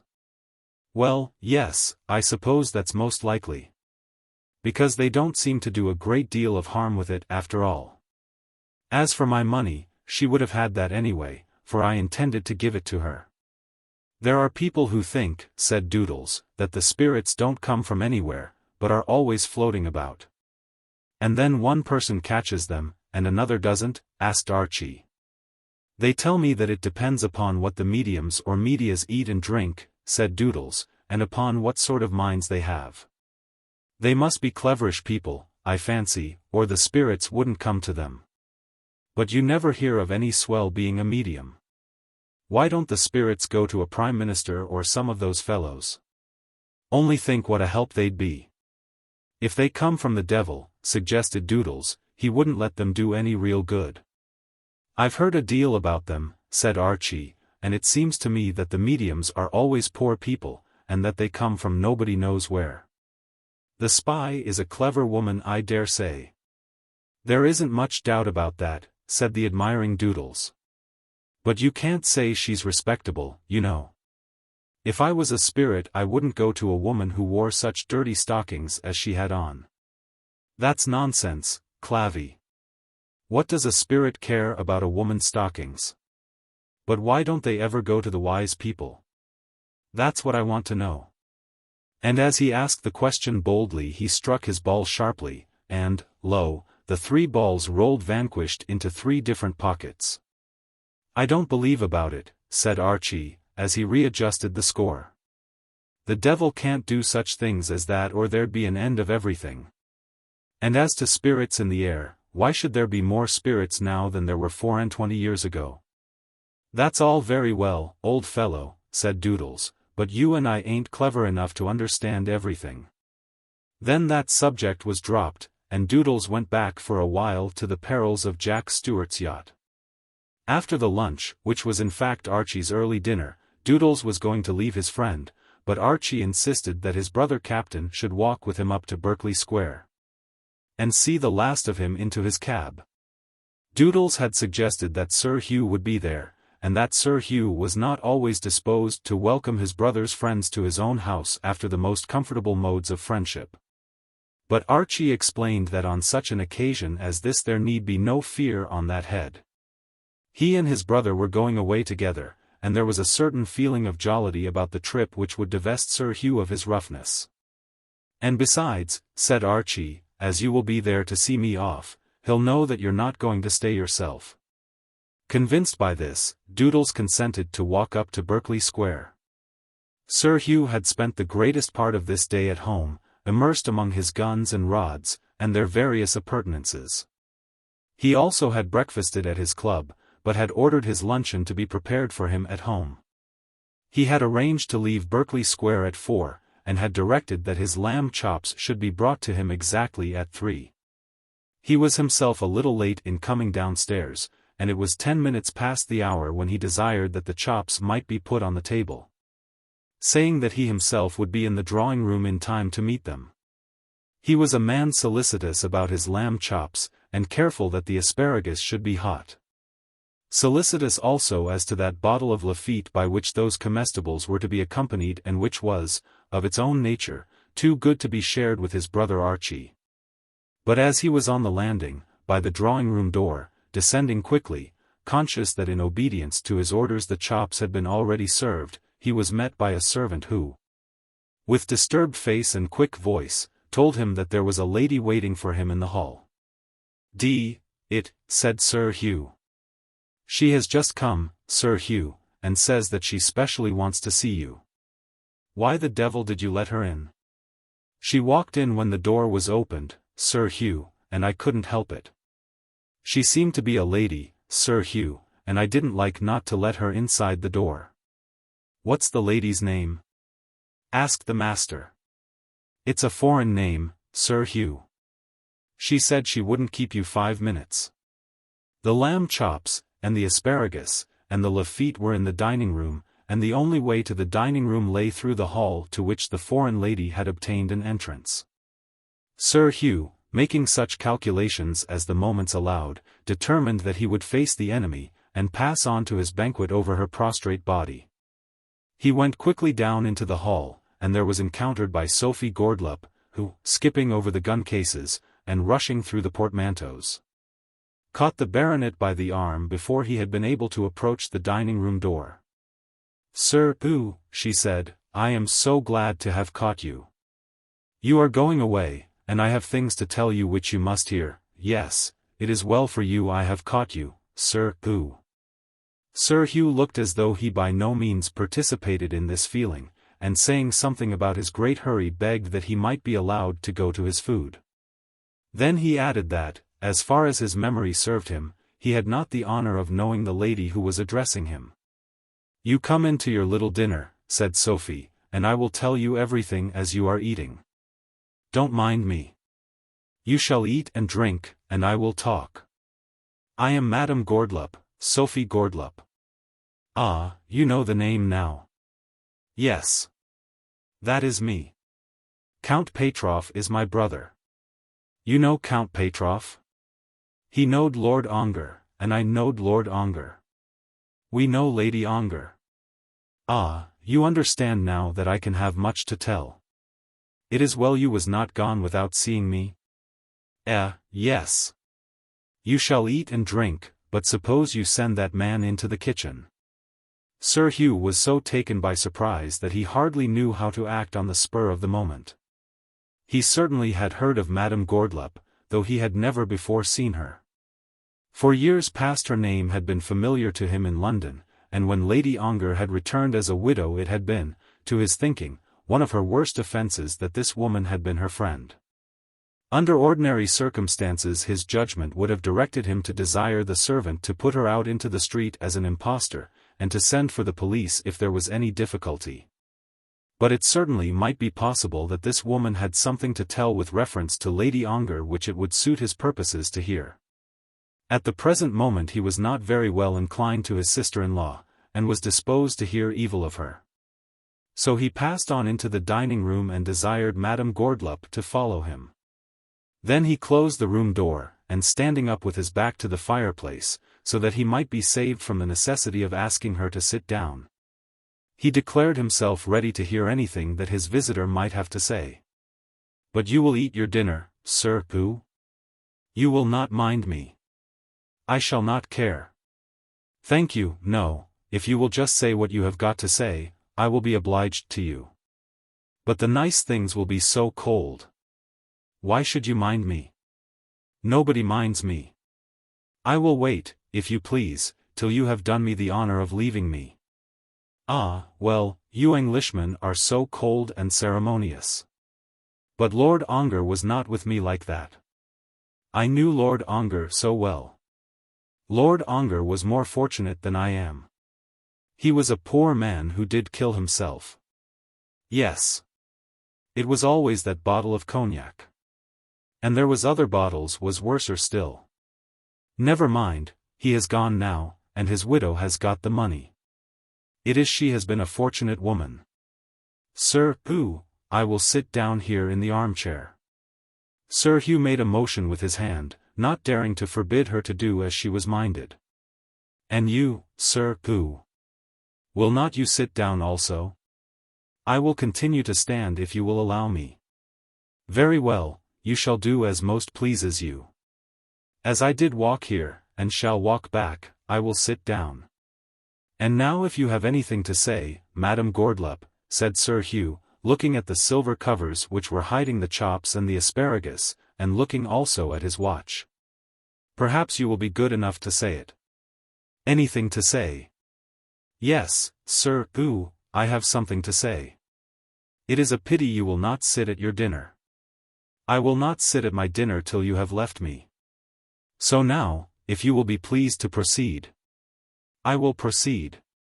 Perhaps you don't know that Lord Ongar died in these arms? And Sophie, as she spoke, stretched out her skinny hands, and put herself as far as possible into the attitude in which it would be most convenient to nurse the head of a dying man upon her bosom. Sir Hugh, thinking to himself that Lord Ongar could hardly have received much consolation in his fate from this incident, declared that he had not heard the fact before. No, you have not heard it. She have tell nothing to her friends here. He die abroad, and she has come back with all the money, but she tell nothing to anybody here, so I must tell. But I don't care how he died, Mme Gourdeloup. It is nothing to me. But yes, Sir Hugh. The lady, your wife, is the sister to Lady Ongar. Is not that so? Lady Ongar did live with you before she was married. Is not that so? Your brother and your cousin both wishes to marry her and have all the money. Is not that so? Your brother has come to me to help him, and has sent the little man out of Warwickshire. Is not that so? What the d is all that to me? Said Sir Hugh, who did not quite understand the story as the lady was telling it. I will explain, Sir Hugh, what the d it is to you, only I wish you were eating the nice things on the table. This Lady Ongar is treating me very bad. She treat my brother very bad too. My brother is Count Pateroff. We have been put to, such expenses for her. It have nearly ruined me. I make a journey to your London here altogether for her. Then, for her, I go down to that accursed little island, what you call it, where she insult me. Oh! All my time is gone. Your brother and your cousin, and the little man out of Warwickshire, all coming to my house, just as it pleased them. But what is this to me? Shouted Sir Hugh. A great deal to you, screamed back Mme Gourdeloup. You see I know everything, everything. I have got papers. What do I care for your papers? Look here, Mme Gourdeloup, you had better go away. Not yet, Sir Hugh, not yet. You are going away to Norway, I know, and I am ruined before you come back. Look here, madam. Do you mean that you want money from me? I want my rights, Sir Hugh. Remember, I know everything, everything, such things. If they were all known, in the newspapers, you understand, or that kind of thing, that lady in Bolton Street would lose all her money tomorrow. Yes. There is uncles to the little lord, yes. Ah, how much would they give me, I wonder? They would not tell me to go away. Sophie was perhaps justified in the estimate she had made of Sir Hugh's probable character from the knowledge which she had acquired of his brother Archie. But, nevertheless, she had fallen into a great mistake. There could hardly have been a man then in London less likely to fall into her present views than Sir Hugh Clavering. Not only was he too fond of his money to give it away without knowing why he did so, but he was subject to none of that weakness by which some men are prompted to submit to such extortions. Had he believed her story, and had Lady Ongar been really dear to him, he would never have dealt with such a one as Mme Gourdeloup otherwise than through the police. Mme Gourdeloup, said he, if you don't immediately take yourself off, I shall have you put out of the house. He would have sent for a constable at once, had he not feared that by doing so, he would retard his journey. What, said Sophie, whose courage was as good as his own. Me put out of the house? Who shall touch me? My servant shall, or if that will not do, the police. Come, walk. And he stepped over towards her as though he himself intended to assist in her expulsion by violence. Well, you are there, I see you, and what next? Said Sophie. You, and your Vock. I can tell you things fit for you to know, and you say, Vock. If I Vock, I will Vock to some purpose. I do not often Vock for nothing when I am told, Vock. Upon this, Sir Hugh rang the bell with some violence. I care nothing for your bells, or for your servants, or for your policemen. I have told you that your sister owe me a great deal of money, and you say, Vock. I will Vock. Thereupon the servant came into the room, and Sir Hugh, in an angry voice, desired him to open the front door. Yes, open vide, said Sophie, who, when anger came upon her, was apt to drop into a mode of speaking English which she was able to avoid in her cooler moments. Sir Hugh, I am going to Vock, and you shall hear of my Volking. Am I to take that as a threat? Said he. Not a threat at all, said she, only a promise. Ah, I am good to keep my promises. Yes, I make a promise. Your poor wife, down with the daisies, I know all, and she shall hear too. That is another promise. And your brother, the captain. Oh. Here he is, and the little man out of Warwickshire. She had got up from her chair, and had moved towards the door with the intention of going. But just as she was passing out into the hall, she encountered Archie and Doodles. Sir Hugh, who had been altogether at a loss to understand what she had meant by the man out of Warwickshire, followed her into the hall. And became more angry than before at finding that his brother had brought a friend to his house at so very inopportune a moment. The wrath in his face was so plainly expressed that Doodles could perceive it, and wished himself away. The presence also of the spy was not pleasant to the gallant captain. Was the wonderful woman ubiquitous, that he should thus encounter her again, and that so soon after all the things that he had spoken of her on this morning? How do you do, gentlemen? Said Sophie. There is a great many boxes here, and I with my crinoline have not got room. Then she shook hands, first with Archie, and then with Doodles. And asked the latter why he was not as yet gone to Warwickshire. Archie, in almost mortal fear, looked up into his brother's face. Had his brother learned the story of that £70? Sir Hugh was puzzled beyond measure at finding that the woman knew the two men, but having still an eye to his lamb chops, was chiefly anxious to get rid of Sophie and Doodles together. This is my friend Boodle, Captain Boodle, said Archie, trying to put a bold face upon the crisis. He has come to see me off. Very kind of him, said Sir Hugh. Just make way for this lady, will you? I want to get her out of the house if I can. Your friend seems to know her, perhaps he'll be good enough to give her his arm. Who, I, said Doodles. No. I don't know her particularly. I did meet her once before, just once, in a casual way. Captain Boodle and me is very good friends, said Sophie. He come to my house and behave himself very well. Only he is not so handy a man as your brother, Sir Hugh. Archie trembled, and he trembled still more when his brother, turning to him, asked him if he knew the woman. Yes. He know the woman very well, said Sophie. Why do you not come any more to see me? You send your little friend, but I like you better yourself. You come again when you return, and all that shall be made right. But still she did not go. She had now seated herself on a gun case which was resting on a portmanteau, and seemed to be at her ease. The time was going fast, and Sir Hugh, if he meant to eat his chops, must eat them at once. See her out of the hall, into the street, he said to Archie, and if she gives trouble, send for the police. She has come here to get money from me by threats, and only that we have no time, I would have her taken to the lock-up house at once. Then Sir Hugh retreated into the dining-room and shut the door. Lock-up-house, said Sophie, scornfully. What is that? He means a prison, said Doodles. Prison. I know who is most likely be in a prison. Tell me of a prison. Is he a minister of state that he can send out order for me to be made prisoner?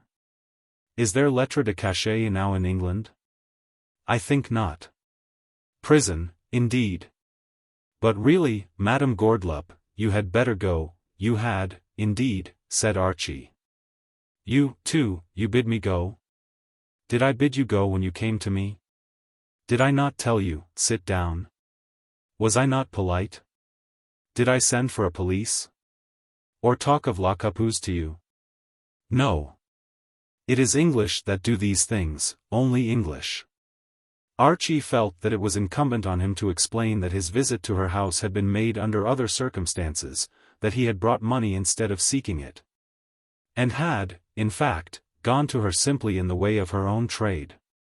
He did begin some preliminaries to this explanation. But as the servant was there, and as his brother might come out from the dining room, and as also he was aware that he could hardly tell the story much to his own advantage, he stopped abruptly, and, looking piteously at Doodles, implored him to take the lady away. Perhaps you wouldn't mind just seeing her into Mount Street, said Archie. Who, I, said Doodles, electrified. It is only just round the corner, said Archie. Yes, Captain Boodle, we will go, said Sophie. This is a bad house, and your Sir, who, I do not like him at all. Lock up, indeed. I tell you he shall very soon be locked up himself. There is what you call Davy's locker. I know, yes. Doodles also trembled when he heard this anathema, and thought once more of the character of Jack Stewart and his yacht. Pray go with her, said Archie. But I had come to see you off. Never mind, said Archie. He is in such a taking, you know.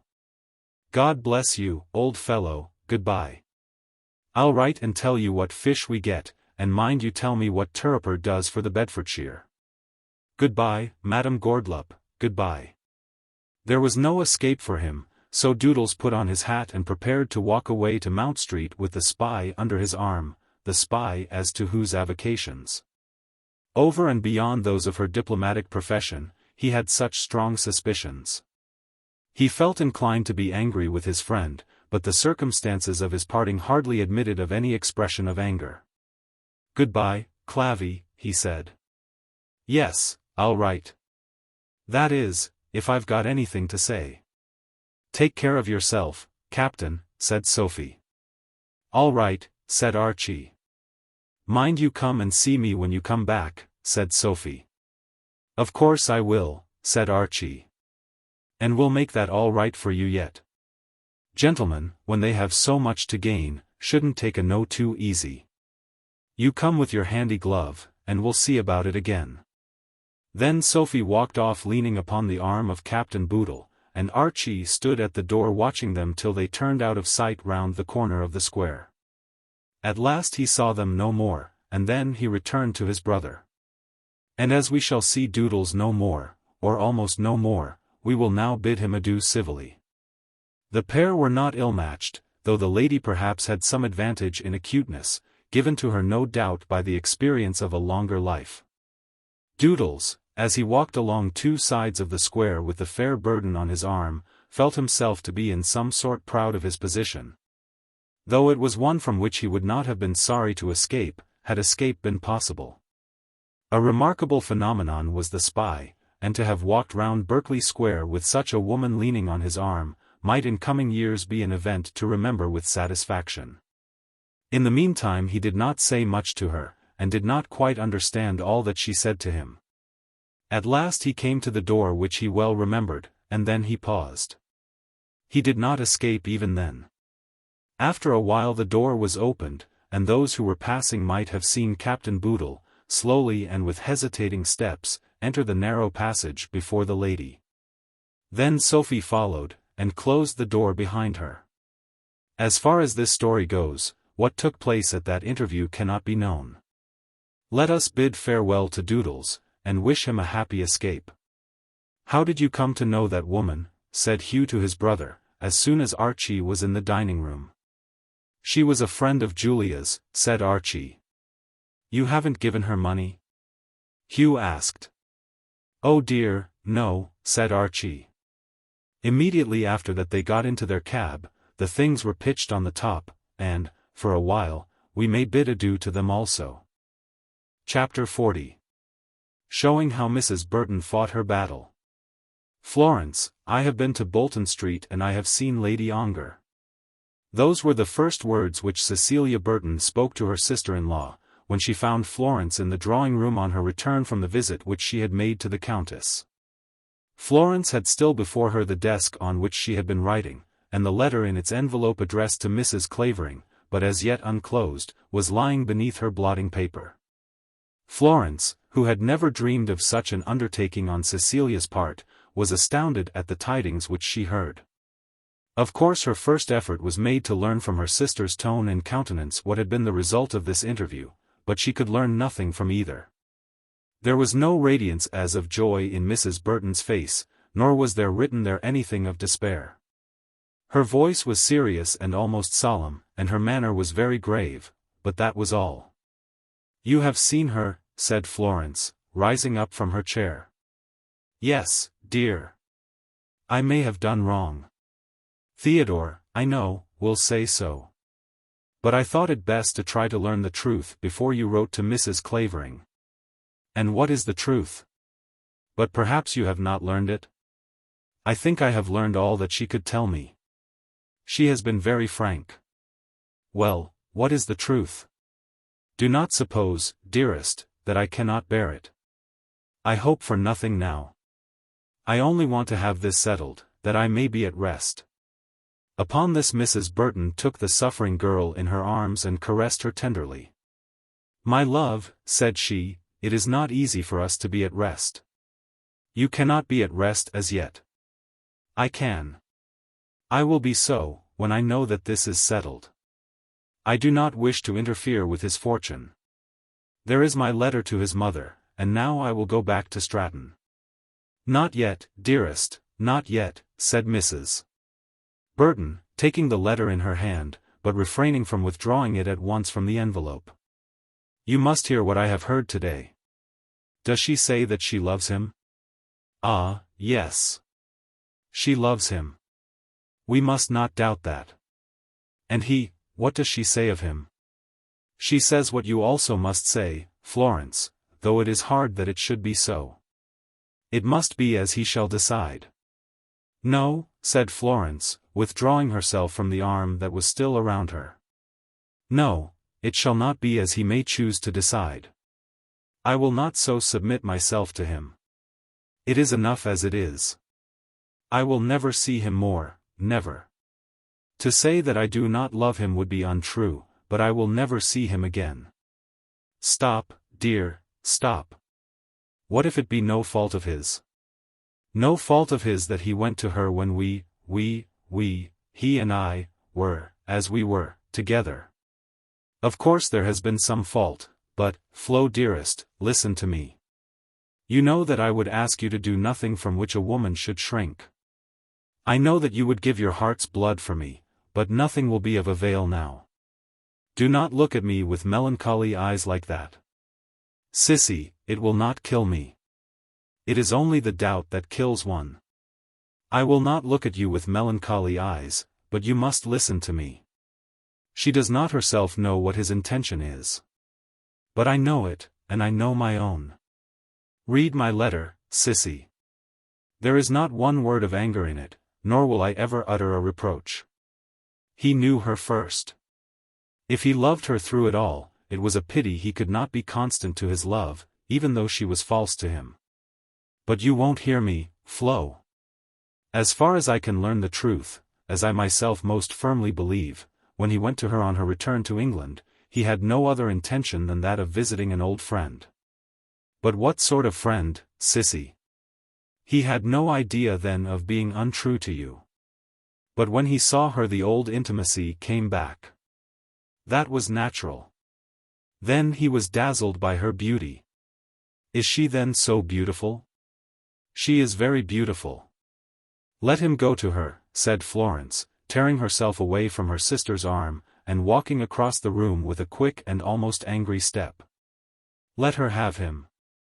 Sissy, there shall be an end of it. I will not condescend to solicit his love. If she is such as you say, and if beauty with him goes for everything, what chance could there be for such as me? I did not say that beauty with him went for everything. Of course it does. I ought to have known that it would be so with such a one as him. And then she is rich also, wonderfully rich. What right can I have to think of him? Florence, you are unjust. You do not even suspect that it is her money. To me it is the same thing. I suppose that a woman who is so beautiful has a right to everything. I know that I am plain, and I will be content, in future, to think no more. Poor Florence, when she had got as far as that, broke down, and could go on no further with the declaration which she had been about to make as to her future prospects. Mrs. Burton, taking advantage of this, went on with her story, struggling, not altogether unsuccessfully, to assume a calm tone of unimpassioned reason. As I said before, he was dazzled. Dazzled, oh! But even then he had no idea of being untrue to you. No, he was untrue without an idea. That is worse. Florence, you are perverse, and are determined to be unfair.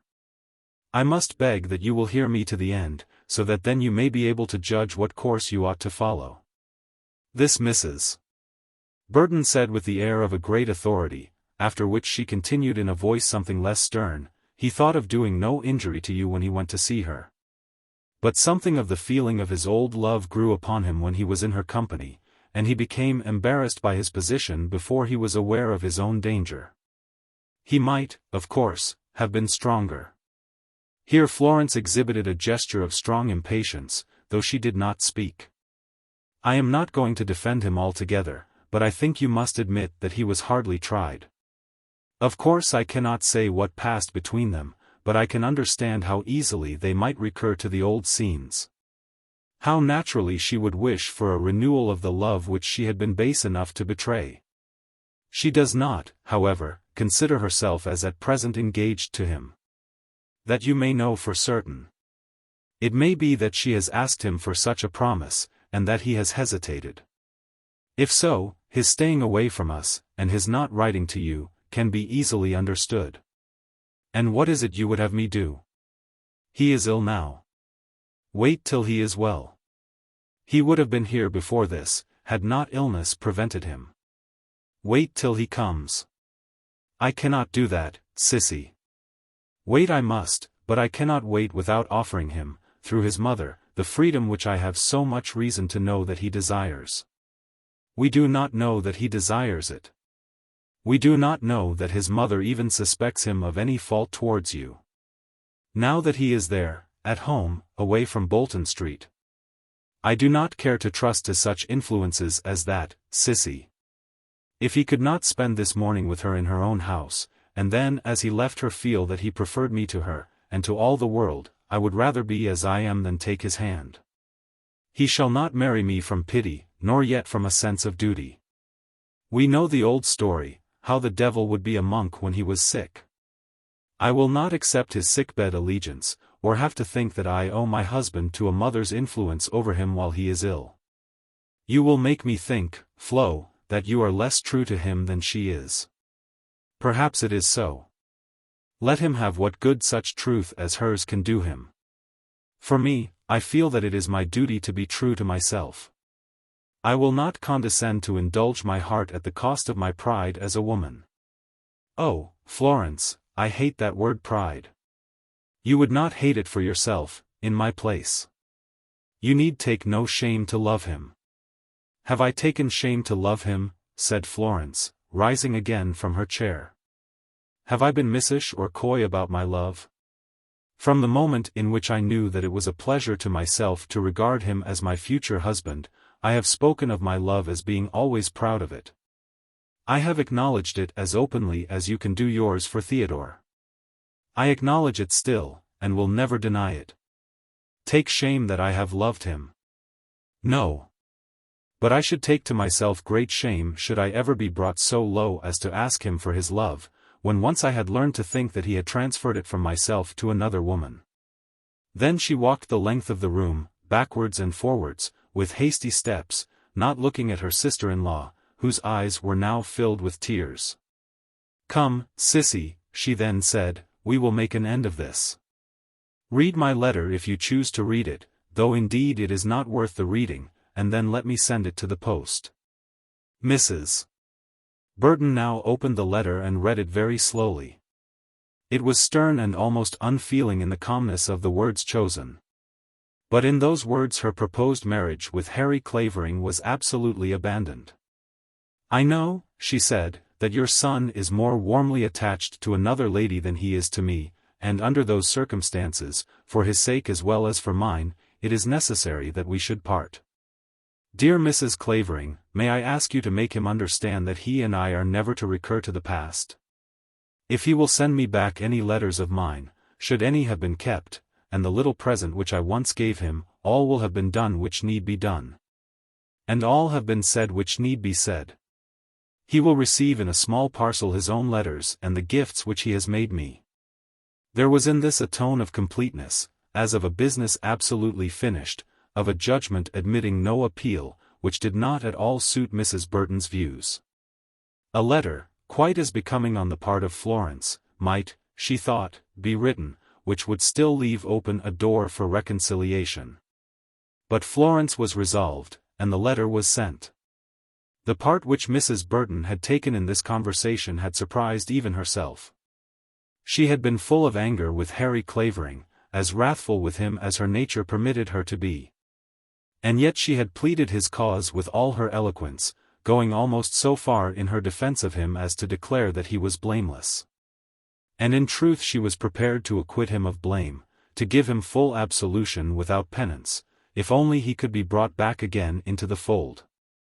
Her wrath against him would be very hot should he not so return, but all should be more than forgiven if he would only come back, and do his duty with affectionate and patient fidelity. Her desire was, not so much that justice should be done, as that Florence should have the thing coveted, and that Florence's rival should not have it. According to the arguments, as arranged by her feminine logic, Harry Clavering would be all right or all wrong according as he might at last bear himself. She desired success, and, if she could only be successful, was prepared to forgive everything.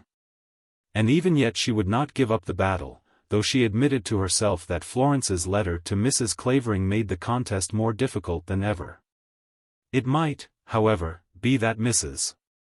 Clavering would be good enough, just enough, true enough, clever enough, to know that such a letter as this, coming from such a girl and written under such circumstances, should be taken as meaning nothing. Most mothers would wish to see their sons married to wealth, should wealth throw itself in their way, but Mrs. Clavering, possibly, might not be such a mother as that.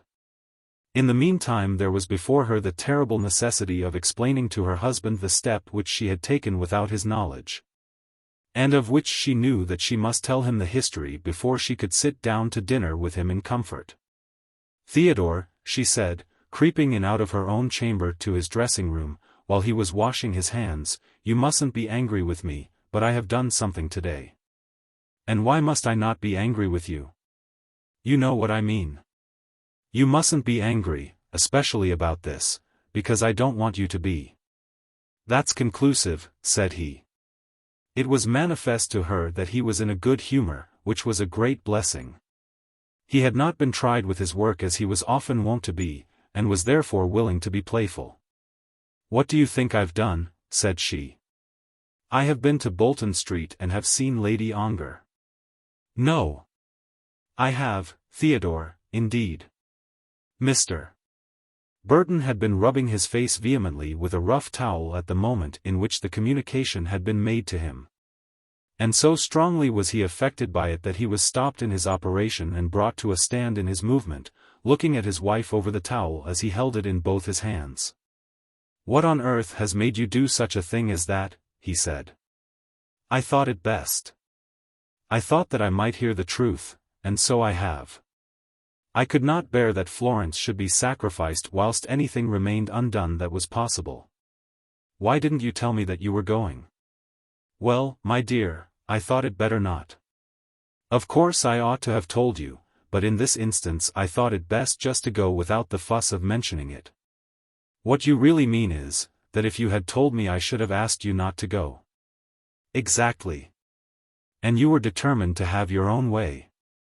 I don't think, Theodore, I care so much about my own way as some women do. I am sure I always think your opinion is better than my own, that is, in most things. And what did Lady Ongar say to you? He had now put down the towel, and was seated in his armchair, looking up into his wife's face.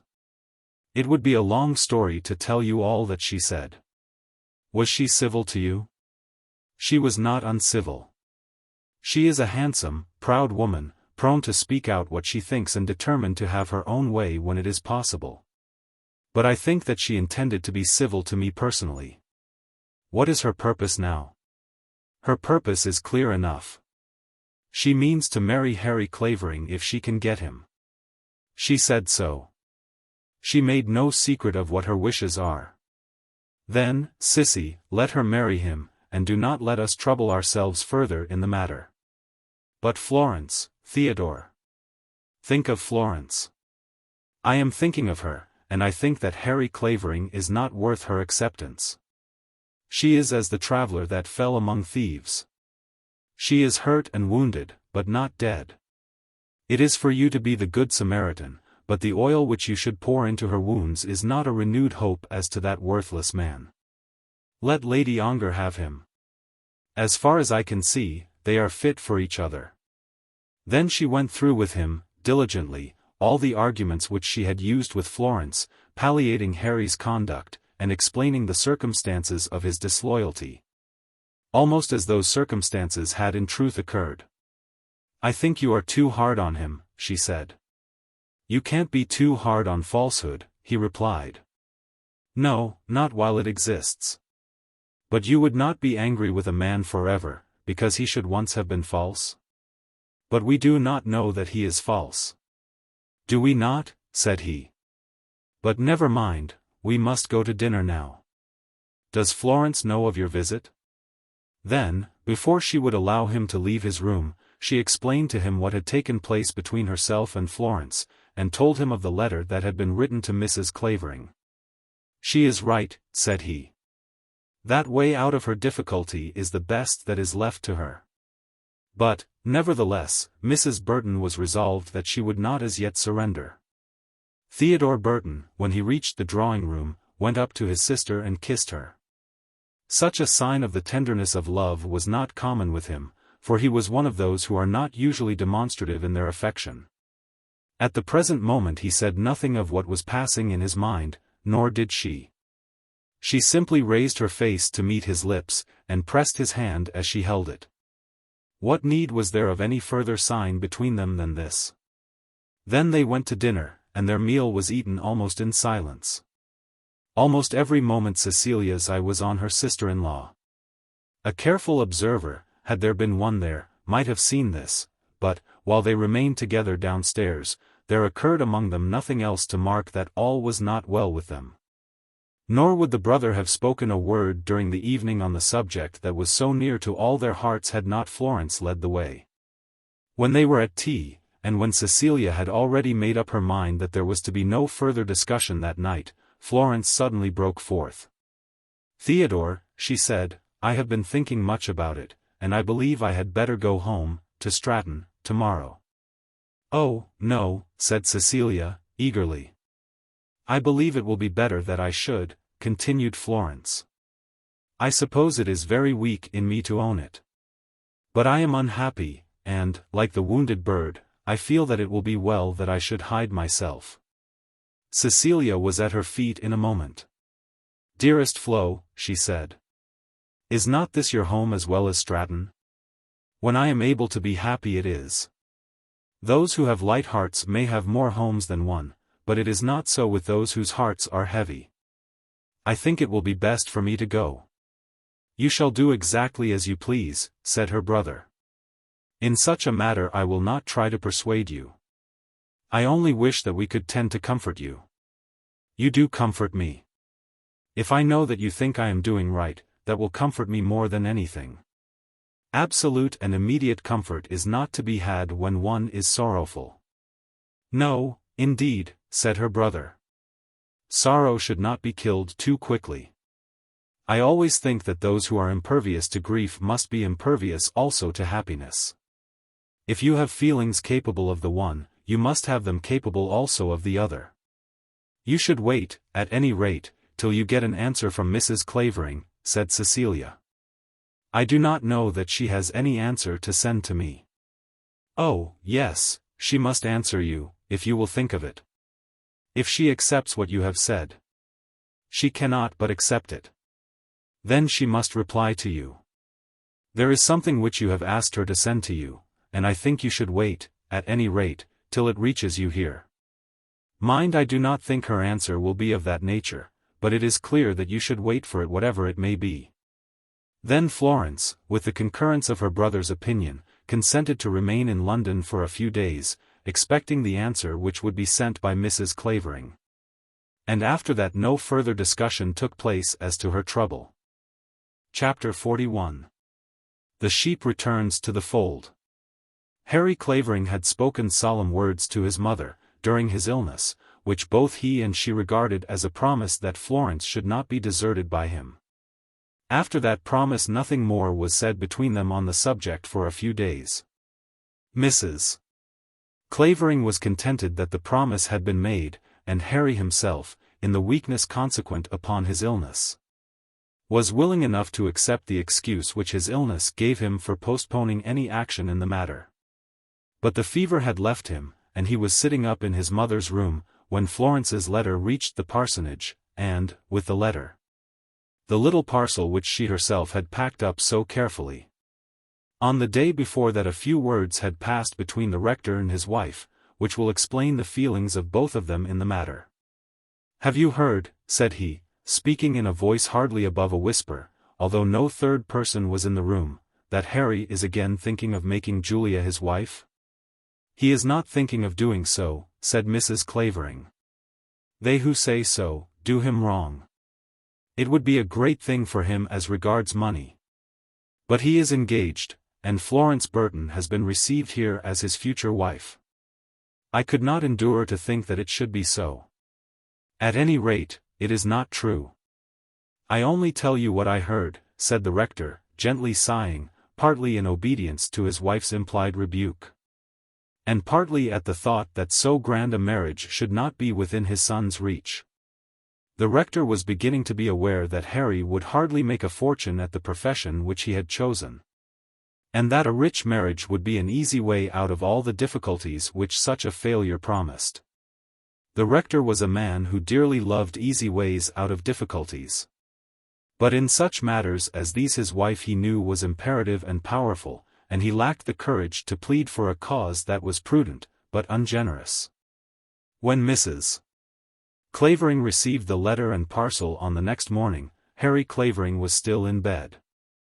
With the delightful privilege of a convalescent invalid, he was allowed in these days to get up just when getting up became more comfortable than lying in bed. And that time did not usually come till 11 o'clock was past. But the postman reached the Clavering parsonage by 9. The letter, as we know, was addressed to Mrs. Clavering herself, as was also the outer envelope which contained the packet. But the packet itself was addressed in Florence's clear handwriting to Harry Clavering, Esq., that is a large parcel to come by post, mamma, said Fanny. Yes, my dear. But it is something particular. It's from some tradesman, I suppose, said the rector. No, it's not from a tradesman, said Mrs. Clavering. But she said nothing further, and both husband and daughter perceived that it was not intended that they should ask further questions. Fanny, as usual, had taken her brother his breakfast, and Mrs. Clavering did not go up to him till that ceremony had been completed and removed. Indeed, it was necessary that she should study Florence's letter in her own room before she could speak to him about it. What the parcel contained she well knew, even before the letter had been thoroughly read, and I need hardly say that the treasure was sacred in her hands. When she had finished the perusal of the letter there was a tear, a gentle tear, in each eye. She understood it all, and could fathom the strength and weakness of every word which Florence had written. But she was such a woman, exactly such a woman, as Cecilia Burton had pictured to herself. Mrs. Clavering was good enough, great enough, true enough, clever enough to know that Harry's love for Florence should be sustained, and his fancy for Lady Ongar overcome. At no time would she have been proud to see her son prosperous only in the prosperity of a wife's fortune. But she would have been thoroughly ashamed of him, had he resolved to pursue such prosperity under his present circumstances. But her tears, though they were there in the corners of her eyes, were not painful tears. Dear Florence! She was suffering bitterly now. This very day would be a day of agony to her. There had been for her, doubtless, many days of agony during the past month. That the letter was true in all its words Mrs. Clavering did not doubt.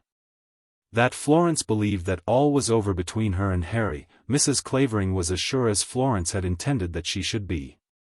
But all should not be over, and the days of agony should soon be at an end. Her boy had promised her, and to her he had always been true.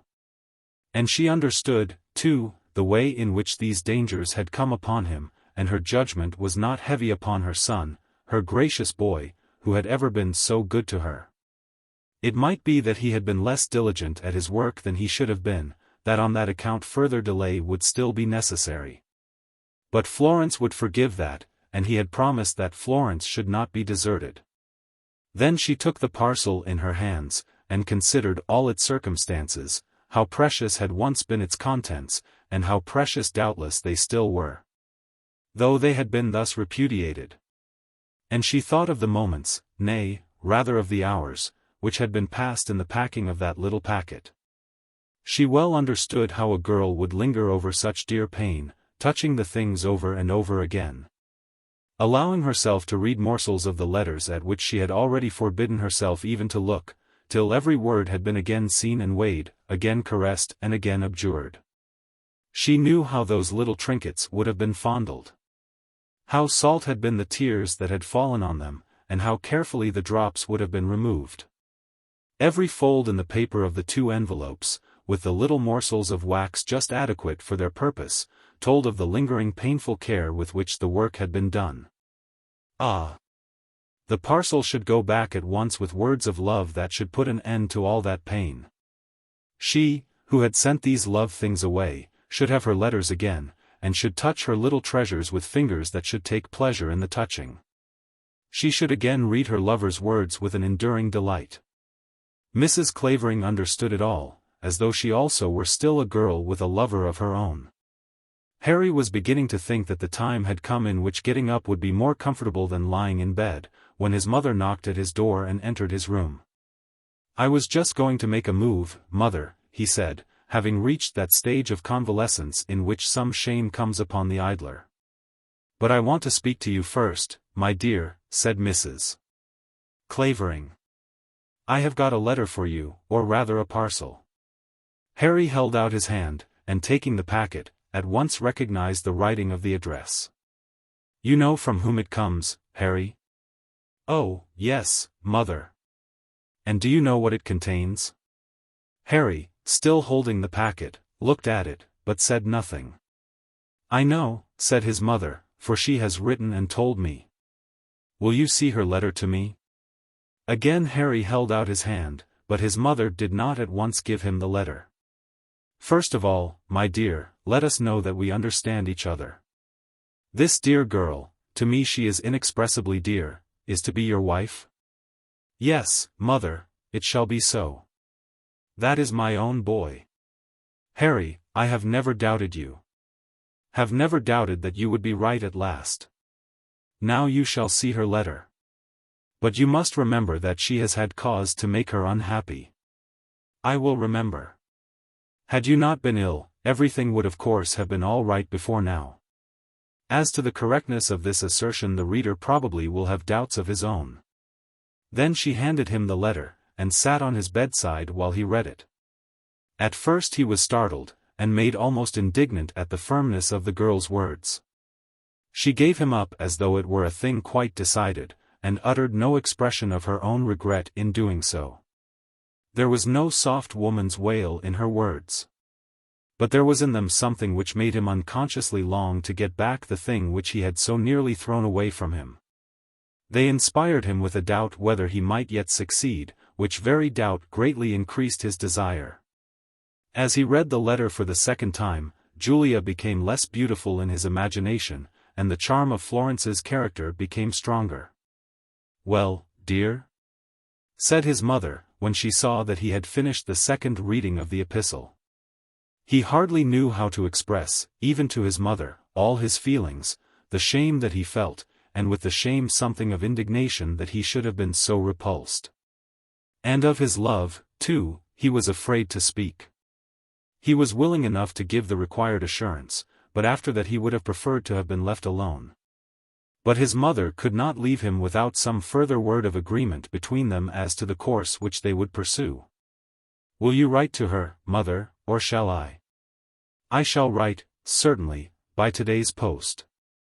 I would not leave her an hour, if I could help it, without an assurance of your unaltered affection. I could go to town tomorrow, mother. Could I not?" "Not tomorrow, Harry. It would be foolish. Say on Monday." "And you will write today?" "Certainly. I will send a line also, just a line." "And the parcel?" "I have not opened it yet." "You know what it contains." "Send it back at once, Harry, at once. If I understand her feelings, she will not be happy till she gets it into her hands again. We will send Jem over to the post office, and have it registered." When so much was settled, Mrs. Clavering went away about the affairs of her house, thinking as she did so of the loving words with which she would strive to give back happiness to Florence Burton. Harry, when he was alone, slowly opened the parcel. He could not resist the temptation of doing this, and of looking again at the things which she had sent back to him. And he was not without an idea, perhaps a hope, that there might be with them some short note, some scrap containing a few words for himself. If he had any such hope he was disappointed. There were his own letters, all scented with lavender from the casket in which they had been preserved. There was the rich bracelet which had been given with some little ceremony, and the cheap brooch which he had thrown to her as a joke, and which she had sworn that she would value the most of all because she could wear it every day. And there was the pencil case which he had fixed on to her watch chain, while her fingers were touching his fingers, caressing him for his love while her words were rebuking him for his awkwardness. He remembered it all as the things lay strewed upon his bed. And he reread every word of his own words. "What a fool a man makes of himself," he said to himself at last, with something of the cheeriness of laughter about his heart. But as he said so he was quite ready to make himself a fool after the same fashion again, if only there were not in his way that difficulty of recommencing. Had it been possible for him to write again at once in the old strain, without any reference to his own conduct during the last month, he would have begun his fooling without waiting to finish his dressing. "Did you open the parcel?" his mother asked him, some hour or so before it was necessary that Jem should be started on his mission. "Yes, I thought it best to open it." "And have you made it up again?" "Not yet, mother." "Put this with it, dear." And his mother gave him a little jewel, a cupid in mosaic surrounded by tiny diamonds, which he remembered her to wear ever since he had first noticed the thing she had worn. "Not from me, mind. I give it to you. Come, will you trust me to pack them?"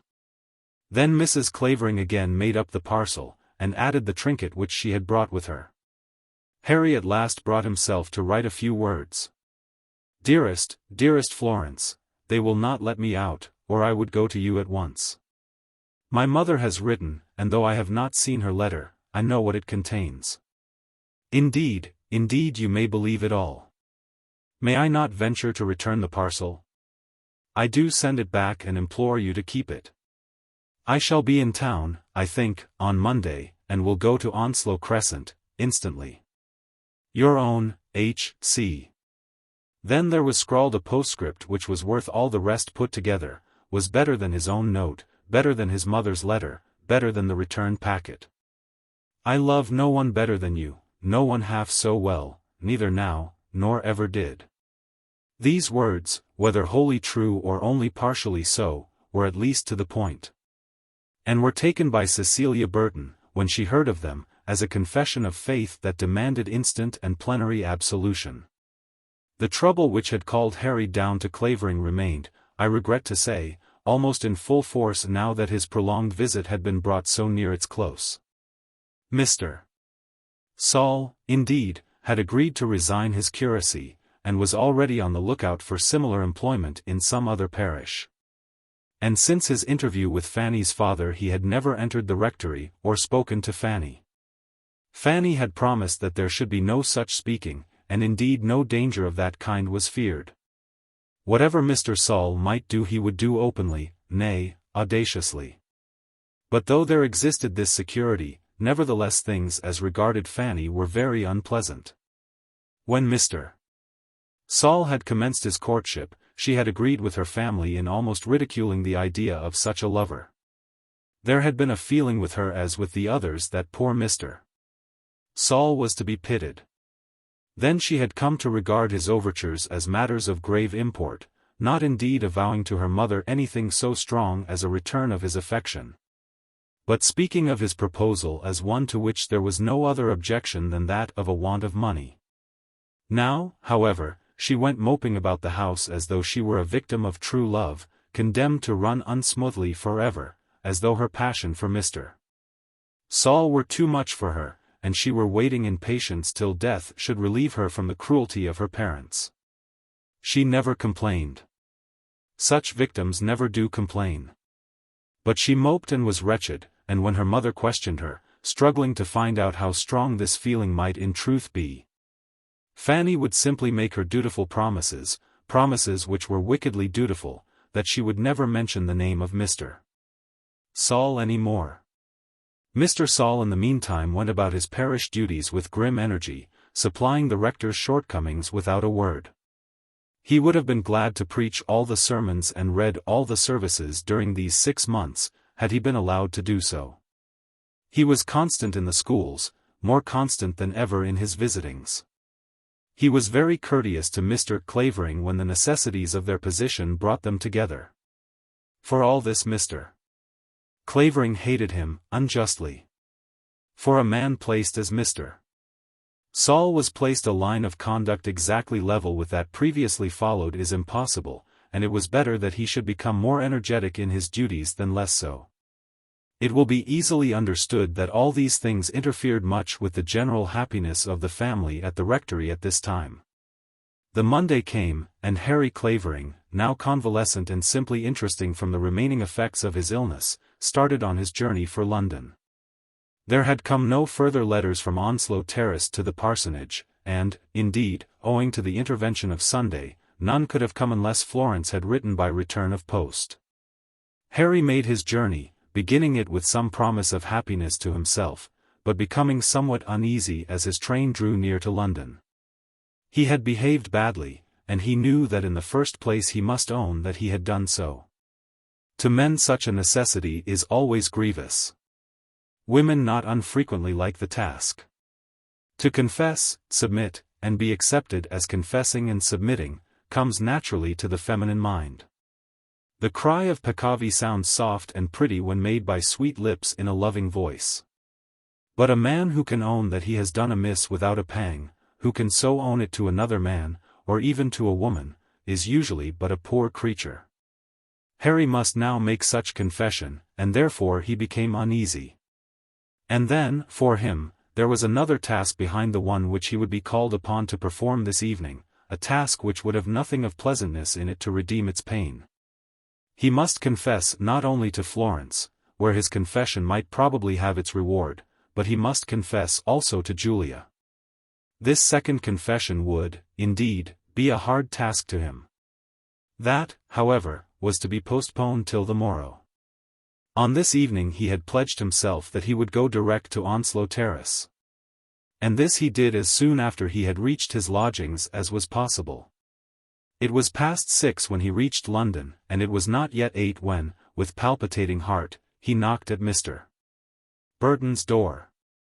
I must take the reader back with me for a few minutes, in order that we may see after what fashion the letters from Clavering were received by the ladies in Onslow Terrace. On that day Mr. Burton had been required to go out of London by one of the early trains, and had not been in the house when the postman came. Nothing had been said between Cecilia and Florence as to their hopes or fears in regard to an answer from Clavering. Nothing, at least since that conversation in which Florence had agreed to remain in London for yet a few days, but each of them was very nervous on the matter. Any answer, if sent at once from Clavering, would arrive on this morning, and therefore, when the well-known knock was heard, neither of them was able to maintain her calmness perfectly. But yet nothing was said, nor did either of them rise from her seat at the breakfast table. Presently the girl came in with apparently a bundle of letters, which she was still sorting when she entered the room. There were 2 or 3 for Mr. Burton, 2 for Cecilia, and then 2 besides the registered packet for Florence. For that a receipt was needed, and as Florence had seen the address and recognized the writing, she was hardly able to give her signature. As soon as the maid was gone, Cecilia could keep her seat no longer. "I know those are from Clavering," she said, rising from her chair, and coming round to the side of the table. Florence instinctively swept the packet into her lap, and, leaning forward, covered the letters with her hands. "Oh, Florence, let us see them at once. If we are to be happy, let us know it."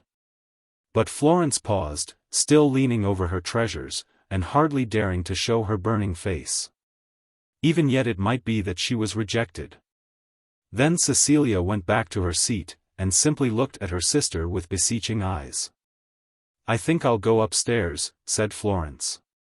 "Are you afraid of me, Flo?" Cecilia answered reproachfully. "Let me see the outside of them." Then Florence brought them round the table, and put them into her sister's hands. "May I open this one from Mrs. Clavering?" Florence nodded her head. Then the seal was broken, and in 1 minute the 2 women were crying in each other's arms. "I was quite sure of it," said Cecilia, through her tears, "perfectly sure. I never doubted it for a moment. How could you have talked of going to Stratton?"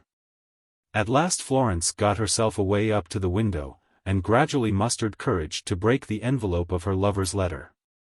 It was not at once that she showed the postscript to Cecilia, nor at once that the packet was opened. That last ceremony she did perform in the solitude of her own room. But before the day was over the postscript had been shown, and the added trinket had been exhibited. "I remember it well," said Florence. "Mrs. Clavering wore it on her forehead when we dined at Lady Clavering's." Mrs. Burton in all this saw something of the gentle persuasion which the mother had used, but of that she said nothing. That he should be back again, and should have repented, was enough for her. Mr. Burton was again absent when Harry Clavering knocked in person at the door. But on this occasion his absence had been specially arranged by him with a view to Harry's comfort. "He won't want to see me this evening," he had said.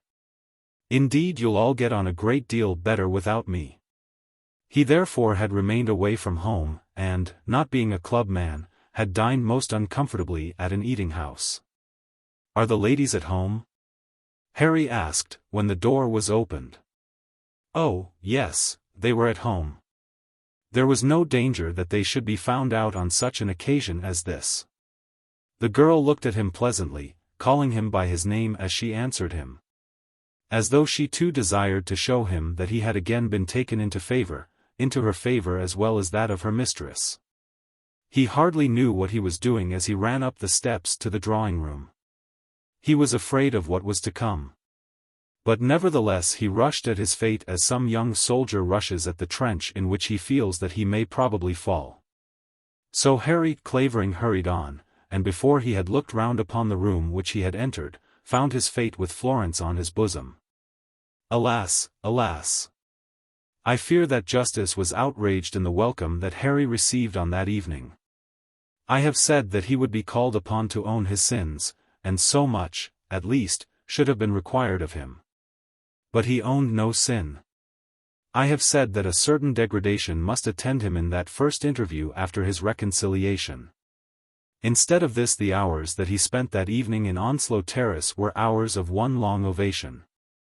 He was, as it were, put upon a throne as a king who had returned from his conquest, and those 2 women did him honor, almost kneeling at his feet. Cecilia was almost as tender with him as Florence, pleading to her own false heart the fact of his illness as his excuse. There was something of the pallor of the sickroom left with him, a slight tenuity in his hands and brightness in his eye which did him yeoman service. Had he been quite robust, Cecilia might have felt that she could not justify to herself the peculiar softness of her words.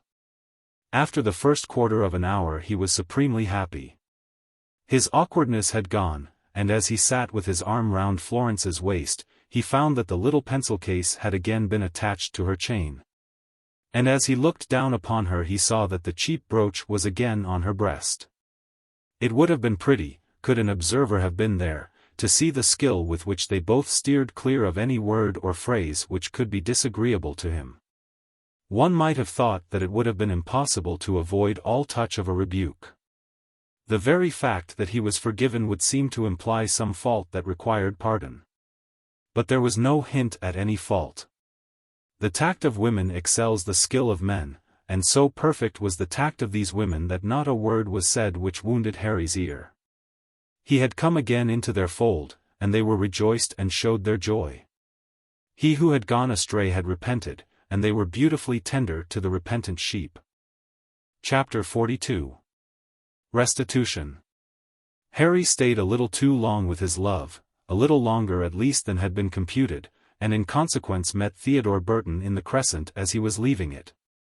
This meeting could hardly be made without something of pain, and perhaps it was well for Harry that he should have such an opportunity as this for getting over it quickly. But when he saw Mr. Burton under the bright gas lamp he would very willingly have avoided him, had it been possible. "Well, Harry," said Burton, giving his hand to the repentant sheep. "How are you, Burton?" said Harry, trying to speak with an unconcerned voice.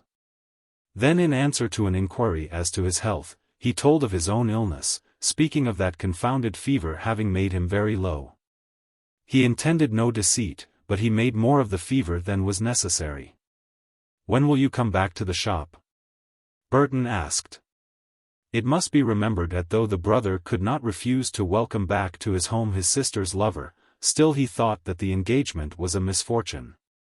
He did not believe in Harry as a man of business, and had almost rejoiced when Florence had been so nearly quit of him. And now there was a taint of sarcasm in his voice as he asked as to Harry's return to the chambers in the Adelphi. "I can hardly quite say as yet," said Harry, still pleading his illness. "They were very much against my coming up to London so soon. Indeed I should not have done it had I not felt so very, very anxious to see Florence. I don't know, Burton, whether I ought to say anything to you about that. I suppose you have said what you had to say to the women?" "Oh, yes. I think they understand me completely, and I hope that I understand them. In that case I don't know that you need say anything to me. Come to the Adelphi as soon as you can, that's all. I never think myself that a man becomes a bit stronger after an illness by remaining idle." Then Harry passed on, and felt that he had escaped easily in that interview.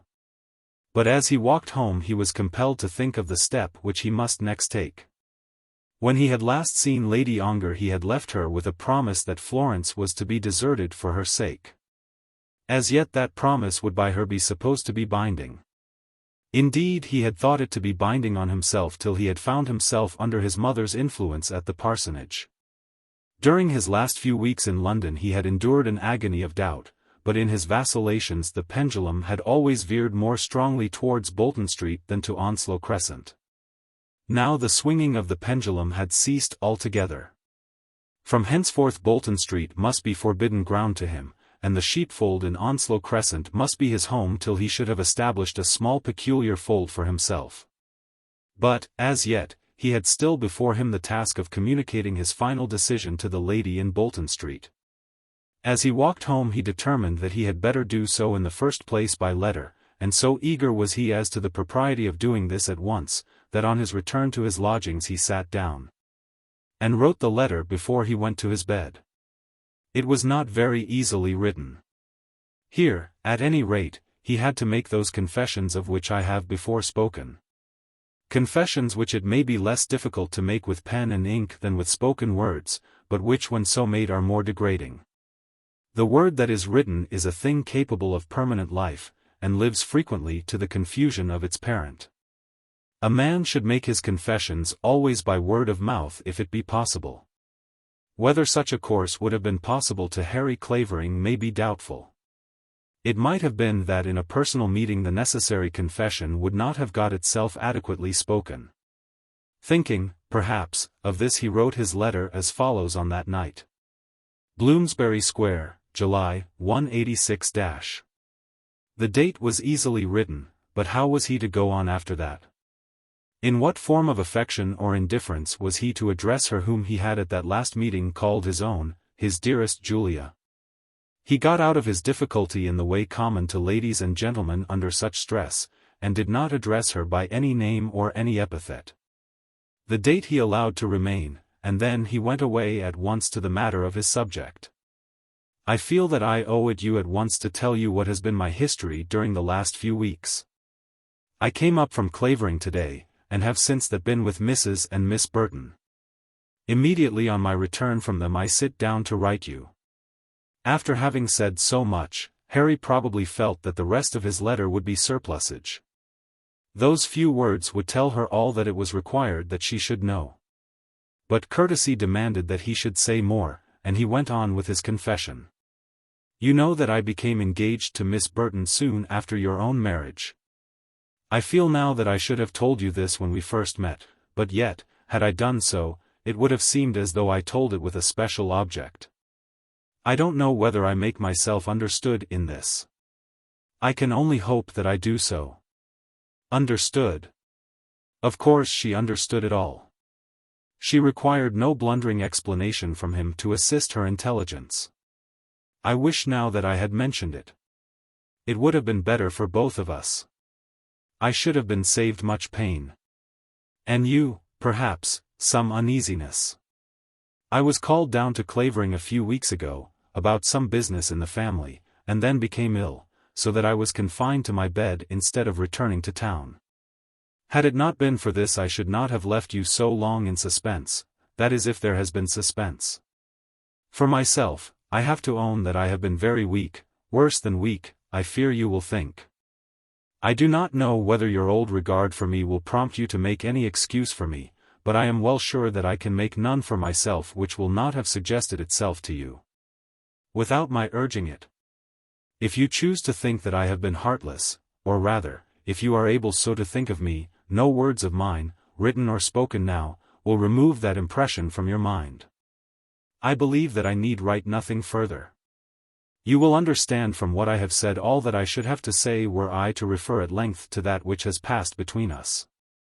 All that is over now, and it only remains for me to express a hope that you may be happy. Whether we shall ever see each other again who shall say? But if we do I trust that we may not meet as enemies. May God bless you here and hereafter. Harry Clavering. When the letter was finished Harry sat for a while by his open window looking at the moon, over the chimney-pots of his square, and thinking of his career in life as it had hitherto been fulfilled. The great promise of his earlier days had not been kept. His plight in the world was now poor enough, though his hopes had been so high. He was engaged to be married, but had no income on which to marry. He had narrowly escaped great wealth. Ah! It was hard for him to think of that without a regret. But he did strive so to think of it. Though he told himself that it would have been evil for him to have depended on money which had been procured by the very act which had been to him an injury, to have dressed himself in the feathers which had been plucked from Lord Ongar's wings, it was hard for him to think of all that he had missed, and rejoice thoroughly that he had missed it. But he told himself that he so rejoiced, and endeavored to be glad that he had not soiled his hands with riches which never would have belonged to the woman he had loved had she not earned them by being false to him. Early on the following morning he sent off his letter, and then, putting himself into a cab, bowled down to Onslow Crescent. The sheepfold now was very pleasant to him when the head shepherd was away, and so much gratification it was natural that he should allow himself. That evening, when he came from his club, he found a note from Lady Ongar. It was very short, and the blood rushed to his face as he felt ashamed at seeing with how much apparent ease she had answered him. He had written with difficulty, and had written awkwardly. But there was nothing awkward in her words. "Dear Harry, we are quits now. I do not know why we should ever meet as enemies. I shall never feel myself to be an enemy of yours. I think it would be well that we should see each other, and if you have no objection to seeing me, I will be at home any evening that you may call. Indeed, I am at home always in the evening. Surely, Harry, there can be no reason why we should not meet. You need not fear that there will be danger in it. Will you give my compliments to Miss Florence Burton, with my best wishes for her happiness? Your Mrs. Burton I have seen, as you may have heard, and I congratulate you on your friend. Yours always, J.O." The writing of this letter seemed to have been easy enough, and certainly there was nothing in it that was awkward. But I think that the writer had suffered more in the writing than Harry had done in producing his longer epistle. But she had known how to hide her suffering, and had used a tone which told no tale of her wounds. "We are quits now," she had said, and she had repeated the words over and over again to herself as she walked up and down her room. Yes. They were quits now, if the reflection of that fact could do her any good. She had ill-treated him in her early days. But, as she had told herself so often, she had served him rather than injured him by that ill-treatment. She had been false to him. But her falsehood had preserved him from a lot which could not have been fortunate. With such a clog as she would have been round his neck, with such a wife, without a shilling of fortune, how could he have risen in the world? No. Though she had deceived him, she had served him. Then, after that, had come the tragedy of her life, the terrible days in thinking of which she still shuddered, the days of her husband and Sophie Gourdeloup, that terrible deathbed. Those attacks upon her honor, misery upon misery, as to which she never now spoke a word to anyone, and as to which she was resolved that she never would speak again. She had sold herself for money, and had got the price, but the punishment of her offense had been very heavy.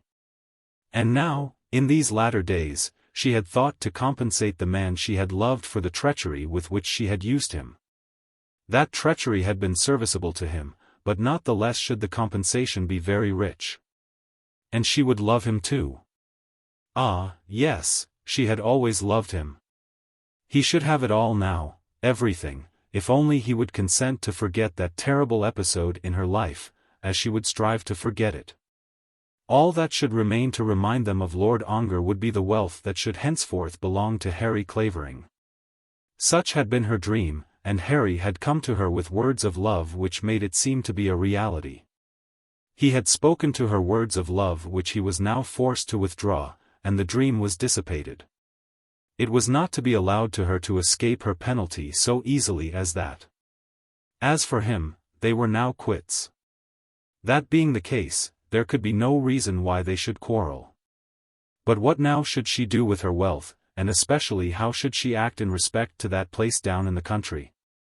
Though she had learned to hate Ongar Park during her solitary visit there, she had still looked forward to the pleasure the property might give her, when she should be able to bestow it upon Harry Clavering. But that had been part of her dream, and the dream was now over. Through it all she had been conscious that she might hardly dare to hope that the end of her punishment should come so soon, and now she knew that it was not to come. As far as she could see, there was no end to the punishment in prospect for her. From her first meeting with Harry Clavering on the platform of the railway station, his presence, or her thoughts of him, had sufficed to give some brightness to her life, had enabled her to support the friendship of Sophie Gourdeloup, and also to support her solitude when poor Sophie had been banished. But now she was left without any resource. As she sat alone, meditating on all this, she endeavored to console herself with the reflection that, after all, she was the one whom Harry loved, whom Harry would have chosen, had he been free to choose. But the comfort to be derived from that was very poor. Yes, he had loved her once, nay, perhaps he loved her still. But when that love was her own she had rejected it. She had rejected it, simply declaring to him, to her friends, and to the world at large, that she preferred to be rich. She had her reward, and, bowing her head upon her hands, she acknowledged that the punishment was deserved. Her first step after writing her note to Harry was to send for Mr. Turnbull, her lawyer. She had expected to see Harry on the evening of the day on which she had written, but instead of that she received a note from him in which he said that he would come to her before long. Mr. Turnbull was more instant in obeying her commands, and was with her on the morning after he received her injunction. He was almost a perfect stranger to her, having only seen her once and that for a few moments after her return to England. Her marriage settlements had been prepared for her by Sir Hugh's attorney. But during her sojourn in Florence it had become necessary that she should have someone in London to look after her own affairs, and Mr. Turnbull had been recommended to her by lawyers employed by her husband. He was a prudent, sensible man, who recognized it to be his imperative interest to look after his client's interest.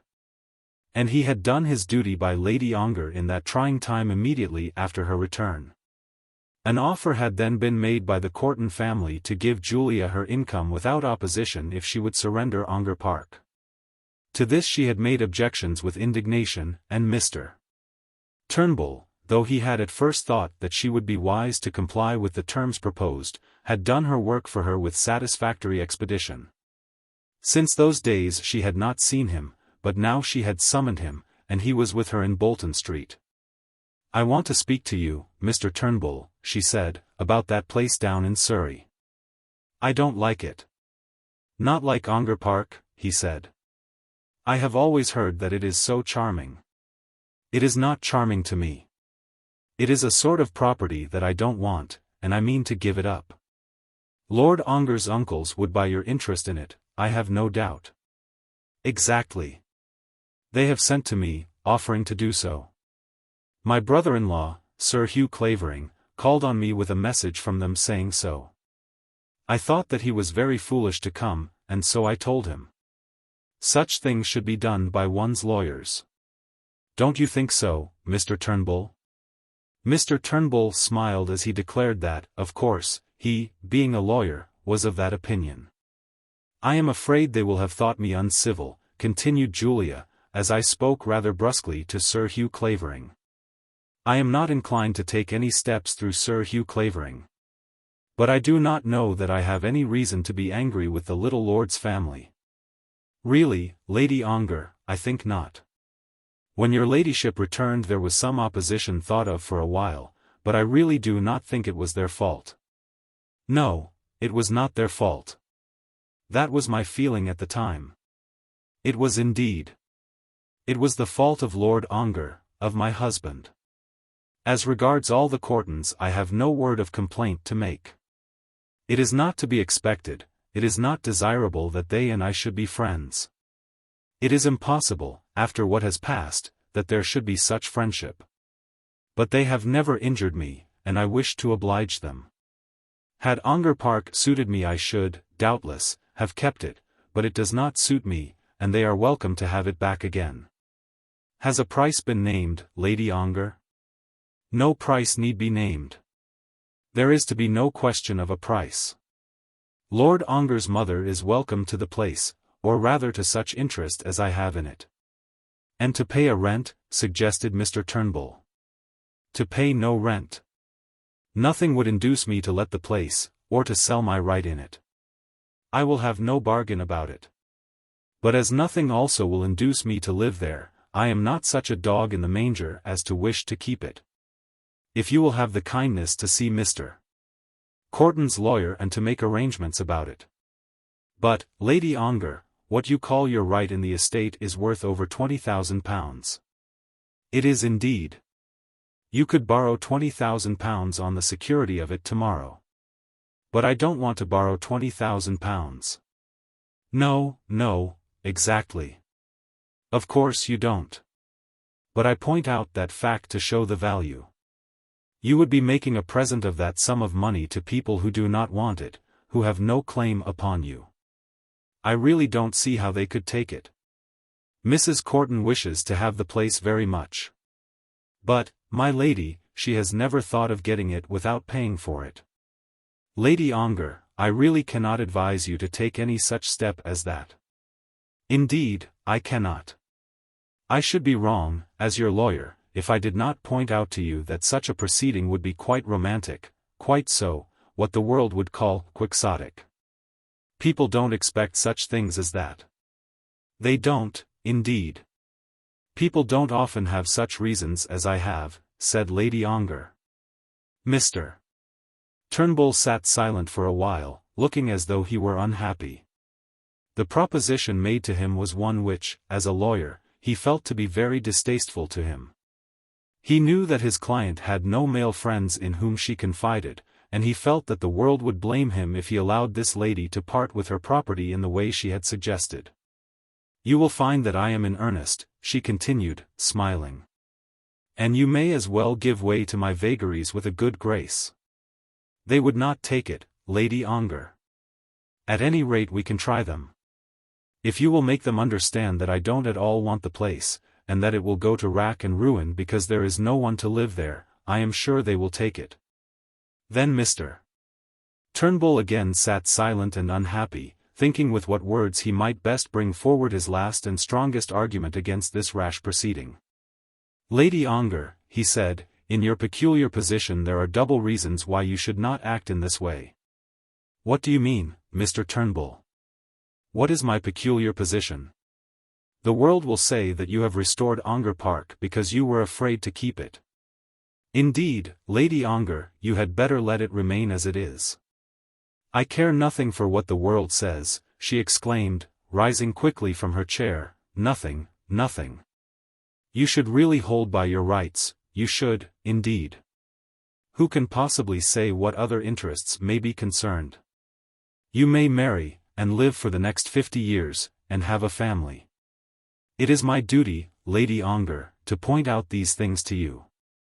I am sure you are quite right, Mr. Turnbull, she said, struggling to maintain a quiet demeanour. You, of course, are only doing your duty. But whether I marry or whether I remain as I am, I shall give up this place. And as for what the world, as you call it, may say, I will not deny that I cared much for that on my immediate return. What people said then made me very unhappy. But I care nothing for it now. I have established my rights, and that has been sufficient. To me it seems that the world, as you call it, has been civil enough in its usage of me lately. It is only of those who should have been my friends that I have a right to complain. If you will please to do this thing for me, I will be obliged to you. If you are quite determined about it. I am quite determined. What is the use of the place to me? I never shall go there. What is the use even of the money that comes to me? I have no purpose for it. I have nothing to do with it. There was something in her tone as she said this which well filled him with pity. You should remember, he said, how short a time it is since you became a widow. Things will be different with you soon. My clothes will be different, if you mean that, she answered. But I do not know that there will be any other change in me. But I am wrong to trouble you with all this. If you will let Mr. Corton's lawyer know, with my compliments to Mrs. Corton, that I have heard that she would like to have the place, and that I do not want it, I will be obliged to you. Mr. Turnbull, having by this time perceived that she was quite in earnest, took his leave, having promised to do her bidding. In this interview she had told her lawyer only a part of the plan which was now running in her head. As for giving up Ongar Park, she took to herself no merit for that. The place had been odious to her ever since she had endeavoured to establish herself there and had found that the clergyman's wife would not speak to her, that even her own housekeeper would hardly condescend to hold converse with her. She felt that she would be a dog in the manger to keep the place in her own possession. But she had thoughts beyond this, resolutions only as yet half formed as to a wider surrender. She had disgraced herself, ruined herself, robbed herself of all happiness by the marriage she had made. Her misery had not been simply the misery of that lord's lifetime.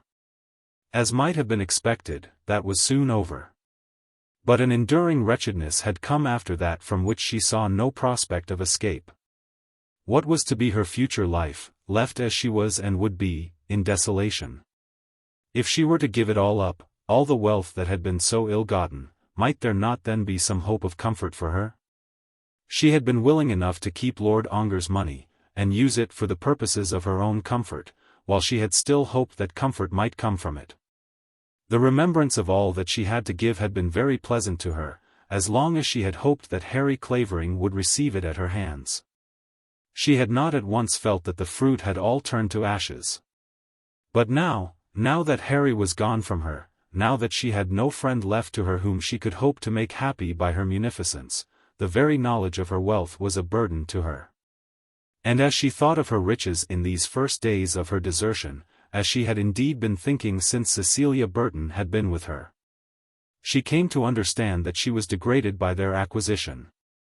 She had done that which had been unpardonably bad, and she felt like Judas when he stood with the price of his treachery in his hand. He had given up his money, and would not she do as much? There had been a moment in which she had nearly declared all her purpose to the lawyer. But she was held back by the feeling that she ought to make her plans certain before she communicated them to him. She must live. She could not go out and hang herself as Judas had done. And then there was her title and rank, of which she did not know whether it was within her power to divest herself. She sorely felt the want of someone from whom in her present need she might ask counsel. Of some friend to whom she could trust to tell her in what way she might now best atone for the evil she had done. Plans ran through her head which were thrown aside almost as soon as made, because she saw that they were impracticable. She even longed in these days for her sister's aid, though of old she had thought but little of Hermy as a counselor. She had no friend whom she might ask. Unless she might still ask Harry Clavering. If she did not keep it all, might she still keep something, enough for decent life, and yet comfort herself with the feeling that she had expiated her sin? And what would be said of her when she had made this great surrender? Would not the world laugh at her instead of praising her, that world as to which she had assured Mr. Turnbull that she did not care what its verdict about her might be? She had many doubts. Ah! Why had not Harry Clavering remained true to her? But her punishment had come upon her with all its severity, and she acknowledged to herself now that it was not to be avoided. Chapter 43. Lady Ongar's Revenge. At last came the night which Harry had fixed for his visit to Bolton Street.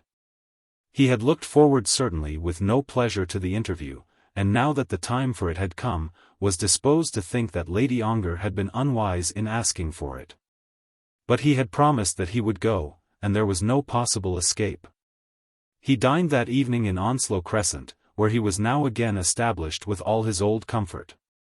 He had again gone up to the children's nursery with Cecilia, had kissed them all in their cots, and made himself quite at home in the establishment. It was with them there as though there had been no dreadful dream about Lady Ongar. It was so altogether with Cecilia and Florence, and even Mr. Burton was allowing himself to be brought round to a charitable view of Harry's character. Harry on this day had gone to the chambers in the Adelphi for an hour, and walking away with Theodore Burton had declared his intention of working like a horse. "If you were to say like a man, it would perhaps be better," said Burton. "I must leave you to say that," answered Harry, "for the present I will content myself with the horse." Burton was willing to hope, and allowed himself once more to fall into his old pleasant way of talking about the business as though there were no other subject under the sun so full of manifold interest. He was very keen at the present moment about metropolitan railways, and was ridiculing the folly of those who feared that the railway projectors were going too fast. "But we shall never get any thanks," he said.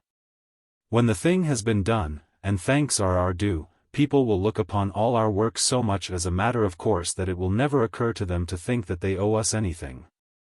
They will have forgotten all their cautions, and will take what they get as though it were simply their due. Nothing astonishes me so much as the fear people feel before a thing is done when I join it with their want of surprise or admiration afterwards." In this way even Theodore Burton had resumed his terms of intimacy with Harry Clavering.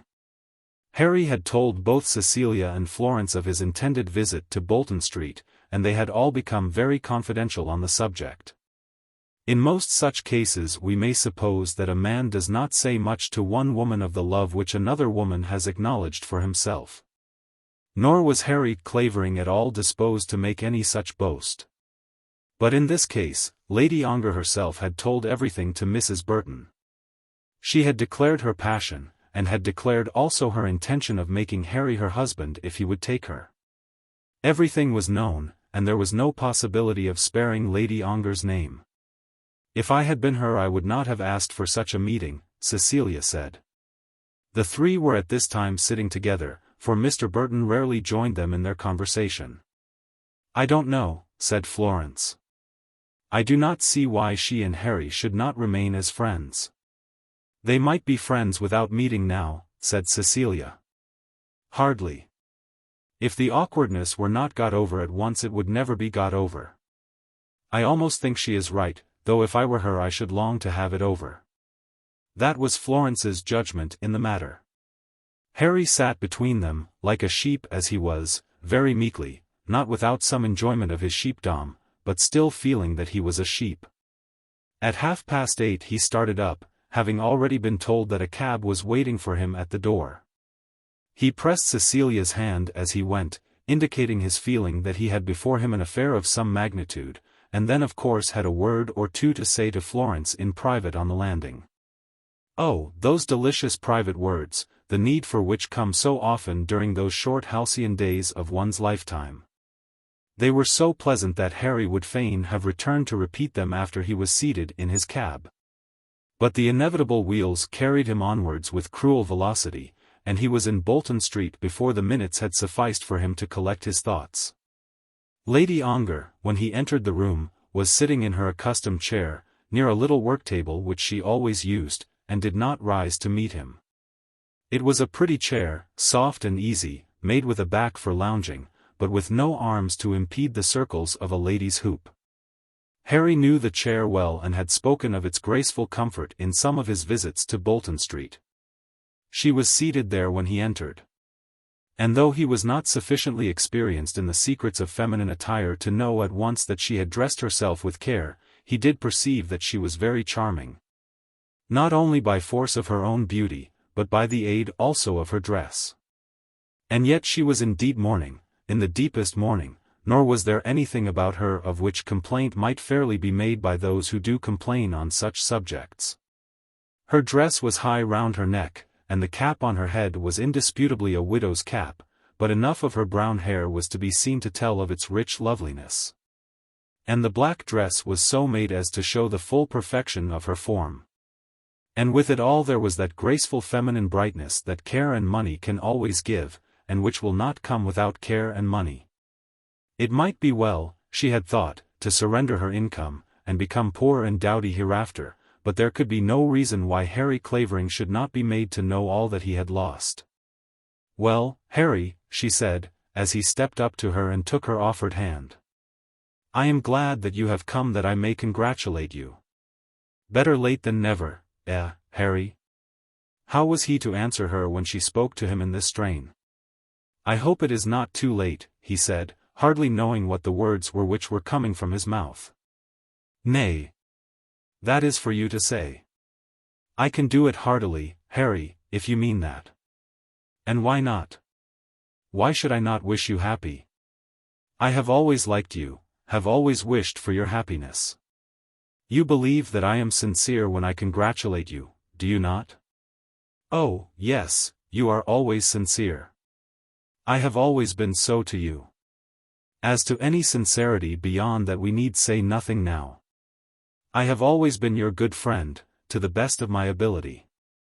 Ah, Harry, you do not know how much I have thought of your welfare, how much I do think of it. But never mind that. Tell me something now of this Florence Burton of yours. Is she tall?" I believe that Lady Ongar, when she asked this question, knew well that Florence was short of stature. "No. She is not tall," said Harry. "What, a little beauty? Upon the whole I think I agree with your taste. The most lovely women that I have ever seen have been small, bright, and perfect in their proportions. It is very rare that a tall woman has a perfect figure. Julia's own figure was quite perfect. Do you remember Constance Vane? Nothing ever exceeded her beauty. Now Constance Vane, she at least who had in those days been Constance Vane, but who now was the stout mother of 2 or 3 children, had been a waxen doll of a girl, whom Harry had known, but had neither liked nor admired. But she was highly bred, and belonged to the cream of English fashion. She had possessed a complexion as pure in its tints as are the interior leaves of a blush rose, and she had never had a thought in her head, and hardly ever a word on her lips. She and Florence Burton were as poles asunder in their differences. Harry felt this at once, and had an indistinct notion that Lady Ongar was as well aware of the fact as was he himself. She is not a bit like Constance Vane, he said. Then what is she like? If she is more beautiful than what Miss Vane used to be, she must be lovely indeed. She has no pretensions of that kind, said Harry, almost sulkily. I have heard that she was so very beautiful. Lady Ongar had never heard a word about Florence's beauty, not a word. She knew nothing personally of Florence beyond what Mrs. Burton had told her. But who will not forgive her the little deceit that was necessary to her little revenge? I don't know how to describe her, said Harry. I hope the time may soon come when you will see her, and be able to judge for yourself. I hope so too. It shall not be my fault if I do not like her. I do not think you can fail to like her.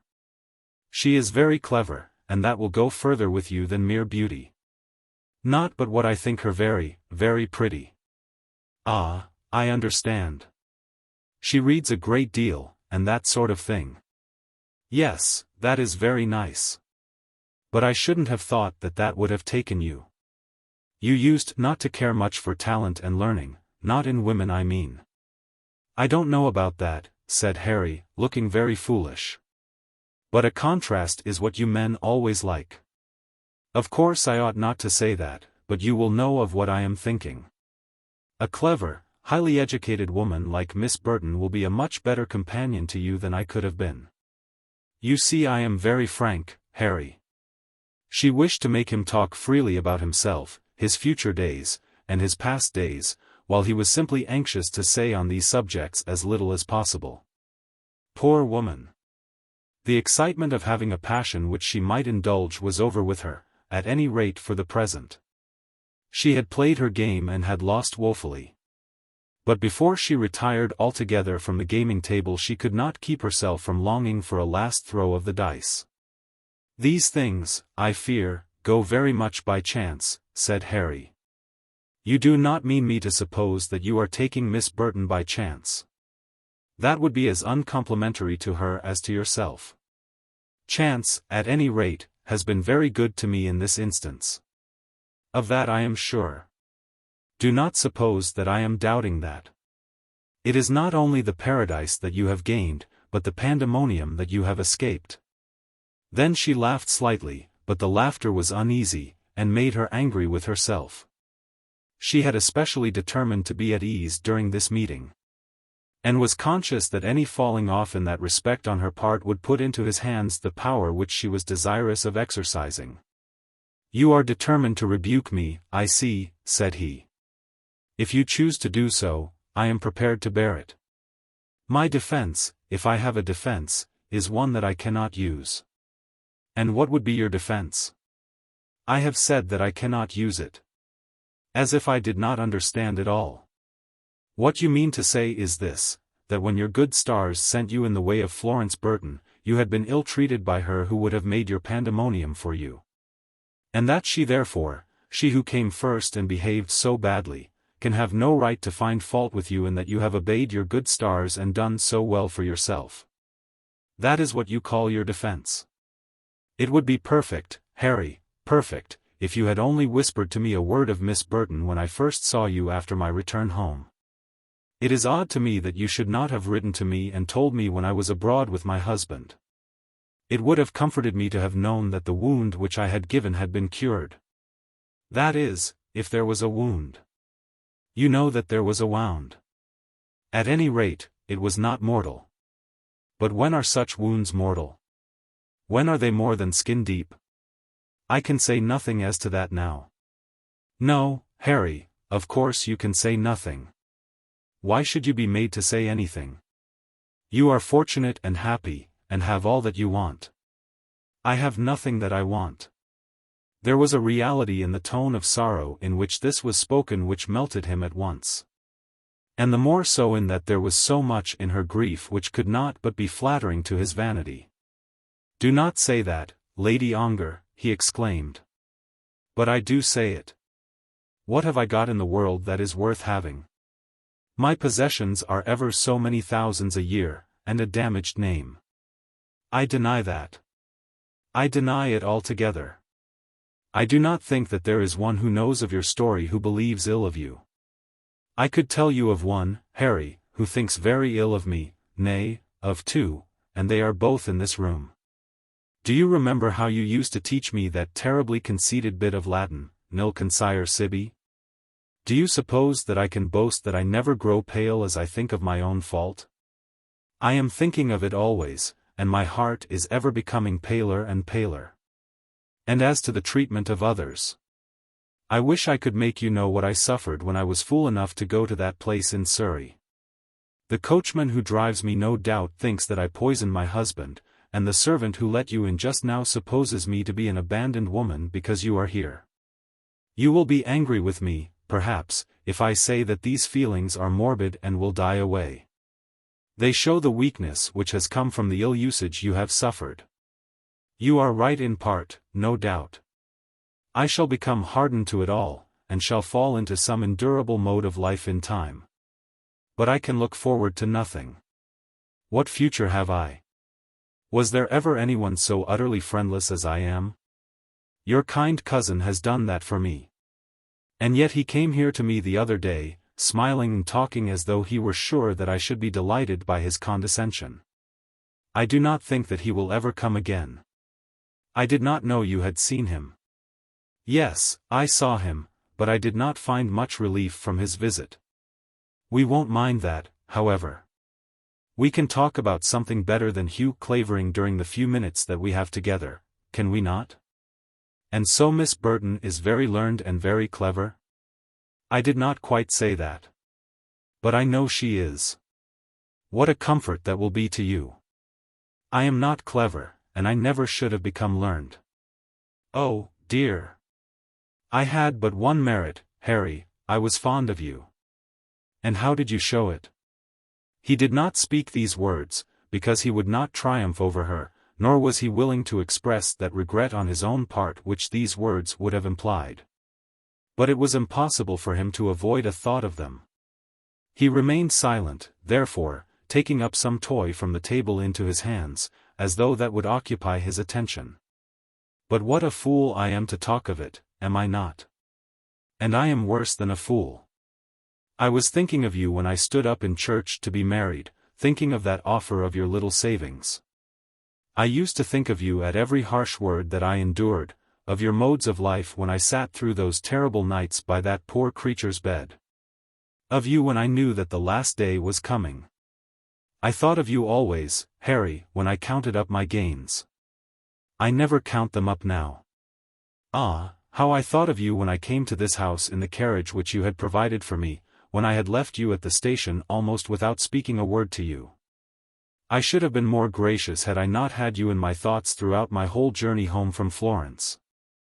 And after that I had some comfort in believing that the price of my shame might make you rich without shame. Oh, Harry, I have been disappointed. You will never understand what I felt when first that evil woman told me of Miss Burton. Oh, Julia, what am I to say? You can say nothing, but I wonder that you had not told me. How could I tell you? Would it not have seemed that I was vain enough to have thought of putting you on your guard? And why not? But never mind. Do not suppose that I am rebuking you. As I said in my letter, we are quits now, and there is no place for scolding on either side. We are quits now, but I am punished and you are rewarded. Of course he could not answer this. Of course he was hard pressed for words. Of course he could neither acknowledge that he had been rewarded, nor assert that a share of the punishment of which she spoke had fallen upon him also. This was the revenge with which she had intended to attack him. That she should think that he had in truth been punished and not rewarded, was very natural. Had he been less quick in forgetting her after her marriage, he would have had his reward without any punishment. If such were her thoughts, who shall quarrel with her on that account? I have been very frank with you, she continued. Indeed, why should I not be so? People talk of a lady's secret, but my secret has been no secret from you. That I was made to tell it under, what I will call an error, was your fault, and it is that has made us quits. I know that I have behaved badly to you. But then unfortunately you know also that I had deserved bad treatment. Well, we will say no more about it. I have been very candid with you, but then I have injured no one by my candor. You have not said a word to me in reply, but then your tongue is tied by your duty to Miss Burton, your duty and your love together, of course. It is all as it should be, and now I will have done. When are you to be married, Harry? No time has been fixed. I am a very poor man, you know. Alas, alas, yes. When mischief is done, how badly all the things turn out. You are poor and I am rich, and yet we cannot help each other. I fear not. Unless I could adopt Miss Burton, and be a sort of mother to her. You would shrink, however, from any such guardianship on my part. But you are clever, Harry, and can work when you please, and will make your way. If Miss Burton keeps you waiting now by any prudent fear on her part, I shall not think so well of her as I am inclined to do. The Burtons are all prudent people. Tell her, from me, with my love, not to be too prudent. I thought to be prudent, and see what has come of it. I will tell her what you say. Do, please, and, Harry, look here. Will she accept a little present from me? You, at any rate, for my sake, will ask her to do so. Give her this, it is only a trifle, and she put her hand on a small jeweller's box, which was close to her arm upon the table, and tell her, of course she knows all our story, Harry. Yes. She knows it all. Tell her that she whom you have rejected sends it with her kindest wishes to her whom you have taken. No, I will not tell her that. Why not? It is all true. I have not poisoned the little ring, as the ladies would have done some centuries since. They were grander then than we are now, and perhaps hardly worse, though more cruel. You will bid her take it, will you not? I am sure she will take it without bidding on my part. And tell her not to write me any thanks. She and I will both understand that had better be omitted. If, when I shall see her at some future time as your wife, it shall be on her finger, I shall know that I am thanked. Then Harry rose to go. I did not mean by that to turn you out, but perhaps it may be as well. I have no more to say, and as for you, you cannot but wish that the penance should be over. Then he pressed her hand, and with some muttered farewell, bade her adieu. Again she did not rise from her chair, but nodding at him with a sweet smile, let him go without another word. Chapter 44. Showing what happened off Heligoland. During the 6 weeks after this, Harry Clavering settled down to his work at the chambers in the Adelphi with exemplary diligence. Florence, having remained a fortnight in town after Harry's return to the sheepfold, and having accepted Lady Ongar's present, not without a long and anxious consultation with her sister-in-law on the subject, had returned in fully restored happiness to Stratton. Mrs. Burton was at Ramsgate with the children, and Mr. Burton was in Russia with reference to a line of railway which was being projected from Moscow to Astrakhan. It was now September, and Harry, in his letters home, declared that he was the only person left in London. It was hard upon him, much harder than it was upon the Wallikers and other young men whom fate retained in town. For Harry was a man given to shooting, a man accustomed to pass the autumnal months in a country house. And then, if things had chanced to go one way instead of another, he would have had his own shooting down at Ongar Park with his own friends, admiring him at his heels. Or if not so this year, he would have been shooting elsewhere with the prospect of these rich joys for years to come. As it was, he had promised to stick to the shop, and was sticking to it manfully. Nor do I think that he allowed his mind to revert to those privileges which might have been his at all more frequently than any of my readers would have done in his place.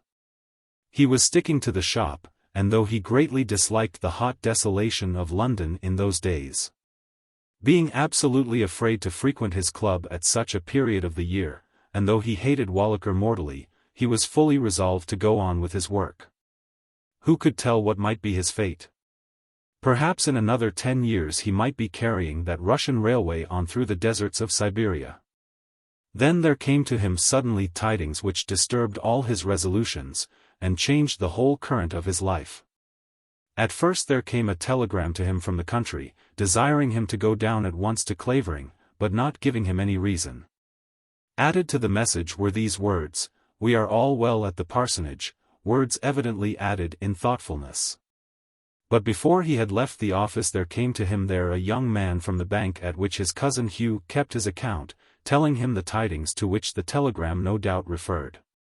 Jack Stewart's boat had been lost, and his 2 cousins had gone to their graves beneath the sea. The master of the boat, and Stewart himself, with a boy, had been saved. The other sailors whom they had with them, and the ship's steward, had perished with the Claverings. Stewart, it seemed, had caused tidings of the accident to be sent to the rector of Clavering and to Sir Hugh's bankers. At the bank they had ascertained that their late customer's cousin was in town, and their messenger had thereupon been sent, first to Bloomsbury Square, and from thence to the Adelphi. Harry had never loved his cousins. The elder he had greatly disliked, and the younger he would have disliked had he not despised him. But not the less on that account was he inexpressibly shocked when he first heard what had happened. The lad said that there could, as he imagined, be no mistake. The message had come, as he believed, from Holland, but of that he was not certain. There could, however, be no doubt about the fact. It distinctly stated that both brothers had perished. Harry had known when he received the message from home, that no train would take him till 3 in the afternoon, and had therefore remained at the office, but he could not remain now. His head was confused, and he could hardly bring himself to think how this matter would affect himself. When he attempted to explain his absence to an old serious clerk there, he spoke of his own return to the office as certain. He should be back, he supposed, in a week at the furthest. He was thinking then of his promises to Theodore Burton, and had not begun to realize the fact that his whole destiny in life would be changed. He said something, with a long face, of the terrible misfortune which had occurred, but gave no hint that that misfortune would be important in its consequences to himself. It was not till he had reached his lodgings in Bloomsbury Square that he remembered that his own father was now the baronet, and that he was his father's heir. And then for a moment he thought about the property. He believed that it was entailed, but even of that he was not certain. But if it were unentailed, to whom could his cousin have left it? He endeavored, however, to expel such thoughts from his mind, as though there was something ungenerous in entertaining them. He tried to think of the widow, but even in doing that he could not tell himself that there was much ground for genuine sorrow. No wife had ever had less joy from her husband's society than Lady Clavering had had from that of Sir Hugh. There was no child to mourn the loss, no brother, no unmarried sister. Sir Hugh had had friends, as friendship goes with such men, but Harry could not but doubt whether among them all there would be one who would feel anything like true grief for his loss. And it was the same with Archie. Who in the world would miss Archie Clavering? What man or woman would find the world to be less bright because Archie Clavering was sleeping beneath the waves? Some score of men at his club would talk of poor Clavy for a few days, would do so without any pretense at the tenderness of sorrow, and then even of Archie's memory there would be an end. Thinking of all this as he was carried down to Clavering, Harry could not but acknowledge that the loss to the world had not been great. But, even while telling himself this, he would not allow himself to take comfort in the prospect of his heirship. Once, perhaps, he did speculate how Florence should bear her honours as Lady Clavering, but this idea he swept away from his thoughts as quickly as he was able. The tidings had reached the parsonage very late on the previous night, so late that the rector had been disturbed in his bed to receive them. It was his duty to make known to Lady Clavering the fact that she was a widow, but this he could not do till the next morning. But there was little sleep that night for him or for his wife. He knew well enough that the property was entailed. He felt with sufficient strength what it was to become a baronet at a sudden blow, and to become also the owner of the whole Clavering property. He was not slow to think of the removal to the great house, of the altered prospects of his son, and of the mode of life which would be fitting for himself in future. Before the morning came he had meditated who should be the future rector of Clavering, and had made some calculations as to the expediency of resuming his hunting. Not that he was a heartless man, or that he rejoiced at what had happened. But a man's ideas of generosity change as he advances in age, and the rector was old enough to tell himself boldly that this thing that had happened could not be to him a cause of much grief. He had never loved his cousins, or pretended to love them. His cousin's wife he did love, after a fashion, but in speaking to his own wife of the way in which this tragedy would affect Hermione, he did not scruple to speak of her widowhood as a period of coming happiness. "She will be cut to pieces," said Mrs. Clavering. She was attached to him as earnestly as though he had treated her always well. "I believe it. But not the less will she feel her release, unconsciously, and her life, which has been very wretched, will gradually become easy to her." Even Mrs.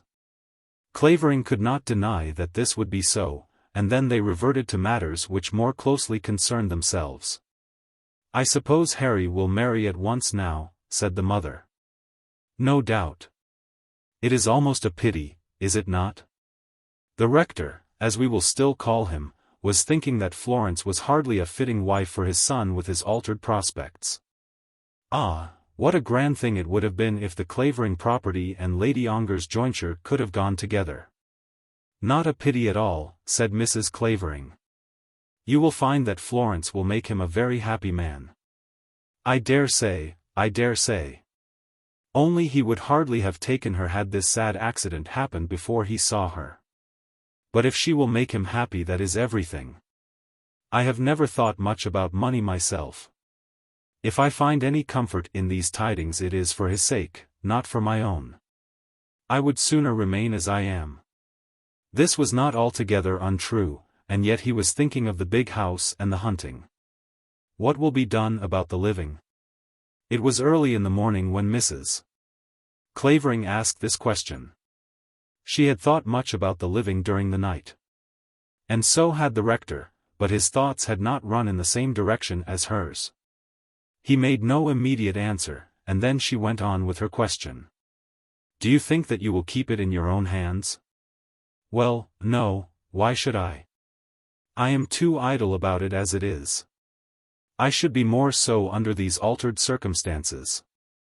I am sure you would do your duty if you resolved to keep it, but I don't see why you should do so." "Clavering is a great deal better than Humbleton," said the rector. Humbleton was the name of the parish held by Mr. Fielding, his son-in-law. But the idea here put forward did not suit the idea which was running in Mrs. Clavering's mind. "Edward and Mary are very well off," she said. "His own property is considerable, and I don't think they want anything. Besides, he would hardly like to give up a family living. I might ask him at any rate." "I was thinking of Mr. Saul," said Mrs. Clavering boldly. "Of Mr. Saul." The image of Mr. Saul, as rector of Clavering, perplexed the new baronet egregiously. "Well, yes. He is an excellent clergyman. No one can deny that." Then there was silence between them for a few moments. "In that case he and Fanny would of course marry. It is no good concealing the fact that she is very fond of him." "Upon my word I can't understand it," said the rector. "It is so, and as to the excellence of his character there can be no doubt." To this the rector made no answer, but went away into his dressing-room, that he might prepare himself for his walk across the park to the great house. While they were discussing who should be the future incumbent of the living, Lady Clavering was still sleeping in unconsciousness of her fate. Mr. Clavering greatly dreaded the task which was before him, and had made a little attempt to induce his wife to take the office upon herself. But she had explained to him that it would be more seemly that he should be the bearer of the tidings. "It would seem that you were wanting in affection for her if you do not go yourself," his wife had said to him. That the rector of Clavering was master of himself and of his own actions, no one who knew the family ever denied, but the instances in which he declined to follow his wife's advice were not many. It was about 8 o'clock when he went across the park. He had already sent a messenger with a note to beg that Lady Clavering would be up to receive him. As he would come very early, he had said, perhaps she would see him in her own room. The poor lady had, of course, been greatly frightened by this announcement. But this fear had been good for her, as they had well understood at the rectory. The blow, dreadfully sudden as it must still be, would be somewhat less sudden under this preparation. When Mr. Clavering reached the house, the servant was in waiting to show him upstairs to the sitting room which Lady Clavering usually occupied when alone. She had been there waiting for him for the last half-hour. "Mr. Clavering, what is it?" she exclaimed, as he entered with tidings of death written on his visage. "In the name of heaven, what is it? You have something to tell me of Hugh." "Dear Hermione," he said, taking her by the hand. "What is it? Tell me at once. Is he still alive?" The rector still held her by the hand, but spoke no word. He had been trying as he came across the park to arrange the words in which he should tell his tale, but now it was told without any speech on his part. "He is dead. Why do you not speak? Why are you so cruel? Dearest Hermione, what am I to say to comfort you?" What he might say after this was of little moment, for she had fainted. He rang the bell, and then, when the servants were there, the old housekeeper and Lady Clavering's maid, he told to them, rather than to her, what had been their master's fate. "And Captain Archie?" asked the housekeeper. The rector shook his head, and the housekeeper knew that the rector was now the baronet. Then they took the poor widow to her own room. Should I not rather call her, as I may venture to speak the truth, the enfranchised slave than the poor widow? And the rector, taking up his hat, promised that he would send his wife across to their mistress. His morning's task had been painful, but it had been easily accomplished. As he walked home among the oaks of Clavering Park, he told himself, no doubt, that they were now all his own. That day at the rectory was very sombre, if it was not actually sad. The greater part of the morning Mrs. Clavering passed with the widow, and sitting near her sofa she wrote sundry letters to those who were connected with the family. The longest of these was to Lady Ongar, who was now at Tenby, and in that there was a pressing request from Hermione that her sister would come to her at Clavering Park. "Tell her," said Lady Clavering, "that all her anger must be over now." But Mrs. Clavering said nothing of Julia's anger. She merely urged the request that Julia would come to her sister. "She will be sure to come," said Mrs. Clavering. "You need have no fear on that head. But how can I invite her here, when the house is not my own? Pray do not talk in that way, Hermione. The house will be your own for any time that you may want it. Your husband's relations are your dear friends, are they not?" But this allusion to her husband brought her to another fit of hysterical tears. "Both of them gone," she said. "Both of them gone." Mrs. Clavering knew well that she was not alluding to the two brothers, but to her husband and to her baby. Of poor Archie no one had said a word, beyond that one word spoken by the housekeeper. For her, it had been necessary that she should know who was now the master of Clavering Park. Twice in the day Mrs. Clavering went over to the big house, and on her second return, late in the evening, she found her son. When she arrived, there had already been some few words on the subject between him and his father. "You have heard of it, Harry?" "Yes, a clerk came to me from the bankers." "Dreadful, is it not? Quite terrible to think of." "Indeed it is, sir. I was never so shocked in my life. He would go in that cursed boat, though I know that he was advised against it," said the father, holding up his hands and shaking his head. And now both of them gone, both gone at once. How does she bear it? Your mother is with her now.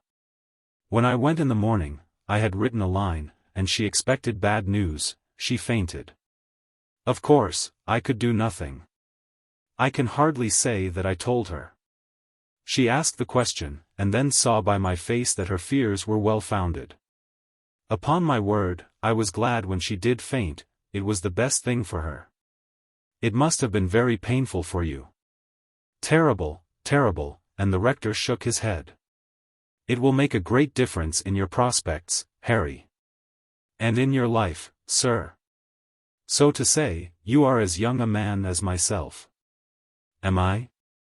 I believe I was about as young when you were born. But I don't think at all about myself in this matter. I am too old to care to change my manner of living. It won't affect me very much. Indeed, I hardly know yet how it may affect me. Your mother thinks I ought to give up the living. If you were in orders, Harry. I'm very glad, sir, that I am not. I suppose so. And there is no need, certainly, there is no need. You will be able to do pretty nearly what you like about the property. I shall not care to interfere. Yes, you will, sir. It feels strange now, but you will soon get used to it. I wonder whether he left a will. It can't make any difference to you, you know. Every acre of the property is entailed. She has her settlement. 800 a year, I think it is. She'll not be a rich woman like her sister. I wonder where she'll live. As far as that goes, she might stay at the house, if she likes it. I'm sure your mother wouldn't object. Harry on this occasion asked no question about the living, but he also had thought of that. He knew well that his mother would befriend Mr. Saul, and he knew also that his father would ultimately take his mother's advice. As regarded himself, he had no personal objection to Mr. Saul, though he could not understand how his sister should feel any strong regard for such a man. Edward Fielding would make a better neighbor at the parsonage, and then he thought whether an exchange might not be made. After that, and before his mother's return from the great house, he took a stroll through the park with Fanny. Fanny altogether declined to discuss any of the family prospects, as they were affected by the accident which had happened. To her mind the tragedy was so terrible that she could only feel its tragic element. No doubt she had her own thoughts about Mr. Saul as connected with it. What would he think of this sudden death of the two brothers? How would he feel it? If she could be allowed to talk to him on the matter, what would he say of their fate here and hereafter? Would he go to the great house to offer the consolations of religion to the widow? Of all this she thought much, but no picture of Mr. Saul as rector of Clavering, or of herself as mistress in her mother's house, presented itself to her mind. Harry found her to be a dull companion, and he, perhaps, consoled himself with some personal attention to the oak trees. The trees loomed larger upon him now than they had ever done before. On the third day the rector went up to London, leaving Harry at the parsonage. It was necessary that lawyers should be visited, and that such facts as to the loss should be proved as were capable of proof. There was no doubt at all as to the fate of Sir Hugh and his brother. The escape of Mr. Stewart and of two of those employed by him prevented the possibility of a doubt. The vessel had been caught in a gale off Heligoland, and had foundered. They had all striven to get into the yacht's boat, but those who had succeeded in doing so had gone down. The master of the yacht had seen the two brothers perish. Those who were saved had been picked up off the spars to which they had attached themselves. There was no doubt in the way of the new baronet, and no difficulty. Nor was there any will made either by Sir Hugh or his brother. Poor Archie had nothing to leave, and that he should have left no will was not remarkable. But neither had there been much in the power of Sir Hugh to bequeath, nor was there any great cause for a will on his part. Had he left a son, his son would have inherited everything. He had, however, died childless, and his wife was provided for by her settlement. On his marriage he had made the amount settled as small as his wife's friends would accept, and no one who knew the man expected that he would increase the amount after his death. Having been in town for 3 days, the rector returned, being then in full possession of the title. But this he did not assume till after the second Sunday from the date of the telegram which brought the news. In the meantime Harry had written to Florence, to whom the tidings were as important as to anyone concerned. She had left London very triumphant, quite confident that she had nothing now to fear from Lady Ongar or from any other living woman, having not only forgiven Harry his sins, but having succeeded also in persuading herself that there had been no sins to forgive, having quarrelled with her brother 6 times in that he would not accept her arguments on this matter. He too would forgive Harry, had forgiven him, was quite ready to omit all further remark on the matter, but could not bring himself when urged by Florence to admit that her Apollo had been altogether godlike. Florence had thus left London in triumph, but she had gone with a conviction that she and Harry must remain apart for some indefinite time, which probably must be measured by years. "Let us see at the end of 2 years," she had said, and Harry had been forced to be content. But how would it be with her now? Harry of course began his letter by telling her of the catastrophe, with the usual amount of epithets.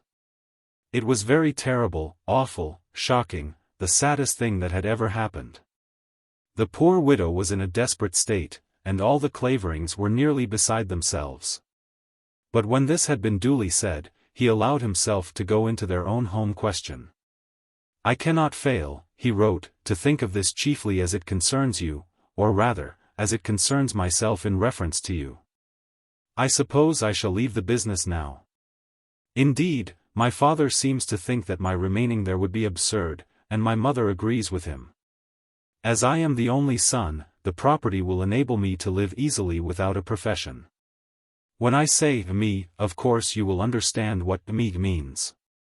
The better part of me is so prudent, that I know she will not accept this view of things without ever so much consideration, and, therefore, she must come to Clavering to hear it discussed by the elders. For myself, I cannot bear to think that I should take delight in the results of this dreadful misfortune. But how am I to keep myself from being made happy by the feeling that we may now be married without further delay?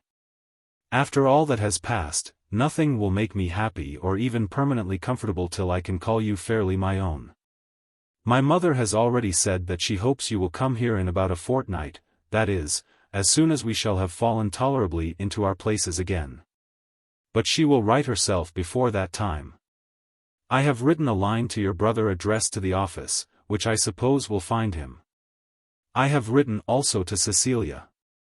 Your brother, no doubt, will hear the news first through the French newspapers." Then he said a little, but a very little, as to their future modes of life, just intimating to her, and no more, that her destiny might probably call upon her to be the mother of a future baronet.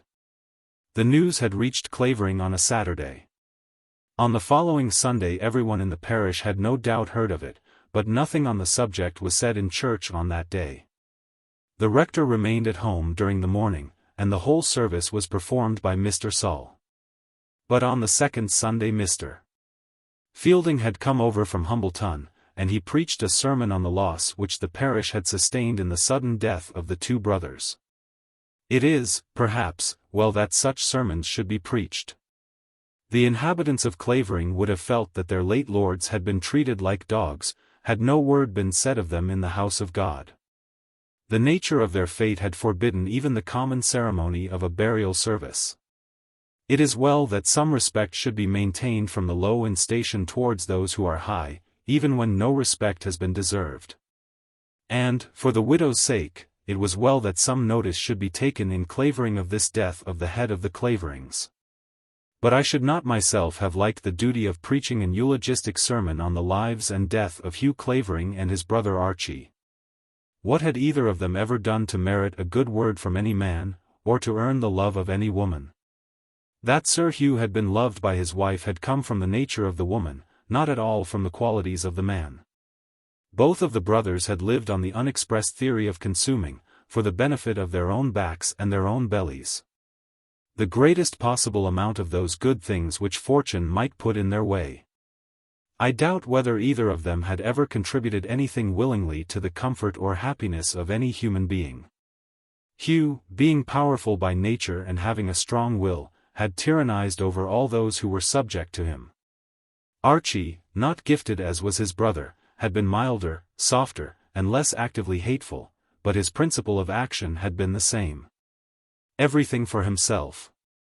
Was it not well that two such men should be consigned to the fishes, and that the world, especially the Clavering world, and that poor widow, who now felt herself to be so inexpressibly wretched when her period of comfort was in truth only commencing, was it not well that the world and Clavering should be well quit of them? That idea is the one which one would naturally have felt inclined to put into one's sermon on such an occasion, and then to sing some song of rejoicing. Either to do that, or to leave the matter alone.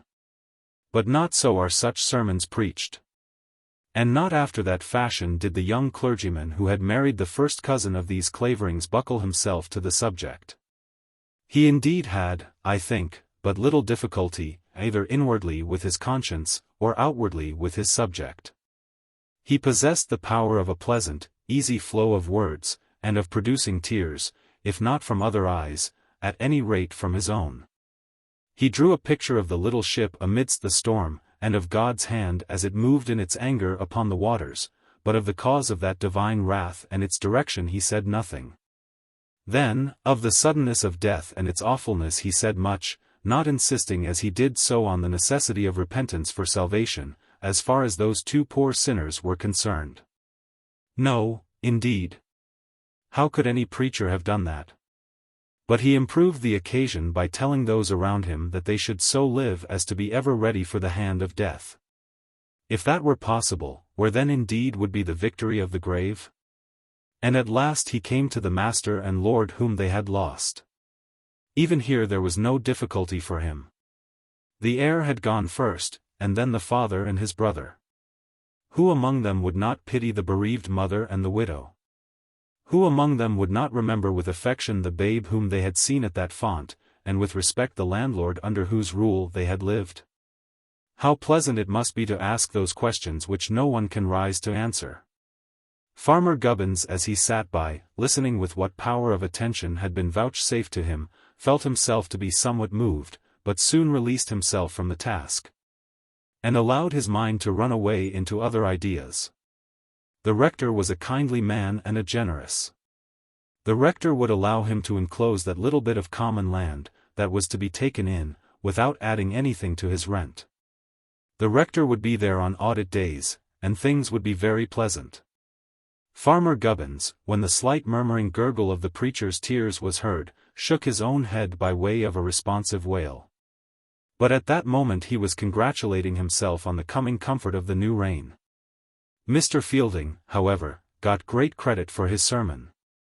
And it did, probably, more good than harm, unless, indeed, we should take into our calculation, in giving our award on this subject, the permanent utility of all truth, and the permanent injury of all falsehood. Mr. Fielding remained at the parsonage during the greater part of the following week, and then there took place a great deal of family conversation respecting the future incumbent of the living. At these family conclaves, however, Fanny was not asked to be present. Mrs. Clavering, who knew well how to do such work, was gradually bringing her husband round to endure the name of Mr. Saul. 20 times had he asserted that he could not understand it. But, whether or no such understanding might ever be possible, he was beginning to recognize it as true that the thing not understood was a fact. His daughter Fanny was positively in love with Mr. Saul, and that to such an extent that her mother believed her happiness to be involved in it. "I can't understand it, upon my word I can't," said the rector for the last time, and then he gave way. There was now the means of giving an ample provision for the lovers, and that provision was to be given. Mr. Fielding shook his head, not in this instance as to Fanny's predilection for Mr. Saul. Though in discussing that matter with his own wife he had shaken his head very often, but he shook it now with reference to the proposed change. He was very well where he was. And although Clavering was better than Humbleton, it was not so much better as to induce him to throw his own family over by proposing to send Mr. Saul among them. Mr. Saul was an excellent clergyman, but perhaps his uncle, who had given him his living, might not like Mr. Saul. Thus it was decided in these conclaves that Mr. Saul was to be the future rector of Clavering. In the meantime poor Fanny Moped, wretched in her solitude, anticipating no such glorious joys as her mother was preparing for her, and Mr. Saul was preparing with energy for his departure into foreign parts. Chapter 45. Is she mad? Lady Ongar was at Tenby when she received Mrs. Clavering's letter, and had not heard of the fate of her brother-in-law till the news reached her in that way. She had gone down to a lodging at Tenby with no attendant but one maid, and was preparing herself for the great surrender of her property which she meditated. Hitherto she had heard nothing from the Courtons or their lawyer as to the offer she had made about Ongar Park, but the time had been short and lawyers' work, as she knew, was never done in a hurry. She had gone to Tenby, flying, in truth, from the loneliness of London to the loneliness of the seashore, but expecting she knew not what comfort from the change. She would take with her no carriage, and there would, as she thought, be excitement even in that. She would take long walks by herself, she would read. Nay, if possible, she would study and bring herself to some habits of industry. Hitherto she had failed in everything, but now she would try if some mode of success might not be open to her. She would ascertain, too, on what smallest sum she could live respectably and without penury, and would keep only so much out of Lord Ongar's wealth. But hitherto her life at Tenby had not been successful. Solitary days were longer there even than they had been in London. People stared at her more. And, though she did not own it to herself, she missed greatly the comforts of her London house. As for reading, I doubt whether she did much better by the seaside than she had done in the town. Men and women say that they will read, and think so, those, I mean, who have acquired no habit of reading, believing the work to be, of all works, the easiest. It may be work, they think, but of all works it must be the easiest of achievement. Given the absolute faculty of reading, the task of going through the pages of a book must be, of all tasks, the most certainly within the grasp of the man or woman who attempts it. Alas, no. If the habit be not there, of all tasks it is the most difficult. If a man have not acquired the habit of reading till he be old, he shall sooner in his old age learn to make shoes than learn the adequate use of a book. And worse again. Under such circumstances the making of shoes shall be more pleasant to him than the reading of a book. Let those who are not old, who are still young, ponder this well. Lady Ongar, indeed, was not old, by no means too old to clothe herself in new habits. But even she was old enough to find that the doing so was a matter of much difficulty.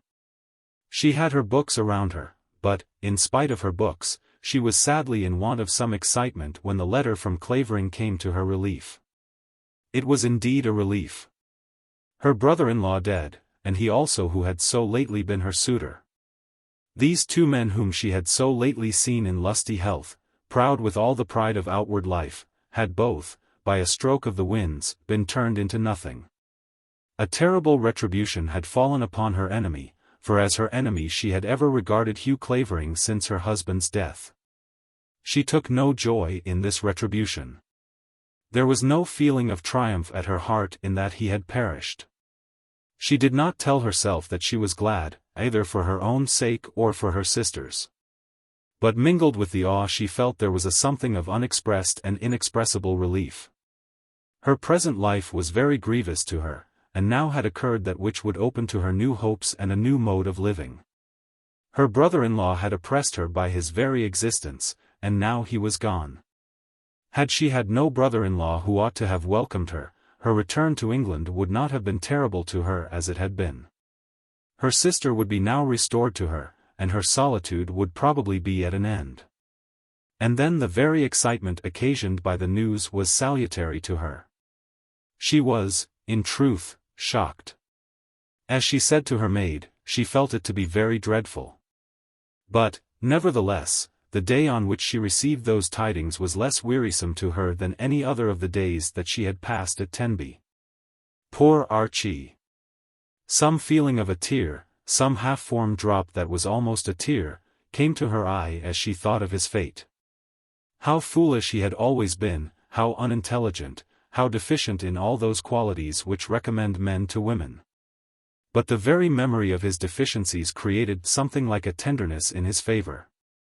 Hugh was disagreeable, nay hateful, by reason of the power which he possessed. Whereas Archie was not hateful at all, and was disagreeable simply because nature had been a nigger to him. And then he had professed himself to be her lover. There had not been much in this.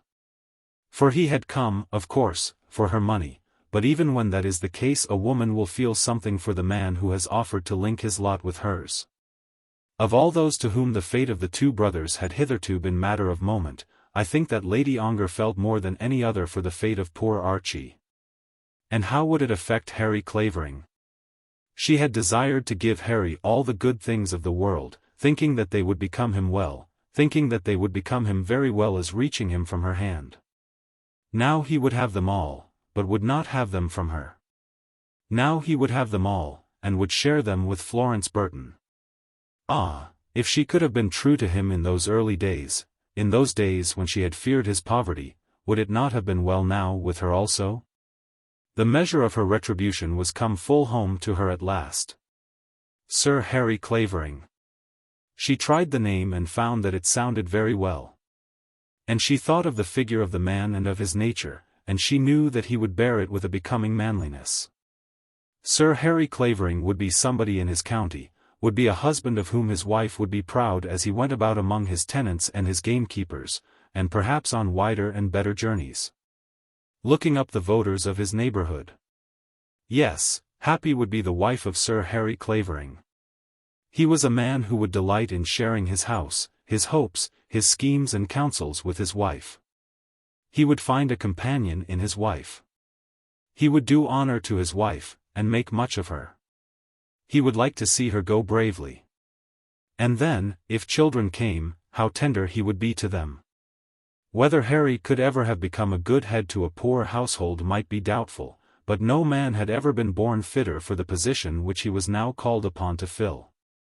It was thus that Lady Ongar thought of Harry Clavering as she owned to herself that the full measure of her just retribution had come home to her. Of course she would go at once to Clavering Park. She wrote to her sister saying so, and the next day she started. She started so quickly on her journey that she reached the house not very many hours after her own letter. She was there when the rector started for London, and there when Mr. Fielding preached his sermon, but she did not see Mr. Clavering before he went, nor was she present to hear the eloquence of the younger clergyman. Till after that Sunday the only member of the family she had seen was Mrs. Clavering, who spent some period of every day up at the great house. Mrs. Clavering had not hitherto seen Lady Ongar since her return, and was greatly astonished at the change which so short a time had made. "She is handsomer than ever she was," Mrs. Clavering said to the rector, "but it is that beauty which some women carry into middle life, and not the loveliness of youth." Lady Ongar's manner was cold and stately when first she met Mrs. Clavering. It was on the morning of her marriage when they had last met, when Julia Brabazon was resolving that she would look like a countess, and that to be a countess should be enough for her happiness. She could not but remember this now, and was unwilling at first to make confession of her failure by any meekness of conduct. It behoved her to be proud, at any rate till she should know how this new Lady Clavering would receive her. And then it was more than probable that this new Lady Clavering knew all that had taken place between her and Harry. It behoved her, therefore, to hold her head on high. But before the week was over, Mrs. Clavering, for we will still call her so, had broken Lady Ongar's spirit by her kindness. And the poor woman who had so much to bear had brought herself to speak of the weight of her burden. Julia had, on one occasion, called her Lady Clavering, and for the moment this had been allowed to pass without observation. The widowed lady was then present, and no notice of the name was possible. But soon afterwards Mrs. Clavering made her little request on the subject. "I do not quite know what the custom may be," she said, "but do not call me so just yet. It will only be reminding Hermie of her bereavement." "She is thinking of it always," said Julia. "No doubt she is, but still the new name would wound her. And, indeed, it perplexes me also. Let it come by and by, when we are more settled." Lady Ongar had truly said that her sister was as yet always thinking of her bereavement. To her now it was as though the husband she had lost had been a paragon among men. She could only remember of him his manliness, his power, a dignity of presence which he possessed, and the fact that to her he had been everything. She thought of that last and vain caution which she had given him, when with her hardly permitted last embrace she had besought him to take care of himself. She did not remember now how coldly that embrace had been received, how completely those words had been taken as meaning nothing, how he had left her not only without a sign of affection, but without an attempt to repress the evidences of his indifference. But she did remember that she had had her arm upon his shoulder, and tried to think of that embrace as though it had been sweet to her. And she did remember how she had stood at the window, listening to the sounds of the wheels which took him off, and watching his form as long as her eye could rest upon it. Ah! What falsehoods she told herself now of her love to him, and of his goodness to her, pious falsehoods which would surely tend to bring some comfort to her wounded spirit. But her sister could hardly bear to hear the praises of Sir Hugh. When she found how it was to be, she resolved that she would bear them, and not contradict them. But her struggle in doing so was great, and was almost too much for her. "He had judged me and condemned me," she said at last, "and therefore, as a matter of course, we were not such friends when we last met as we used to be before my marriage. But, Julia, there was much for which you owed him gratitude. We will say nothing about that now, Hermie. I do not know why your mouth should be closed on such a subject because he has gone. I should have thought that you would be glad to acknowledge his kindness to you. But you were always hard. Perhaps I am hard. And twice he asked you to come here since you returned, but you would not come. I have come now, Hermie, when I have thought that I might be of use. He felt it when you would not come before. I know he did." Lady Ongar could not but think of the way in which he had manifested his feelings on the occasion of his visit to Bolton Street. "I never could understand why you were so bitter. I think, dear, we had better not discuss that. I also have had much to bear, as well as you. What you have borne has come in no wise from your own fault. No, indeed, I did not want him to go. I would have given anything to keep him at home." Her sister had not been thinking of the suffering which had come to her from the loss of her husband, but of her former miseries. This, however, she did not explain. "No," Lady Ongar continued to say. "You have nothing for which to blame yourself, whereas I have much, indeed everything. If we are to remain together, as I hope we may, it will be better for us both that bygones should be bygones." "Do you mean that I am never to speak of Hugh?" "No, I by no means intend that. But I would rather that you should not refer to his feelings towards me. I think he did not quite understand the sort of life that I led while my husband was alive, and that he judged me amiss. Therefore I would have bygones be bygones." 3 or 4 days after this, when the question of leaving Clavering Park was being mooted, the elder sister started a difficulty as to money matters. An offer had been made to her by Mrs. Clavering to remain at the great house, but this she had declined, alleging that the place would be distasteful to her after her husband's death. She, poor soul, did not allege that it had been made distasteful to her forever by the solitude which she had endured there during her husband's lifetime. She would go away somewhere, and live as best she might upon her jointure. It was not very much, but it would be sufficient. She did not see, she said, how she could live with her sister, because she did not wish to be dependent. Julia, of course, would live in a style to which she could make no pretence. Mrs. Clavering, who was present, as was also Lady Ongar, declared that she saw no such difficulty. Sisters together, she said, need hardly think of a difference in such matters. Then it was that Lady Ongar first spoke to either of them of her half-formed resolution about her money, and then too, for the first time, did she come down altogether from that high horse on which she had been, as it were, compelled to mount herself while in Mrs.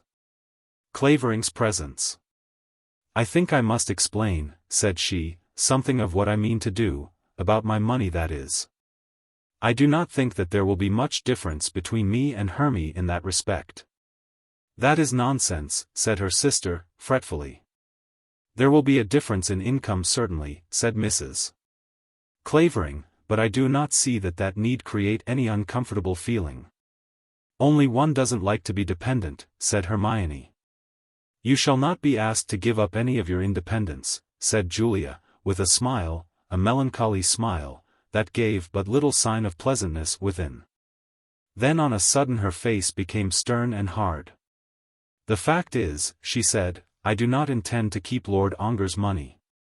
"Not to keep your income," said Hermione. "No. I will give it back to them, or at least the greater part of it."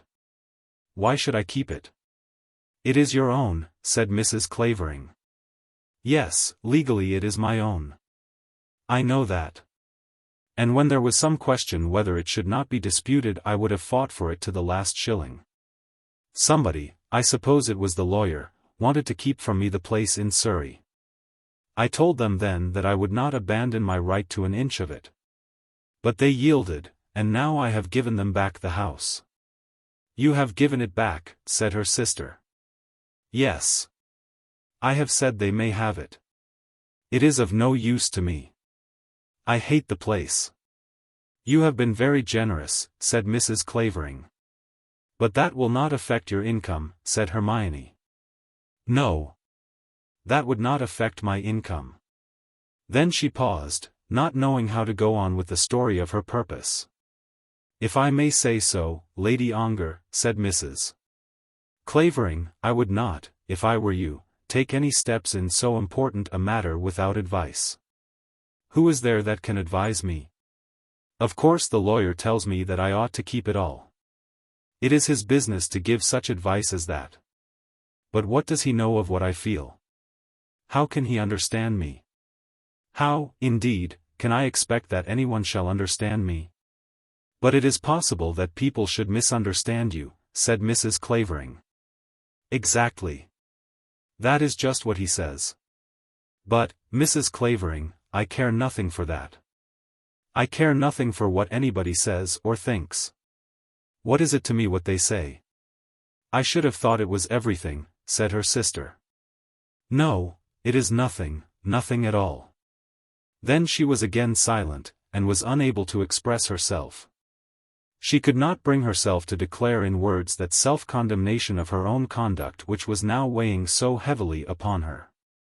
It was not that she wished to keep back her own feelings, either from her sister or from Mrs. Clavering, but that the words in which to express them were wanting to her.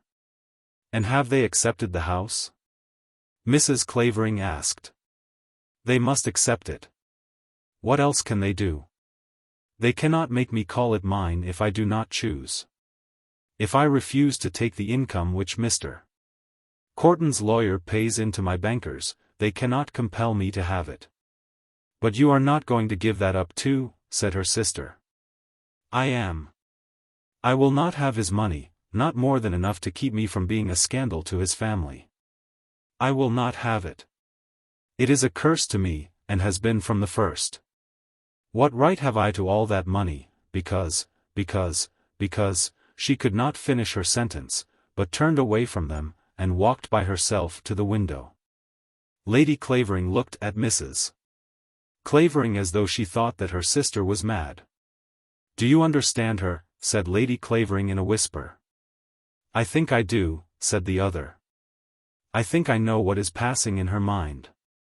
Then she followed Lady Ongar across the room, and taking her gently by the arm tried to comfort her, and to argue with her as to the rashness of that which she proposed to do. She endeavored to explain to the poor woman how it was that she should at this moment be wretched, and anxious to do that which, if done, would put it out of her power afterwards to make herself useful in the world. It shocked the prudence of Mrs. Clavering, this idea of abandoning money, the possession of which was questioned by no one. "They do not want it, Lady Ongar," she said. "That has nothing to do with it," answered the other. "And nobody has any suspicion but what it is honourably and fairly your own." "But does anybody ever think how I got it?" said Lady Ongar, turning sharply round upon Mrs. Clavering. You, do you dare to tell me what you think of the way in which it became mine? Could you bear it, if it had become yours after such a fashion? I cannot bear it, and I will not. She was now speaking with so much violence that her sister was awed into silence, and Mrs. Clavering herself found a difficulty in answering her. "Whatever may have been the past," said she, "the question now is how to do the best for the future. I had hoped," continued Lady Ongar without noticing what was said to her, "I had hoped to make everything straight by giving his money to another. You know to whom I mean, and so does Hermy. I thought, when I returned, that bad as I had been I might still do some good in the world. But it is as they tell us in the sermons. One cannot make good come out of evil. I have done evil, and nothing but evil has come from the evil which I have done. Nothing but evil will come from it. As for being useful in the world, I know of what use I am. When women hear how wretched I have been they will be unwilling to sell themselves as I did." Then she made her way to the door, and left the room, going out with quiet steps, and closing the lock behind her without a sound. "I did not know that she was such as that," said Mrs. Clavering. "Nor did I. She has never spoken in that way before. Poor soul. Hermione, you see there are those in the world whose sufferings are worse than yours." "I don't know," said Lady Clavering. "She never lost what I have lost, never. She has lost what I am sure you never will lose, her own self-esteem. But, Hermy, you should be good to her. We must all be good to her. Will it not be better that you should stay with us for a while, both of you?" "What, here at the park?" "We will make room for you at the rectory, if you would like it." "Oh, no, I will go away. I shall be better away. I suppose she will not be like that often, will she? She was much moved just now. And what does she mean about her income? She cannot be in earnest." "She is in earnest now. And cannot it be prevented? Only think, if after all she were to give up her jointure." "Mrs. Clavering, you do not think she is mad, do you?" Mrs. Clavering said what she could to comfort the elder and weaker sister on this subject, explaining to her that the Courtons would not be at all likely to take advantage of any wild generosity on the part of Lady Ongar, and then she walked home across the park, meditating on the character of the two sisters. Chapter 46. Mme Gourdeloup retires from British diplomacy. The reader must be asked to accompany me once more to that room in Mount Street in which poor Archie practiced diplomacy, and whither the courageous Doodles was carried prisoner in those moments in which he was last seen of us. The spy was now sitting alone before her desk, scribbling with all her energy, writing letters on foreign policy, no doubt, to all the courts of Europe, but especially to that Russian court to which her services were more especially due. She was hard at work, when there came the sound of a step upon the stairs. The practiced ear of the spy became erect, and she at once knew who was her visitor. It was not one with whom diplomacy would much avail, or who was likely to have money ready under his glove for her behoof. "Ah, Edouard, is that you? I am glad you have come," she said, as Count Pateroff entered the room. "Yes, it is I. I got your note yesterday. You are good, very good. You are always good." Sophie, as she said this, went on very rapidly with her letter, so rapidly that her hand seemed to run about the paper wildly. Then she flung down her pen, and folded the paper on which she had been writing with marvelous quickness. There was an activity about the woman, in all her movements, which was wonderful to watch. "There," she said, "that is done, now we can talk." Ah! I have nearly written off my fingers this morning. Her brother smiled, but said nothing about the letters. He never allowed himself to allude in any way to her professional duties. So you are going to St. Petersburg, he said. Well, yes, I think. Why should I remain here spending money with both hands and through the nose? At this idea, the brother again smiled pleasantly. He had never seen his sister to be culpably extravagant as she now described herself. Nothing to get and everything to lose, she went on saying. You know your own affairs best, he answered. Yes, I know my own affairs. If I remained here, I should be taken away to that black building there, and she pointed in the direction of the workhouse, which fronts so gloomily upon Mount Street. You would not come to take me out. The Count smiled again. You are too clever for that, Sophie, I think. Ah, it is well for a woman to be clever, or she must starve, yes, starve. Such a one as I must starve in this accursed country, if I were not what you call clever. The brother and sister were talking in French, and she spoke now almost as rapidly as she had written. They are beasts and fools, and as awkward as bulls, yes, as bulls. I hate them. I hate them all. Men, women, children, they are all alike. Look at the street out there. Though it is summer, I shiver when I look out at its blackness. It is the ugliest nation. And they understand nothing. Oh, how I hate them. They are not without merit. They have got money. Money, yes. They have got money, and they are so stupid, you may take it from under their eyes. They will not see you. But of their own hearts, they will give you nothing. You see that black building, the workhouse. I call it Little England. It is just the same. The naked, hungry, poor wretches lie at the door, and the great fat beetles swell about like turkey-cocks inside. You have been here long enough to know, at any rate. Yes. I have been here long, too long. I have made my life a wilderness, staying here in this country of barracks. And what have I got for it? I came back because of that woman, and she has thrown me over. That is your fault, yours. And you have sent for me to tell me that again? No, Edouard. I sent for you that you might see your sister once more, that I might once more see my brother. This she said leaning forward on the table, on which her arms rested, and looking steadfastly into his face with eyes moist, just moist, with a tear in each.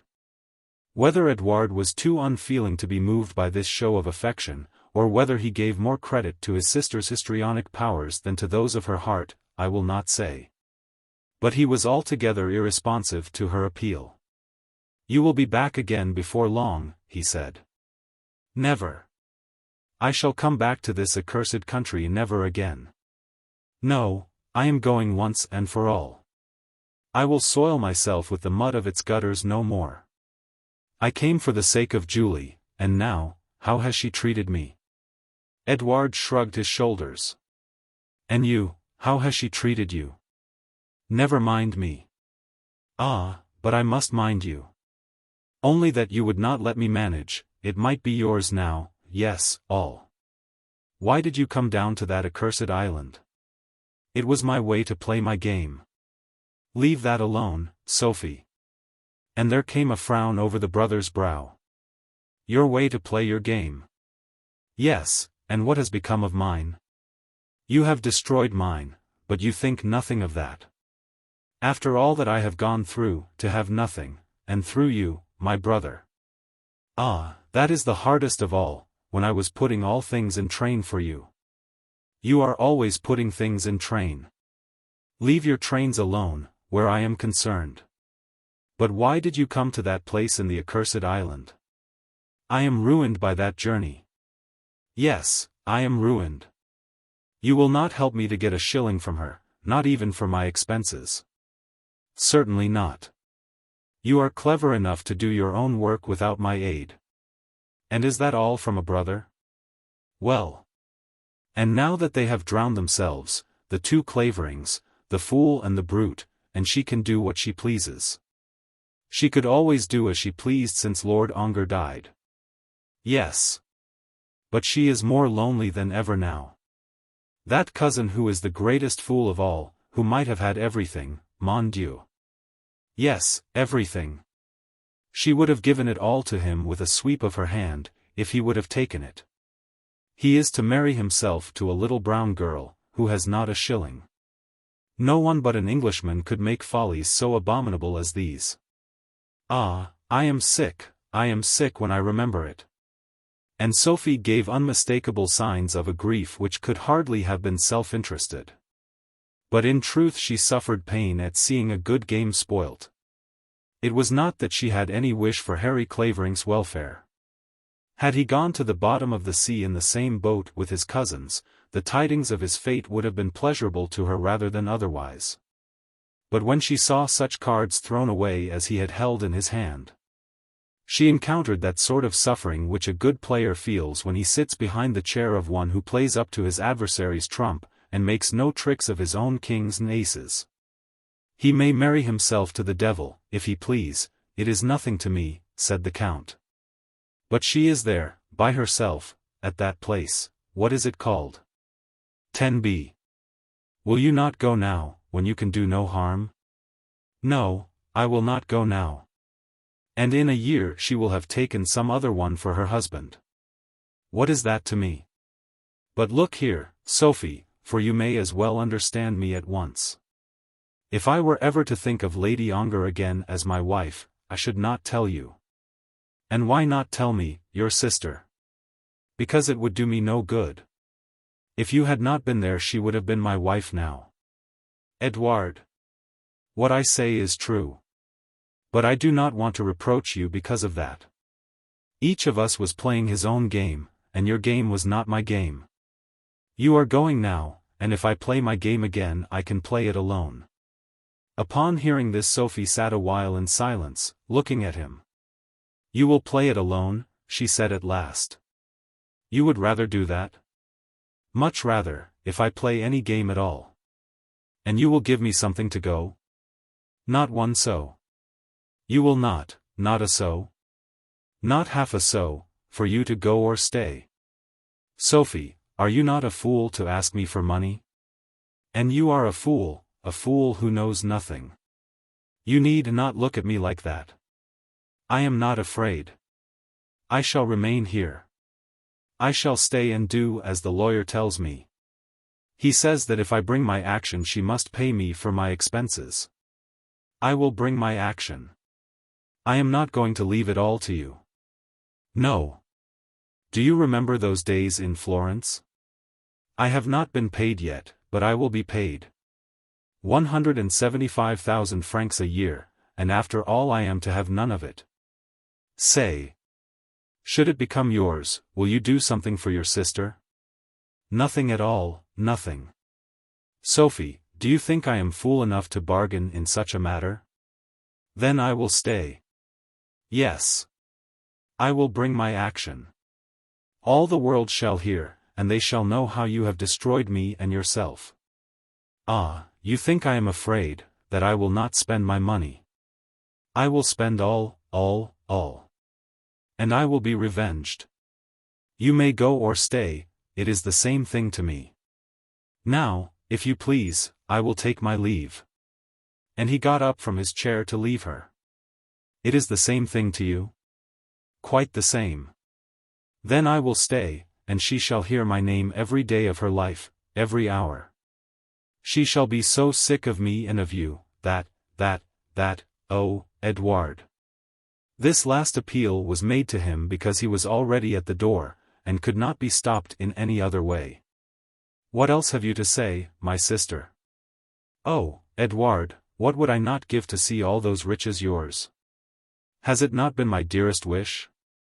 Edouard, you are ungrateful. All men are ungrateful. Now, having succeeded in stopping him, she buried her face in the corner of the sofa and wept plentifully. It must be presumed that her acting before her brother must have been altogether thrown away, but the acting was, nevertheless, very good. If you are in truth going to St. Petersburg, he said, I will bid you adieu now. If not, au revoir. I am going. Yes, Edouard, I am. I cannot bear this country longer. My heart is being torn to pieces. All my affections are outraged. Yes, I am going, perhaps on Monday week. But I go in truth. My brother, adieu. Then she got up, and putting a hand on each of his shoulders, lifted up her face to be kissed. He embraced her in the manner proposed, and turned to leave her. But before he went she made to him one other petition, holding him by the arm as she did so. Edouard, you can lend me 20 Napoleons till I am at St. Petersburg?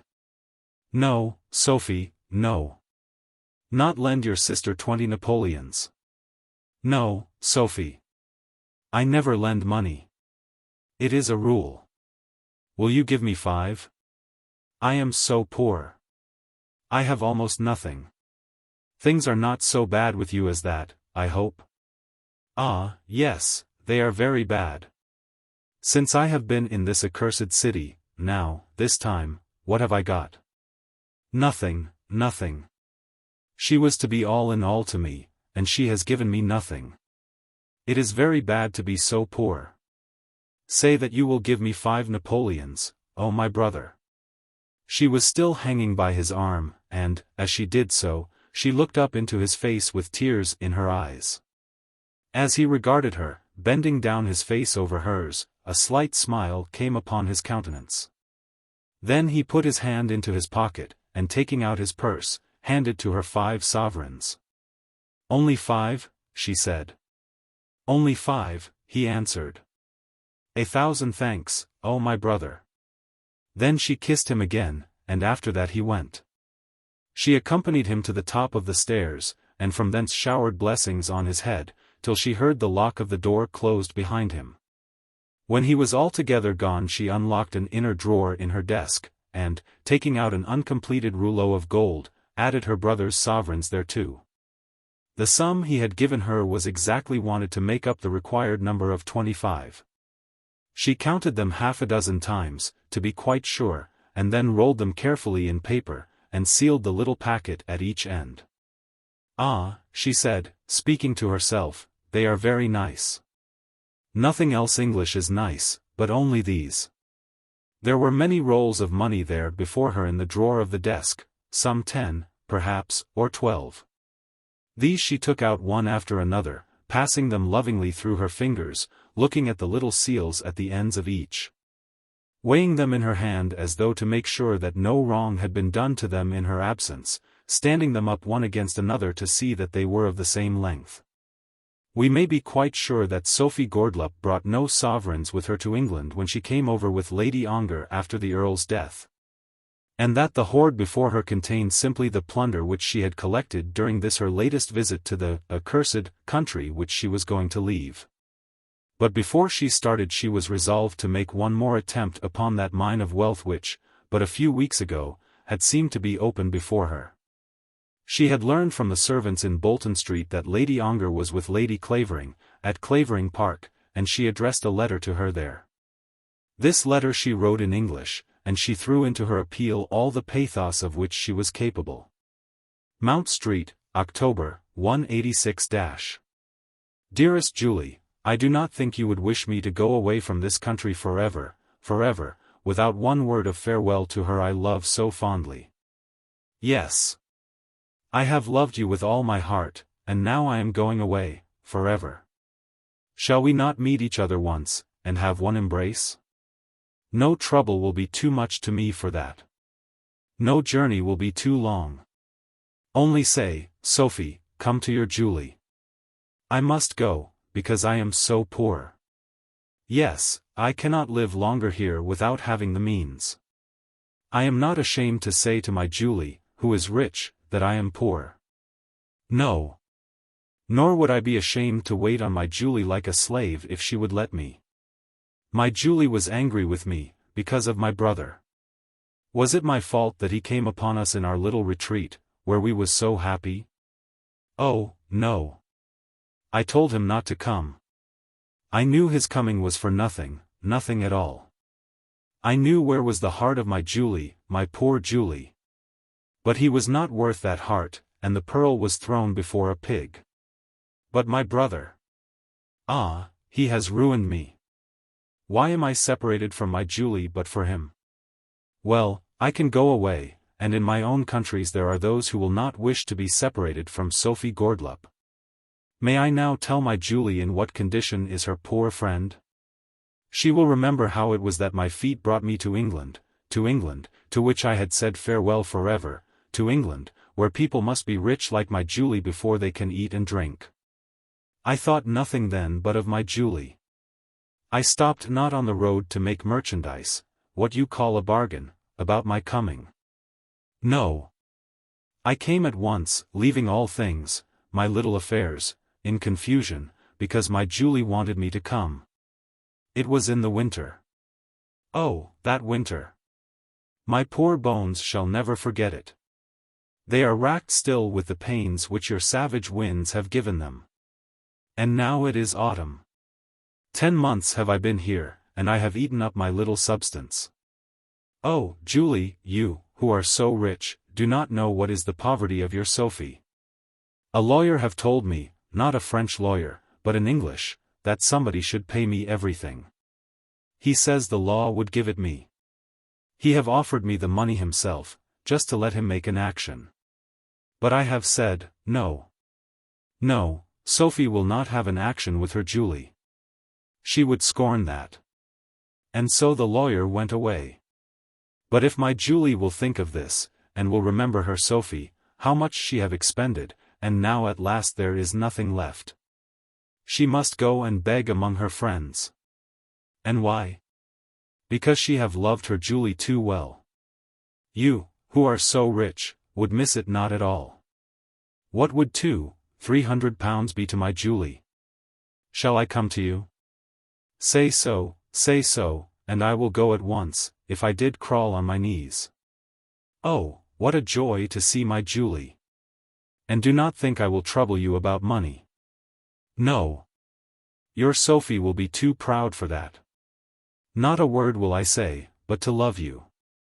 Nothing will I do, but to print one kiss on my Julie's forehead, and then to retire forever. Asking God's blessing for her dear head. Thine, always thine. Sophie. Lady Ongar, when she received this letter, was a little perplexed by it, not feeling quite sure in what way she might best answer it. It was the special severity of her position that there was no one to whom, in such difficulties, she could apply for advice. Of one thing she was quite sure, that, willingly, she would never again see her devoted Sophie. And she knew that the woman deserved no money from her. That she had deserved none, but had received much. Every assertion in her letter was false. No one had wished her to come, and the expense of her coming had been paid for her over and over again. Lady Ongar knew that she had money, and knew also that she would have had immediate recourse to law. If any lawyer would have suggested to her with a probability of success that he could get more for her.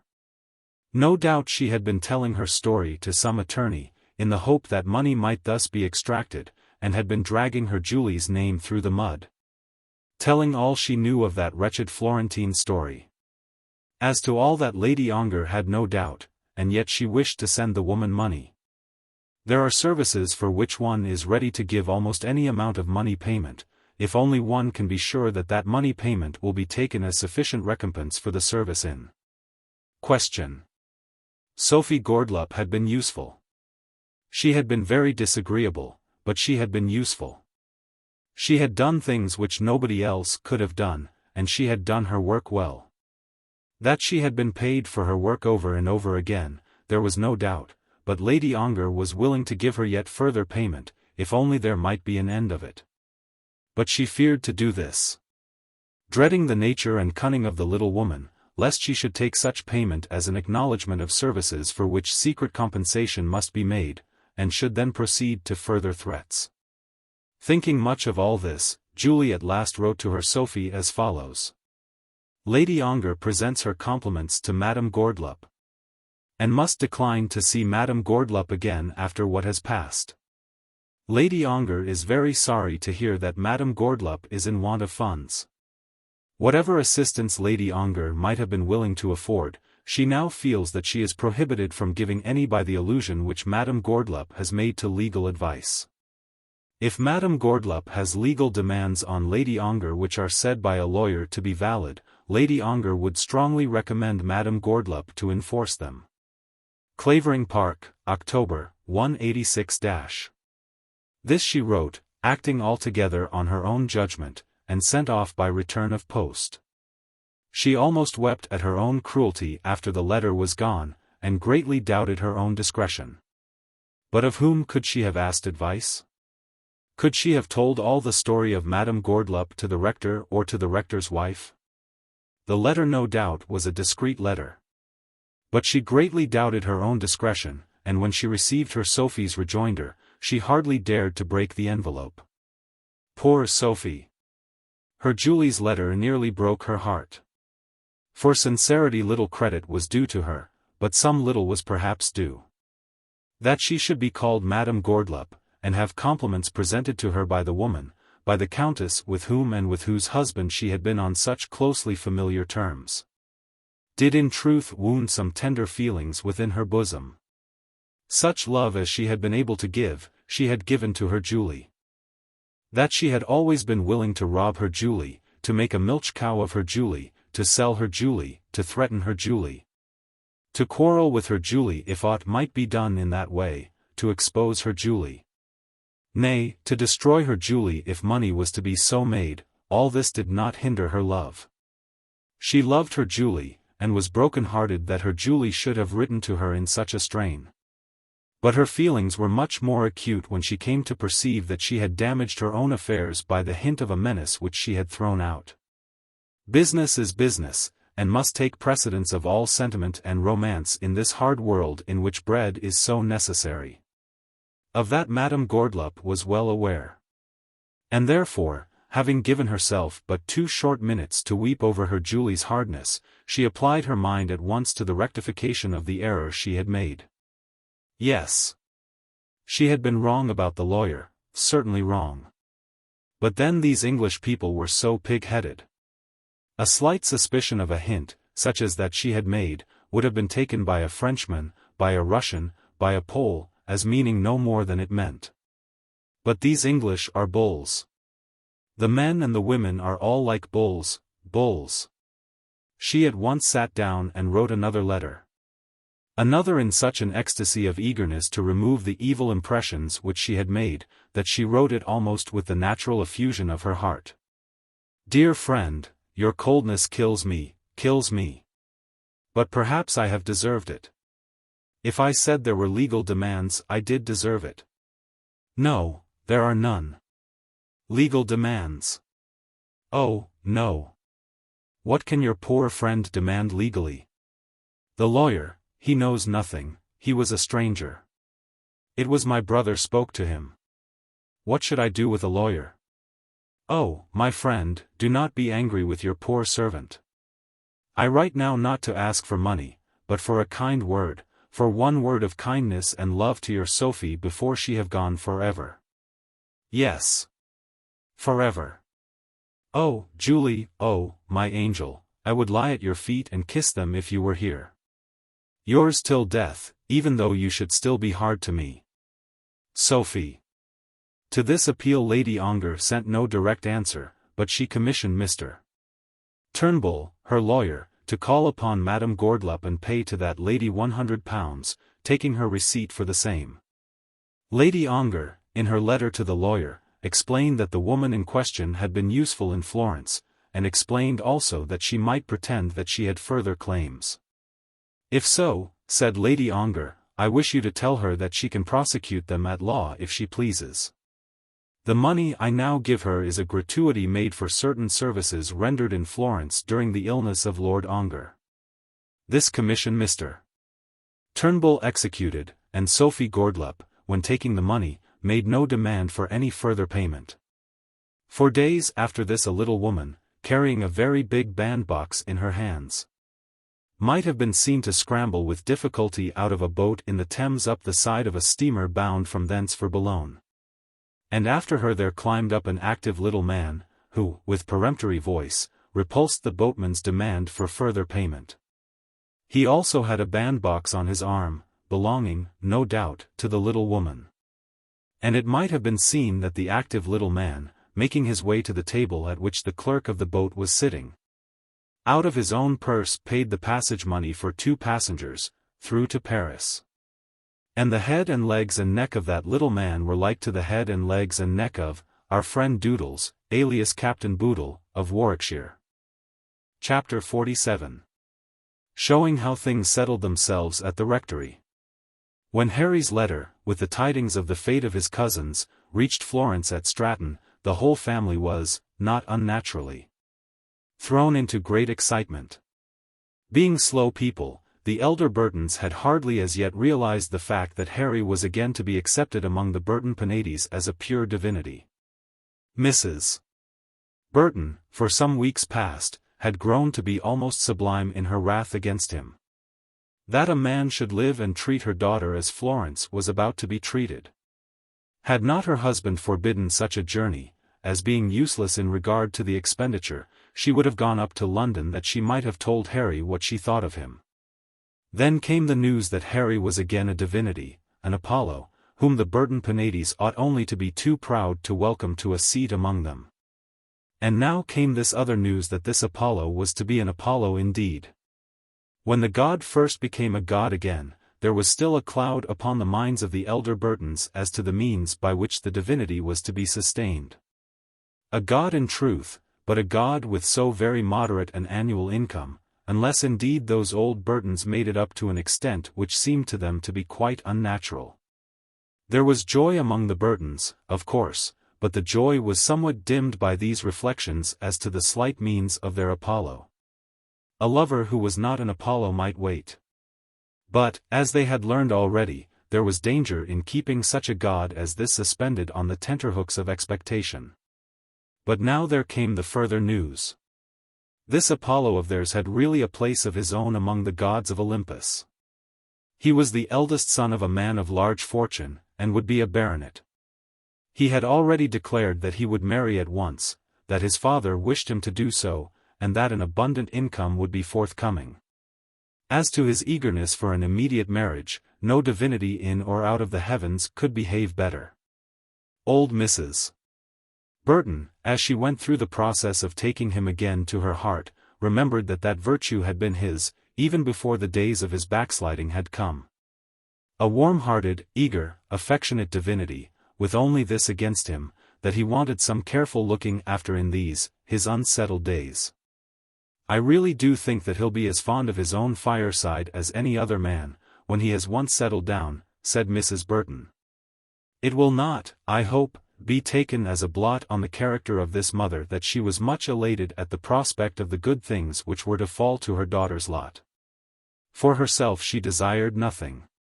For her daughters she had coveted only good, substantial, painstaking husbands, who would fear God and mind their business. When Harry Clavering had come across her path and had demanded a daughter from her, after the manner of the other young men who had learned the secrets of their profession at Stratton, she had desired nothing more than that he and Florence should walk in the path which had been followed by her sisters and their husbands. But then had come that terrible fear, and now had come these golden prospects. That her daughter should be Lady Clavering, of Clavering Park. She could not but be elated at the thought of it. She would not live to see it, but the consciousness that it would be so was pleasant to her in her old age. Florence had ever been regarded as the flower of the flock, and now she would be taken up into high places, according to her deserts. First had come the letter from Harry, and then, after an interval of a week, another letter from Mrs. Clavering, pressing her dear Florence to go to the parsonage. We think that at present we all ought to be together, said Mrs. Clavering, and therefore we want you to be with us. It was very flattering. I suppose I ought to go, Mamma, said Florence. Mrs. Burton was of opinion that she certainly ought to go. You should write to her ladyship at once, said Mrs. Burton, mindful of the change which had taken place. Florence, however, addressed her letter, as heretofore, to Mrs. Clavering, thinking that a mistake on that side would be better than a mistake on the other. It was not for her to be over-mindful of the rank with which she was about to be connected. "You won't forget your old mother now that you are going to be so grand," said Mrs.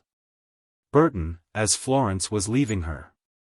"You only say that to laugh at me," said Florence. "I expect no grandness, and I am sure you expect no forgetfulness." The solemnity consequent upon the first news of the accident had worn itself off, and Florence found the family at the parsonage happy and comfortable. Mrs. Fielding was still there, and Mr. Fielding was expected again after the next Sunday. Fanny also was there, and Florence could see during the first half-hour that she was very radiant. Mr. Saul, however, was not there, and it may as well be said at once that Mr. Saul as yet knew nothing of his coming fortune. Florence was received with open arms by them all, and by Harry with arms which were almost too open. "I suppose it may be in about 3 weeks from now," he said at the first moment in which he could have her to himself. "Oh, Harry, no," said Florence. "No, why no? That's what my mother proposes." In 3 weeks, she could not have said that. Nobody has begun to think of such a thing yet at Stratton. They are so very slow at Stratton. And you are so very fast at Clavering. "But, Harry, we don't know where we are going to live. We should go abroad at first, I suppose." "And what then?" "That would only be for a month or so." "Only for a month?" "I mean for all the winter, and the spring." "Why not? One can see nothing in a month. If we are back for the shooting next year that would do, and then of course we should come here. I should say next winter, that is the winter after the next, we might as well stay with them at the big house, and then we could look about us, you know. I should like a place near to this, because of the hunting." Florence, when she heard all this, became aware that in talking about a month she had forgotten herself. She had been accustomed to holidays of a month's duration, and to honeymoon trips fitted to such vacations. A month was the longest holiday ever heard of in the chambers in the Adelphi, or at the house in Onslow Crescent. She had forgotten herself. It was not to be the lot of her husband to earn his bread, and fit himself to such periods as business might require. Then Harry went on describing the tour which he had arranged. Which, as he said, he only suggested. But it was quite apparent that in this matter he intended to be paramount. Florence indeed made no objection. To spend a fortnight in Paris. To hurry over the Alps before the cold weather came, to spend a month in Florence, and then go on to Rome, it would all be very nice. But she declared that it would suit the next year better than this. "Suit 10,000 fiddlesticks," said Harry. "But it is October now. And therefore there is no time to lose. I haven't a dress in the world but the one I have on, and a few others like it." "Oh, Harry, how can you talk in that way?" "Well, say 4 weeks then from now. That will make it the 7th of November, and we'll only stay a day or 2 in Paris. We can do Paris next year, in May. If you'll agree to that, I'll agree." But Florence's breath was taken away from her, and she could agree to nothing. She did agree to nothing till she had been talked into doing so by Mrs. Clavering. "My dear," said her future mother-in-law, "what you say is undoubtedly true. There is no absolute necessity for hurrying. It is not an affair of life and death. But you and Harry have been engaged quite long enough now, and I really don't see why you should put it off. If you do as he asks you, you will just have time to make yourselves comfortable before the cold weather begins. But Mamma will be so surprised. I'm sure she will wish it, my dear. You see, Harry is a young man of that sort, so impetuous, I mean, you know, and so eager, and so, you know what I mean, that the sooner he is married the better. You can't but take it as a compliment, Florence, that he is so eager." "Of course I do. And you should reward him. Believe me, it will be best that it should not be delayed. Whether or no Mrs. Clavering had present in her imagination the possibility of any further danger that might result from Lady Ongar, I will not say, but if so. She altogether failed in communicating her idea to Florence. "Then I must go home at once," said Florence, driven almost to bewail the terrors of her position. "You can write home at once and tell your mother. You can tell her all that I say, and I am sure she will agree with me. If you wish it, I will write a line to Mrs. Burton myself." Florence said that she would wish it. "And we can begin, you know, to get your things ready here. People don't take so long about all that nowadays as they used to do." When Mrs. Clavering had turned against her, Florence knew that she had no hope, and surrendered, subject to the approval of the higher authorities at Stratton. The higher authorities at Stratton approved also, of course, and Florence found herself fixed to a day with a suddenness that bewildered her. Immediately, almost as soon as the consent had been extorted from her, she began to be surrounded with incipient preparation for the event, as to which, about 3 weeks since, she had made up her mind that it would never come to pass. On the second day of her arrival, in the privacy of her bedroom, Fanny communicated to her the decision of her family in regard to Mr. Saul. But she told the story at first as though this decision referred to the living only, as though the rectory were to be conferred on Mr. Saul without any burden attached to it. "He has been here so long, dear," said Fanny, "and understands the people so well." "I am so delighted," said Florence. "I am sure it is the best thing Papa could do. That is if he quite makes up his mind to give up the parish himself." This troubled Florence, who did not know that a baronet could hold a living. "I thought he must give up being a clergyman now that Sir Hugh is dead." "Oh dear, no." And then Fanny, who was great on ecclesiastical subjects, explained it all. Even though he were to be a peer, he could hold a living if he pleased. A great many baronets are clergymen, and some of them do hold preferments. As to Papa, the doubt has been with him whether he would wish to give up the work. But he will preach sometimes, you know, though of course he will not be able to do that unless Mr. Saul lets him. No one but the rector has a right to his own pulpit except the bishop, and he can preach 3 times a year if he likes it. And suppose the bishop wanted to preach 4 times? He couldn't do it, at least, I believe not.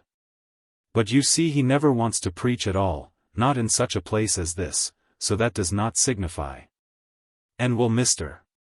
Saul come and live here, in this house? Some day I suppose he will, said Fanny, blushing. And you, dear? I don't know how that may be. Come, Fanny. Indeed I don't, Florence, or I would tell you. Of course Mr. Saul has asked me.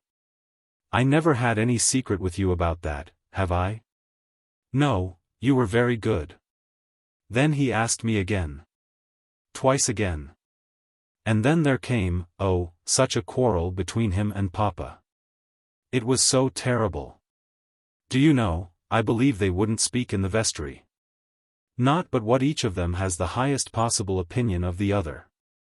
But of course Mr. Saul couldn't marry on a curacy. When I think of it, it really seems that he must have been mad. But you don't think him so mad now, dear? He doesn't know a word about it yet, not a word.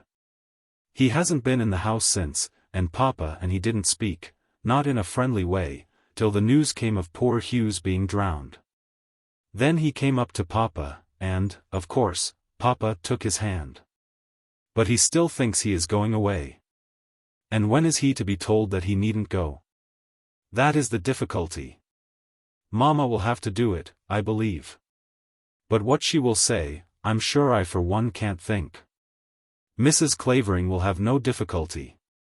You mustn't call her Mrs. Clavering. Lady Clavering then. That's a great deal worse. She's your mamma now, not quite so much as she is mine, but the next thing to it. She'll know what to say to Mr. Saul. But what is she to say? Well, Fanny, you ought to know that. I suppose you do, love him? I have never told him so. But you will? It seems so odd. Mamma will have to, suppose he were to turn round and say he didn't want me?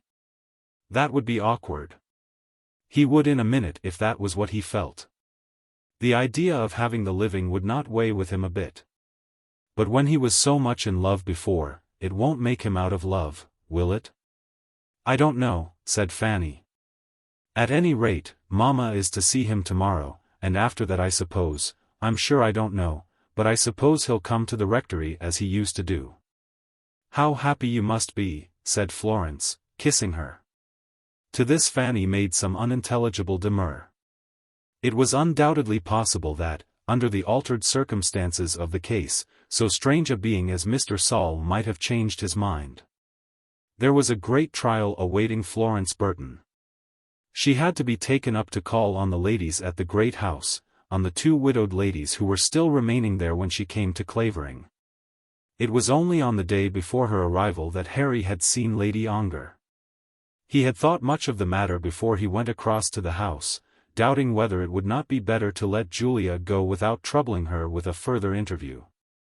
But he had not then seen even Lady Clavering since the tidings of her bereavement had come. And he felt that it would not be well that he should let his cousin's widow leave Clavering without offering her his sympathy. And it might be better, also, that he should see Julia once again, if only that he might show himself capable of meeting her without the exhibition of any peculiar emotion. He went, therefore, to the house, and having asked for Lady Clavering, saw both the sisters together. He soon found that the presence of the younger one was a relief to him. Lady Clavering was so sad, and so peevish in her sadness, so broken-spirited, so far as yet from recognizing the great enfranchisement that had come to her, that with her alone he would have found himself almost unable to express the sympathy which he felt. But with Lady Ongar he had no difficulty. Lady Ongar, her sister being with them in the room, talked to him easily, as though there had never been anything between them to make conversation difficult. That all words between them should, on such an occasion as this, be sad, was a matter of course. But it seemed to Harry that Julia had freed herself from all the effects of that feeling which had existed between them, and that it would become him to do this as effectually as she had done it. Such an idea, at least, was in his mind for a moment, but when he left her she spoke one word which dispelled it. "Harry," she said, "you must ask Miss Burton to come across and see me. I hear that she is to be at the rectory tomorrow." Harry of course said that he would send her. "She will understand why I cannot go to her, as I should do, but for poor Hermie's position. You will explain this, Harry." Harry, blushing up to his forehead, declared that Florence would require no explanation, and that she would certainly make the visit as proposed. "I wish to see her, Harry, so much. And if I do not see her now, I may never have another chance." It was nearly a week after this that Florence went across to the great house with Mrs. Clavering and Fanny. I think that she understood the nature of the visit she was called upon to make, and no doubt she trembled much at the coming ordeal. She was going to see her great rival, who had almost been preferred to her, nay, who had been preferred to her for some short space of time, and whose claims as to beauty and wealth were so greatly superior to her own. And this woman whom she was to see had been the first love of the man whom she now regarded as her own, and would have been about to be his wife at this moment had it not been for her own treachery. To him. Was she so beautiful as people said? Florence, in the bottom of her heart, wished that she might have been saved from this interview. The 3 ladies from the rectory found the 2 ladies at the great house sitting together in the small drawing-room. Florence was so confused that she could hardly bring herself to speak to Lady Clavering, or so much as to look at Lady Ongar. She shook hands with the elder sister, and knew that her hand was then taken by the other. Julia at first spoke a very few words to Mrs. Clavering, and Fanny sat herself down beside Hermione. Florence took a chair at a little distance, and was left there for a few minutes without notice. For this she was very thankful, and by degrees was able to fix her eyes on the face of the woman whom she so feared to see, and yet on whom she so desired to look. Lady Clavering was a mass of ill-arranged widow's weeds. She had assumed in all its grotesque ugliness those paraphernalia of outward woe which women have been condemned to wear, in order that for a time they may be shorn of all the charms of their sex. Nothing could be more proper or unbecoming than the heavy, drooping, shapeless blackness in which Lady Clavering had enveloped herself. But Lady Ongar, though also a widow, though as yet a widow of not 12 months' standing, was dressed in weeds. No doubt, but in weeds which had been so cultivated that they were as good as flowers. She was very beautiful. Florence owned to herself as she sat there in silence, that Lady Ongar was the most beautiful woman that she had ever seen. But hers was not the beauty by which, as she would have thought, Harry Clavering would have been attracted. Lady Ongar's form, bust, and face were, at this period of her life, almost majestic. Whereas the softness and grace of womanhood were the charms which Harry loved. He had sometimes said to Florence that, to his taste, Cecilia Burton was almost perfect as a woman. And there could be no contrast greater than that between Cecilia Burton and Lady Ongar. But Florence did not remember that the Julia Brabazon of 3 years since had not been the same as the Lady Ongar whom now she saw. When they had been there some minutes, Lady Ongar came and sat beside Florence, moving her seat as though she were doing the most natural thing in the world. Florence's heart came to her mouth, but she made a resolution that she would, if possible, bear herself well. "You have been at Clavering before, I think," said Lady Ongar. Florence said that she had been at the parsonage during the last Easter. "Yes, I heard that you dined here with my brother-in-law." This she said in a low voice, having seen that Lady Clavering was engaged with Fanny and Mrs. Clavering. "Was it not terribly sudden?" "Terribly sudden," said Florence. "The two brothers. Had you not met Captain Clavering?" "Yes, he was here when I dined with your sister." "Poor fellow. Is it not odd that they should have gone, and that their friend, whose yacht it was, should have been saved? They say, however, that Mr. Stewart behaved admirably, begging his friends to get into the boat first. He stayed by the vessel when the boat was carried away, and he was saved in that way. But he meant to do the best he could for them. There's no doubt of that. But how dreadful his feelings must be. Men do not think so much of these things as we do. They have so much more to employ their minds. Don't you think so?" Florence did not at the moment quite know what she thought about men's feelings, but said that she supposed that such was the case. "But I think that after all they are juster than we are," continued Lady Ongar, "juster and truer, though not so tender-hearted. Mr. Stewart, no doubt, would have been willing to drown himself to save his friends, because the fault was in some degree his. I don't know that I should have been able to do so much. In such a moment it must have been so difficult to think of what ought to be done. Yes, indeed, and there is but little good in speculating upon it now. You know this place, do you not? The house, I mean, and the gardens?" "Not very well." Florence, as she answered this question, began again to tremble. "Take a turn with me, and I will show you the garden. My hat and cloak are in the hall." Then Florence got up to accompany her, trembling very much inwardly. "Miss Burton and I are going out for a few minutes," said Lady Ongar, addressing herself to Mrs. Clavering. "We will not keep you waiting very long." "We are in no hurry," said Mrs. Clavering. Then Florence was carried off, and found herself alone with her conquered rival. "Not that there is much to show you," said Lady Ongar, "indeed nothing.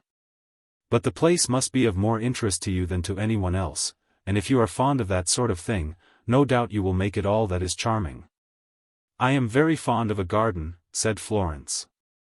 "I don't know whether I am. Alone, by myself, I think I should care nothing for the prettiest Eden in all England. I don't think I would care for a walk through the Elysian fields by myself. I am a chameleon, and take the color of those with whom I live. My future colors will not be very bright as I take it. It's a gloomy place enough, is it not? But there are fine trees, you see, which are the only things which one cannot by any possibility command. Given good trees, taste and money may do anything very quickly, as I have no doubt you'll find. I don't suppose I shall have much to do with it, at present. I should think that you will have everything to do with it. There, Miss Burton. I brought you here to show you this very spot, and to make to you my confession here, and to get from you, here, one word of confidence, if you will give it me. Florence was trembling now outwardly as well as inwardly. You know my story, as far, I mean, as I had a story once, in conjunction with Harry Clavering? I think I do, said Florence. I am sure you do, said Lady Ongar. He has told me that you do, and what he says is always true. It was here, on this spot, that I gave him back his troth to me, and told him that I would have none of his love, because he was poor. That is barely 2 years ago. Now he is poor no longer. Now, had I been true to him, a marriage with him would have been, in a prudential point of view, all that any woman could desire. I gave up the dearest heart, the sweetest temper, and the truest man that, well, you have won him instead, and he has been the gainer. I doubt whether I ever should have made him happy. But I know that you will do so. It was just here that I parted from him. He has told me of that parting, said Florence. I am sure he has. And, Miss Burton, if you will allow me to say one word further, do not be made to think any ill of him because of what happened the other day. I think no ill of him, said Florence proudly. That is well. But I am sure you do not. You are not one to think evil, as I take it, of anybody, much less of him whom you love. When he saw me again, free as I am, and when I saw him, thinking him also to be free, was it strange that some memory of old days should come back upon us? But the fault, if fault there has been, was mine. I have never said that there was any fault. No, Miss Burton, but others have said so. No doubt I am foolish to talk to you in this way. And I have not yet said that which I desired to say. It is simply this, that I do not begrudge you your happiness. I wished the same happiness to be mine, but it is not mine. It might have been, but I forfeited it. It is past, and I will pray that you may enjoy it long. You will not refuse to receive my congratulations? Indeed, I will not. Or to think of me as a friend of your husband's? Oh, no. That is all then. I have shown you the gardens, and now we may go in. Some day, perhaps, when you are Lady Paramount here, and your children are running about the place, I may come again to see them, if you and he will have me. I hope you will, Lady Ongar. In truth, I hope so. It is odd enough that I said to him once that I would never go to Clavering Park again till I went there to see his wife. That was long before those 2 poor brothers perished, before I had ever heard of Florence Burton. And yet, indeed, it was not very long ago. It was since my husband died. But that was not quite true, for here I am, and he has not yet got a wife. But it was odd, was it not? I cannot think what should have made you say that. A spirit of prophecy comes on one sometimes, I suppose. Well, shall we go in? I have shown you all the wonders of the garden, and told you all the wonders connected with it of which I know aught. No doubt there would be other wonders, more wonderful, if one could ransack the private history of all the Claverings for the last 100 years. I hope, Miss Burton, that any marvels which may attend your career here may be happy marvels. She then took Florence by the hand, and drawing close to her, stooped over and kissed her. You will think me a fool, of course, said she, but I do not care for that. Florence now was in tears, and could make no answer in words. But she pressed the hand which she still held, and then followed her companion back into the house. After that, the visit was soon brought to an end, and the 3 ladies from the rectory returned across the park to their house. Chapter 48. Conclusion. Florence Burton had taken upon herself to say that Mrs. Clavering would have no difficulty in making to Mr.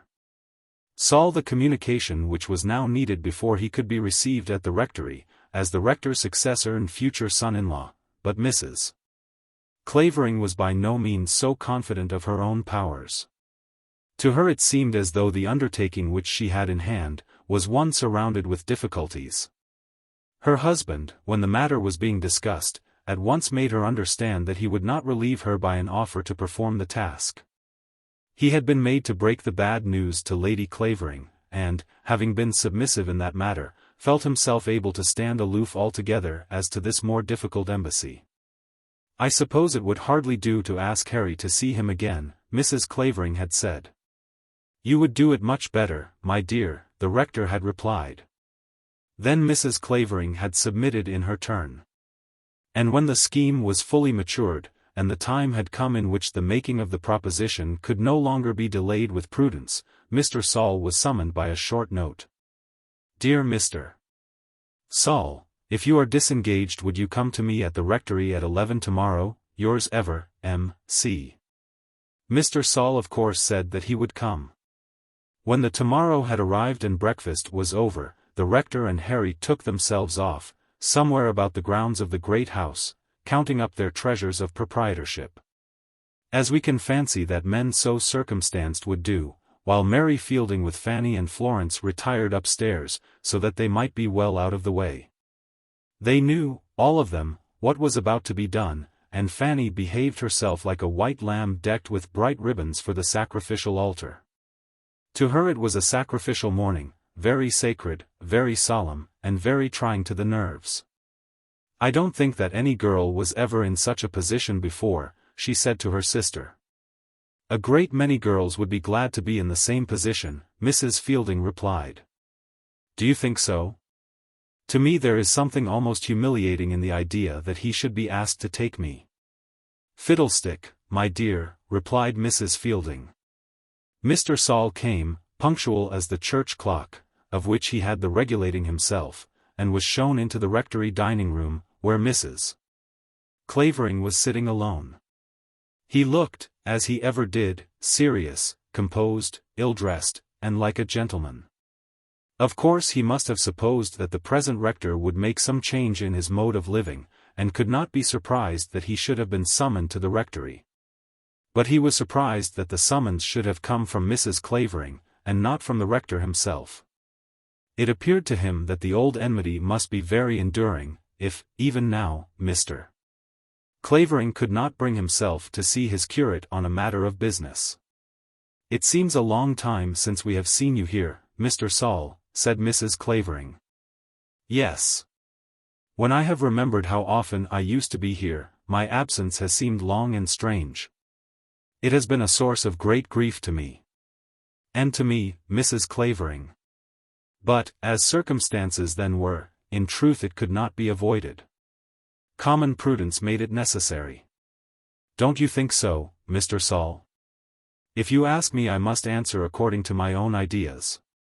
Common prudence should not have made it necessary, at least not according to my view of things. Common prudence, with different people, means such different things. But I am not going to quarrel with your ideas of common prudence, Mrs. Clavering." Mrs. Clavering had begun badly, and was aware of it. She should have said nothing about the past. She had foreseen, from the first, the danger of doing so, but had been unable to rush at once into the golden future. "I hope we shall have no more quarrelling at any rate," she said. "There shall be none on my part. Only, Mrs. Clavering, you must not suppose from my saying so that I intend to give up my pretensions. A word from your daughter would make me do so, but no words from anyone else. She ought to be very proud of such constancy on your part, Mr. Saul, and I have no doubt she will be." Mr. Saul did not understand this, and made no reply to it. "I don't know whether you have heard that Mr. Clavering intends to give up the living." "I have not heard it. I have thought it probable that he would do so. He has made up his mind that he will. The fact is, that if he held it, he must neglect either that or the property. We will not stop at this moment to examine what Mr. Saul's ideas must have been as to the exigencies of the property, which would leave no time for the performance of such clerical duties as had fallen for some years past to the share of the rector himself. He hopes that he may be allowed to take some part in the services, but he means to resign the living. I suppose that will not much affect me for the little time that I have to remain. We think it will affect you, and hope that it may. Mr. Clavering wishes you to accept the living. To accept the living? And for a moment even Mr. Saul looked as though he were surprised. Yes, Mr. Saul. To be rector of Clavering?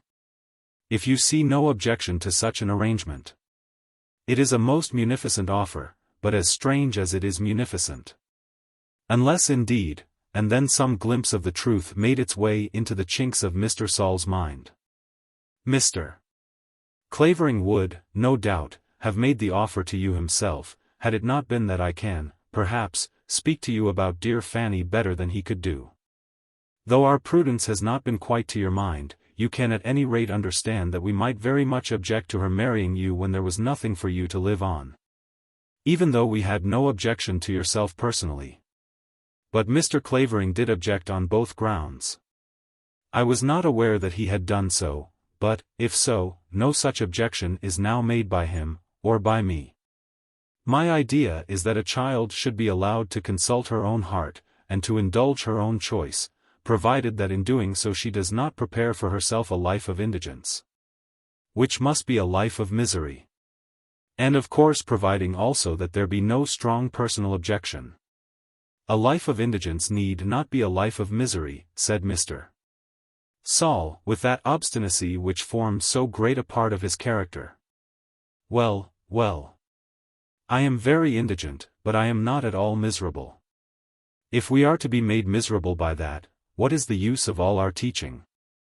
But, at any rate, a competence is comfortable. Too comfortable. As Mr. Saul made this exclamation, Mrs. Clavering could not but wonder at her daughter's taste. But the matter had gone too far now for any possibility of receding. You will not refuse it, I hope, as it will be accompanied by what you say you still desire. No, I will not refuse it. And may God give her and me grace so to use the riches of this world that they become not a stumbling block to us, and a rock of offense. It is possible that the camel should be made to go through the needle's eye. It is possible. The position, you know, is not one of great wealth. It is to me, who have barely hitherto had the means of support. Will you tell your husband from me that I will accept, and endeavor not to betray the double trust he proposes to confer on me? It is much that he should give to me his daughter.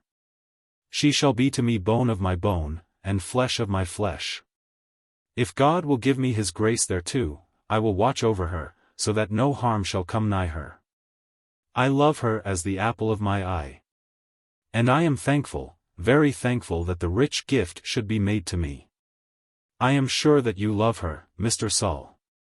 But, continued he, not marking her interruption, that other trust is one still greater, and requiring a more tender care and even a closer sympathy.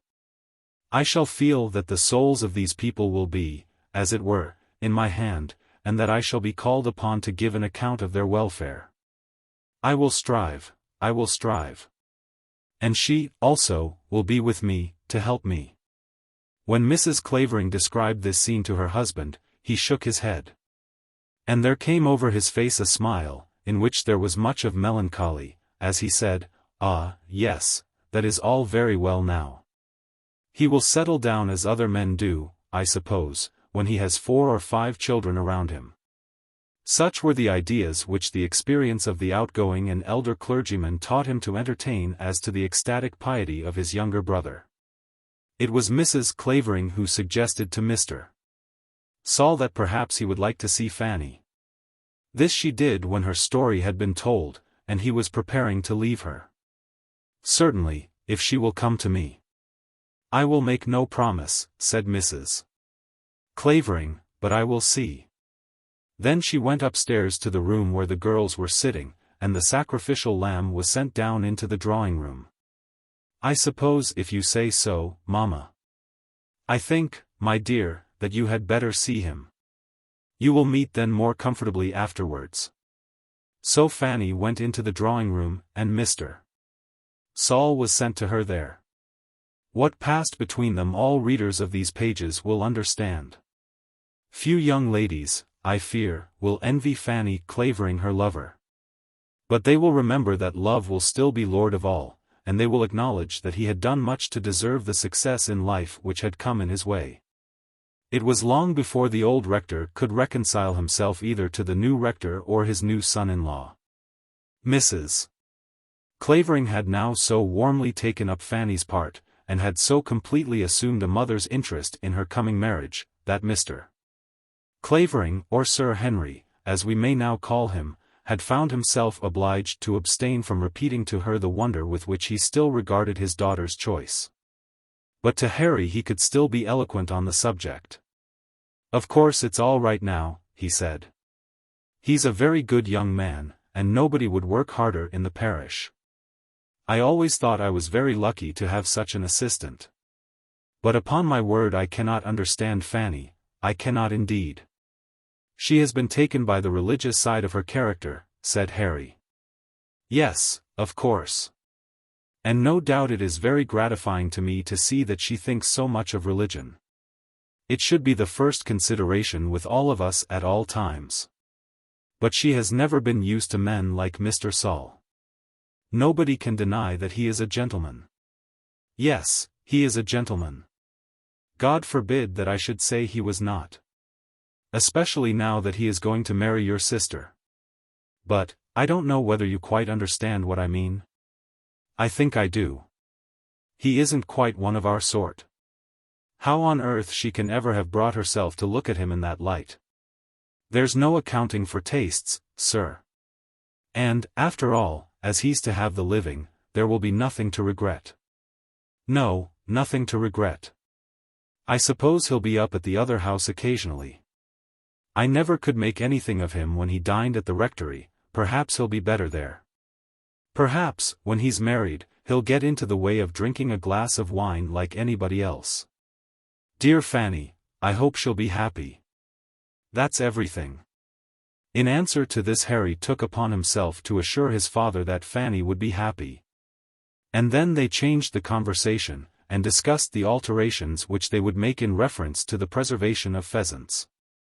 Mr. Saul and Fanny remained long together on that occasion, and when they parted he went off about his work, not saying a word to any other person in the house. And she betook herself as fast as her feet could carry her to her own room. She said not a word either to her mother, or to her sister, or to Florence as to what had passed at that interview. But, when she was first seen by any of them, she was very grave in her demeanour, and very silent. When her father congratulated her, which he did with as much cordiality as he was able to assume, she kissed him and thanked him for his care and kindness, but even this she did almost solemnly. "Ah, I see how it is to be," said the old rector to his wife. "There are to be no more cakes and ale in the parish." Then his wife reminded him of what he himself had said of the change which would take place in Mr. Saul's ways when he should have a lot of children running about his feet. "Then I can only hope that they'll begin to run about very soon," said the old rector. To her sister, Mary Fielding, Fanny said little or nothing of her coming marriage, but to Florence, who, as regarded that event, was in the same position as herself, she frequently did express her feelings, declaring how awful to her was the responsibility of the thing she was about to do. "Of course that's quite true," said Florence, "but it doesn't make one doubt that one is right to marry." "I don't know," said Fanny. "When I think of it, it does almost make me doubt. Then if I were Mr. Saul I would not let you think of it at all." "Ah, that shows that you do not understand him. He would be the first to advise me to hesitate if he thought that. I don't know that I can quite express what I mean. Under those circumstances Mr. Saul won't think that. Oh, Florence, it is too serious for laughing." "It is indeed." Then Florence also hoped that a time might come, and that shortly, in which Mr. Saul might moderate his views, though she did not express herself exactly as the rector had done. Immediately after this Florence went back to Stratton, in order that she might pass what remained to her of her freedom with her mother and father. and that she might prepare herself for her wedding. The affair with her was so much hurried that she had hardly time to give her mind to those considerations which were weighing so heavily on Fanny's mind. It was felt by all the Burtons, especially by Cecilia, that there was need for extension of their views in regard to millinery, seeing that Florence was to marry the eldest son and heir of a baronet. And old Mrs. Burton was awed almost into quiescence by the reflections which came upon her when she thought of the breakfast, and of the presence of Sir Henry Clavering. She at once summoned her daughter-in-law from Ramsgate to her assistance, and felt that all her experience, gathered from the wedding breakfasts of so many elder daughters, would hardly carry her through the difficulties of the present occasion. The two widowed sisters were still at the great house when Sir Henry Clavering with Harry and Fanny went to Stratton, but they left it on the following day. The father and son went up together to bid them farewell, on the eve of their departure, and to press upon them, over and over again, the fact that they were still to regard the Claverings of Clavering Park as their nearest relations and friends. The elder sister simply cried when this was said to her, cried easily with plenteous tears, till the weeds which enveloped her seemed to be damp from the ever-running fountain. Hitherto, to weep had been her only refuge, but I think that even this had already become preferable to her former life. Lady Ongar assured Sir Henry, or Mr. Clavering, as he was still called till after their departure, that she would always remember and accept his kindness. "And you will come to us?" said he. "Certainly, when I can make Hermie come. She will be better when the summer is here. And then, after that, we will think about it." On this occasion she seemed to be quite cheerful herself, and bade Harry farewell with all the frank affection of an old friend. "I have given up the house in Bolton Street," she said to him. "And where do you mean to live?" "Anywhere, just as it may suit Hermie." "What difference does it make?" "We are going to Tenby now, and though Tenby seems to me to have as few attractions as any place I ever knew, I dare say we shall stay there, simply because we shall be there. That is the consideration which weighs most with such old women as we are. Goodbye, Harry. Goodbye, Julia. I hope that I may yet see you, you and Hermie, happy before long." "I don't know much about happiness, Harry.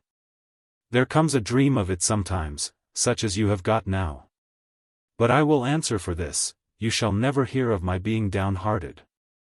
At least not on my own account," she added in a whisper. "Poor Hermie may sometimes drag me down. But I will do my best. And, Harry, tell your wife that I shall write to her occasionally, once a year, or something like that, so that she need not be afraid. Goodbye, Harry. Goodbye, Julia." And so they parted.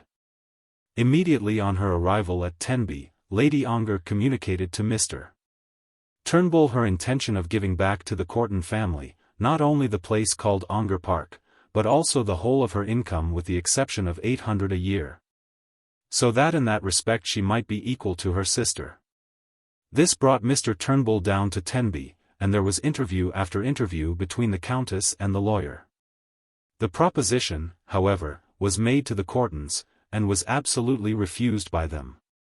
Ongar Park was accepted on behalf of the mother of the present Earl. But as regarded the money, the widow of the late Earl was assured by the elder surviving brother that no one doubted her right to it, or would be a party to accepting it from her. "Then," said Lady Ongar, "it will accumulate in my hands, and I can leave it as I please in my will." "As to that, no one can control you," said her brother-in-law, who went to Tenby to see her. "But you must not be angry, if I advise you not to make any such resolution. Such hoards never have good results." This good result, however, did come from the effort which the poor broken-spirited woman was making, that an intimacy, and at last a close friendship, was formed between her and the relatives of her deceased lord. And now my story is done. My readers will easily understand what would be the future life of Harry Clavering and his wife after the completion of that tour in Italy. And the birth of the heir, the preparations for which made the tour somewhat shorter than Harry had intended. His father, of course, gave up to him the shooting, and the farming of the home farm, and after a while, the management of the property. Sir Henry preached occasionally, believing himself to preach much oftener than he did, and usually performed some portion of the morning service. "Oh, yes," said Theodore Burton, in answer to some comfortable remark from his wife, "Providence has done very well for Florence. And Providence has done very well for him also. But Providence was making a great mistake when she expected him to earn his bread.